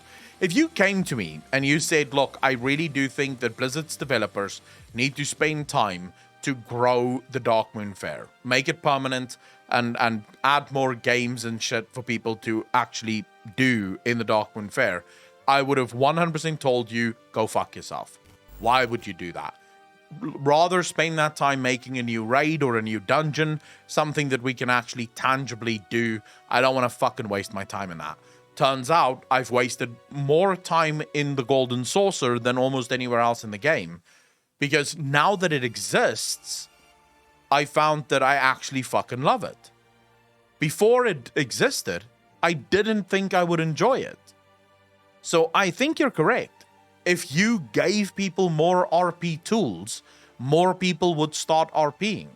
Because the tools exist, and there are going to be people who think they don't like RPing that accidentally start doing it and go, wow, this is a lot of fun. But that's the sort of thing that I want to see from Blizzard. That's what I want to see with the next expansion, is let your creativity flow. And if I could ask the WoW player base one favor, stop shooting things down because you don't want it. It's the most annoying fucking thing. The other day, I'm talking about housing, and there's a WoW Andy going, fuck housing, who cares about housing, I want more raids. And I'm like, dude, if you don't want a house, then don't buy a house. It's as simple as fucking that. Just because there is the option to buy a house in a game doesn't mean you have to buy a fucking house. The option is there for the people that want the fucking house, right? Sorry, Apocalypse, yeah? No, I was just going to say, I mean, that goes back to my point, though, doesn't it? Like, with Blizzard, it is an either-or thing, because you only have 8 hours in a day, you can only do so much work. Whereas with the kind of Japanese or Asian kind of work culture and approach to work, they would go ahead and do that. They do go ahead and do that. They don't cut the content. They don't do one or the other. So that WoW Andy does have a point that player housing in WoW would detract from the main point of the game, because no one can argue the main point of WoW is raiding in dungeons, right? That's unfortunate, but that's what it is. It's a raiding and it's a dungeon game. But if you had that work ethic, where you didn't have to choose between one or the other, the WoW Andy would be in the wrong, because it doesn't affect him. It doesn't take away from enjoyment. I would also say the World of Warcraft development team is probably 3 or 4 times larger than the Final Fantasy development team. So WoW might not work as many hours, but they definitely have more than enough people to basically get the same amount of groups working on different types of content. Let's not pretend that the amount of staff makes a difference, because you can definitely have 10 people versus one person, and the one person can put out something better because the 10 people aren't talking over each other. So it is possible. We all know Blizzard wasn't working anyway. Let's be real. Yeah, but I mean, with the right management, more developers could put out a hell of a lot more content if they had someone to actually direct them, if they had someone to make sure that all this content is coming together. So I don't necessarily think that should... I don't think work culture is an excuse. Blizzard needs to start having fun with their game again. Because... this is going to sound so fucking cliche, and I apologize to every single person. Whenever you talk to streamers, especially when people come to me and they're like, hey, dude, I really want to start streaming. Where should I start? Right? And they're like, what game should I start playing? Like, what game should I focus on? My answer to them is always the cringiest shit ever, but it's also the truest thing. Play whatever you find fun. Right. Because if you're not having fun, your audience will immediately realize something's off here. He's playing something that he doesn't enjoy. I don't enjoy watching him play this thing that he doesn't enjoy. So I'm going to leave. I'm going to go watch someone else because this isn't fun. And I want to say, I think that's true for game design as well. If you don't have fun designing your game, the players aren't really going to have fun playing your game. Right? Because you're just not going to put in the effort. You're not going to be creative. And Blizzard is absolutely devoid of creativity at this point. It's something I mentioned on your Q&A. Someone brought up the question, like, have WoW devs given up? And you made the statement that WoW devs don't care about making games anymore. And I think that's a bit of an erroneous statement. It's not that they don't care about making games. They love making games. It's just they don't care what game it is. Yeah. Whether it's WoW or Final Fantasy or fucking ESO. It could be any game. As long as they're making a game, that's their passion, not the specific game they're making. And that's the problem. They have no passion for their product, but they have passion for the process. I can agree with that statement as well. I think both of them can be true. I think both of them can be true at the same time. I think if many of these WoW devs worked at any other company, they would probably really enjoy it. I think World of Warcraft right now has a bunch of internal problems. I guarantee you all, we have only seen the tip of the iceberg. The Definitely. The lawsuits we saw is the surface level shit that eventually popped up. When a volcano erupts, what you see and what you don't see are two very different things. Well, I mean, they fired my buddy because he was Dutch. No one's talking about that. So there's definitely bigger underlying problems. Yeah, World of Warcraft right now, I think, is stuck in this thing where the developers aren't having fun working for Blizzard Entertainment anymore. That's why we see so many developers leaving the game, especially some of the old guard, because that's usually where you see it first. This was very interesting, actually. There was an interview a while back with he was the president of BioWare, I believe, at the time. And they sort of asked him why he left. Like, why did he leave BioWare? And his answer was really eye-opening. He said, as the company started to become more successful and EA started throwing more money at them, they started hiring more people, right? Because they need to bring out more games because EA wants more games. As a result of that, the company's culture started to change. The new people weren't like the old people. And it just one day started feeling alien. Like, one day it was just no longer fun going into the office. Because the reason you started working there is now no longer the reason you want to work there. Because everything is different.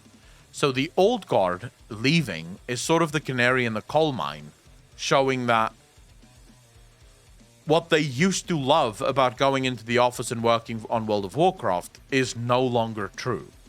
Things have shifted to the point where I don't think the new people at Blizzard really care about making World of Warcraft as good as it used to be. Because that culture is gone. That idea of making the players happy is gone. I don't know if you can get that back, if I'm honest. I don't think you can, and I don't think they're ever going to try to go backwards on any of that stuff. They're definitely forging ahead into this new era of cultural movements, and that's what it is. It's what they need to do to get people involved. It's where the world is going. Yeah. It's moving on, and we're not. They need to move on too. True. I mean, at the end of the day, we'll have to wait and see if there's a new culture that can be resurrected within Blizzard Entertainment. I think ultimately Dragonflights for me is make or break. Is there anyone in this chat that would disagree with that? No. Like, would you guys? Yes, but only because I know they've paid up to 11.0. Although that's not really going to stop. Like, if 10.0 fails miserably, they could very easily scratch 11.0. You know, they could very easily absolutely could, but I think they would release it out of spite. They would make it super amazing, give everyone exactly what they asked for at the final moment, just to be like, well, this is what you could have had, but you didn't have faith in us, so fuck you, we're out. They could do it. I mean, that would also then sink Blizzard for the most part, right? Oh, yeah, but that's getting parceled off when Microsoft get in touch with it anyway. I sort of think with Microsoft coming on board, we could actually see a major change in the failures of WoW and how WoW have been approached. Because for Microsoft, the onus is going to be far more on subscriber numbers than what it is going to be on cash shop and player retention numbers. Microsoft wants subscribers. They want numbers, right? They look at Microsoft's store, the Xbox Game Pass. The games that they put on there is literally put on to ensure as many people join it as possible. That's where Microsoft money comes from. So Microsoft is basically, I think, going to approach World of Warcraft in much the same way. It is a way for them to get numbers. And they want numbers. They want more people involved in it. Be a drought of a year till 10.0 comes out? Yeah, Smudge. Very true. It is going to take some time. Ultimately, all we can do right now is wait and see. That is really all of it. So I'll give all of you a final word on what you think is going to happen or what you would like to happen before we end the show. Moni, we'll start with you. Well, what I kind of like to see is the devs actually. You guys brought up a good point that they just like making games and they don't exactly have a passion for the particular project they're on. I'd like to see that come back, because another point that that we didn't bring up is that I believe it was during an interview in Legion or somewhere that they mentioned they aren't even playing the games that they're developing. Yeah, And there's like a that's huge... kind of... Jason Schreier, actually, in his expose, highlighted that the vast majority of developers at World of Warcraft doesn't even play WoW. And I think therein lies the problem. I mean, just like you were saying with people who ask you, what game do I start with if I wanted to stream? You start with whatever you like. Yeah. And for a lot of people, what got them into Blizzard was, having a passion for WoW, and then for whatever reason, that sort of eroded away. I don't know if that was just because of the internal issues that is Blizzard, or if that's because of Activision's influence. It doesn't matter where it came from. The point is, it slowly went to, this is my passion, to this is my job. I can agree with that. Andy?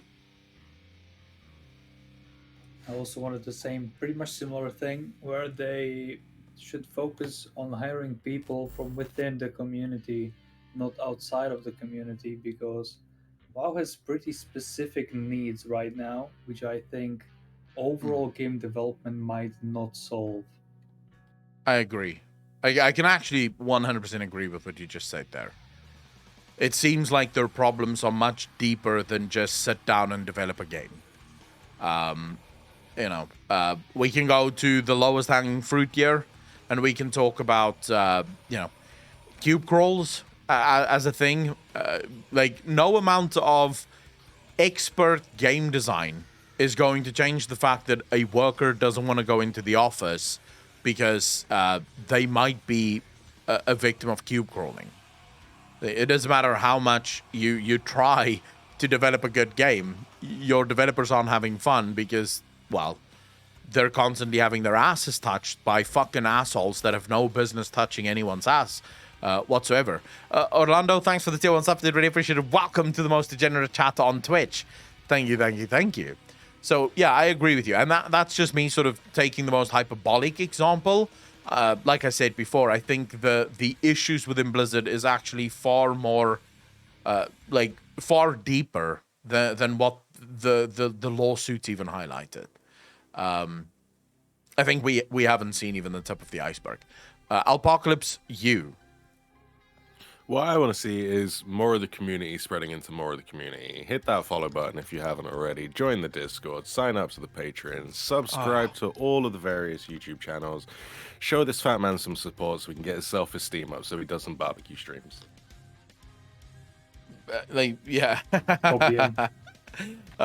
We'll see about the barbecue streams. For me, personally, what I want to see, and yes, this is going to sound as bad as I mean it to be. I want Ian gone, and I want Denuser gone. I do not believe that Ian is good at what he does. I think Ian is pretty shit at what he does, and I think Denuser as well. And that's not to say that they're not good game developers. I think Denuser is a good storyteller. I think Ian is a good game developer. But they're not leaders. And that is a massive fucking problem. Anyone that has ever worked at a company will know that leadership, just because someone is good at what they do, doesn't automatically make them a good leader. Like, sometimes you get a great worker, but they're pretty shit at leading. And that's what I sort of feel when it comes to Ian Azikostas and the Newser. I don't see Ian ever being able, because he's presided over 3 expansions so far. One of those expansions, now looking at the other 2, clearly was only good by accident. Like, Legion accidentally was a good expansion. How can I say that? Because the very thing that made Legion's borrowed power system work, so all of the aspects of Legion's borrowed power system that worked, was replaced in BFA with all the aspects that made Legion's borrowed power system actually a little bit shit. You know, the randomness of getting the legendary items. Like, all of that was retained, and then all the things that made the legendary system or the artifact weapons work was just left out, which means that Ian doesn't have a clue how he's supposed to build an expansion from the ground up. In his mind, all that you really need to make a video game is dungeons and raids. Like, clearly that's the only thing that's important. But most of us that are actual gamers know that that's not fun. Just having dungeons and raids is not the only thing that a game needs to be good. And if you spend any time playing Final Fantasy, you will immediately go, yeah, clearly games can be a hell of a lot better than whatever the fuck this is. So yeah, that sort of that brings to an end the LiveCraft episode, the special episode, the Twitch episode. I hope you guys enjoyed this. If you had fun, remember you can catch these LiveCraft episodes every week over on Patreon or as a YouTube channel member. They are available to all patrons and YouTube channel members, as well as Twitch subs. Did we do it last week for Twitch subs as well? I can't remember, Apocalypse. No. We didn't do it for Twitch subs. I'm trying to look now. No, it's not for Twitch subs. If we are, we need to renegotiate some moolah changing hands there. I'm trying to see.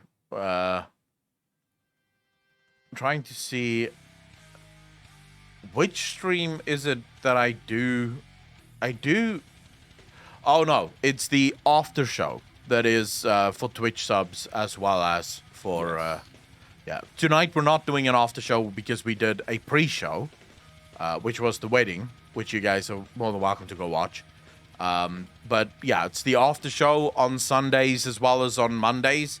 That after show is available to Twitch subs, patrons, and YouTube channel members. But if you want the LiveCraft episodes, that is for patrons and YouTube channel members alone. If you think that's unfair, please keep in mind that I stream a hell of a lot more on Twitch than I do on any of the other platforms.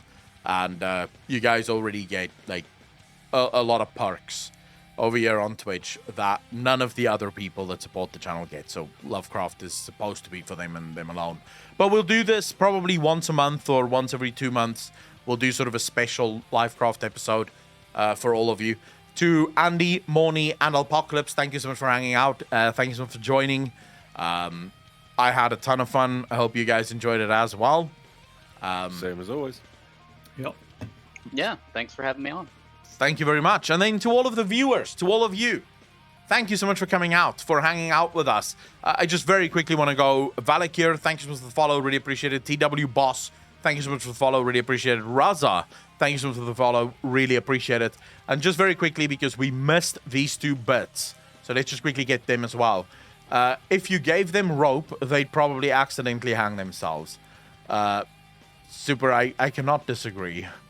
A question here. So Mighty Random asks a question. I saw someone commenting on the trouble Blizz will have on tackling Alexstrasza's lore without retconning it, due to their inability to handle with themes of genocide, suicide, and abuse without the proper care. Even though they are always eager to do so, can you elaborate on that?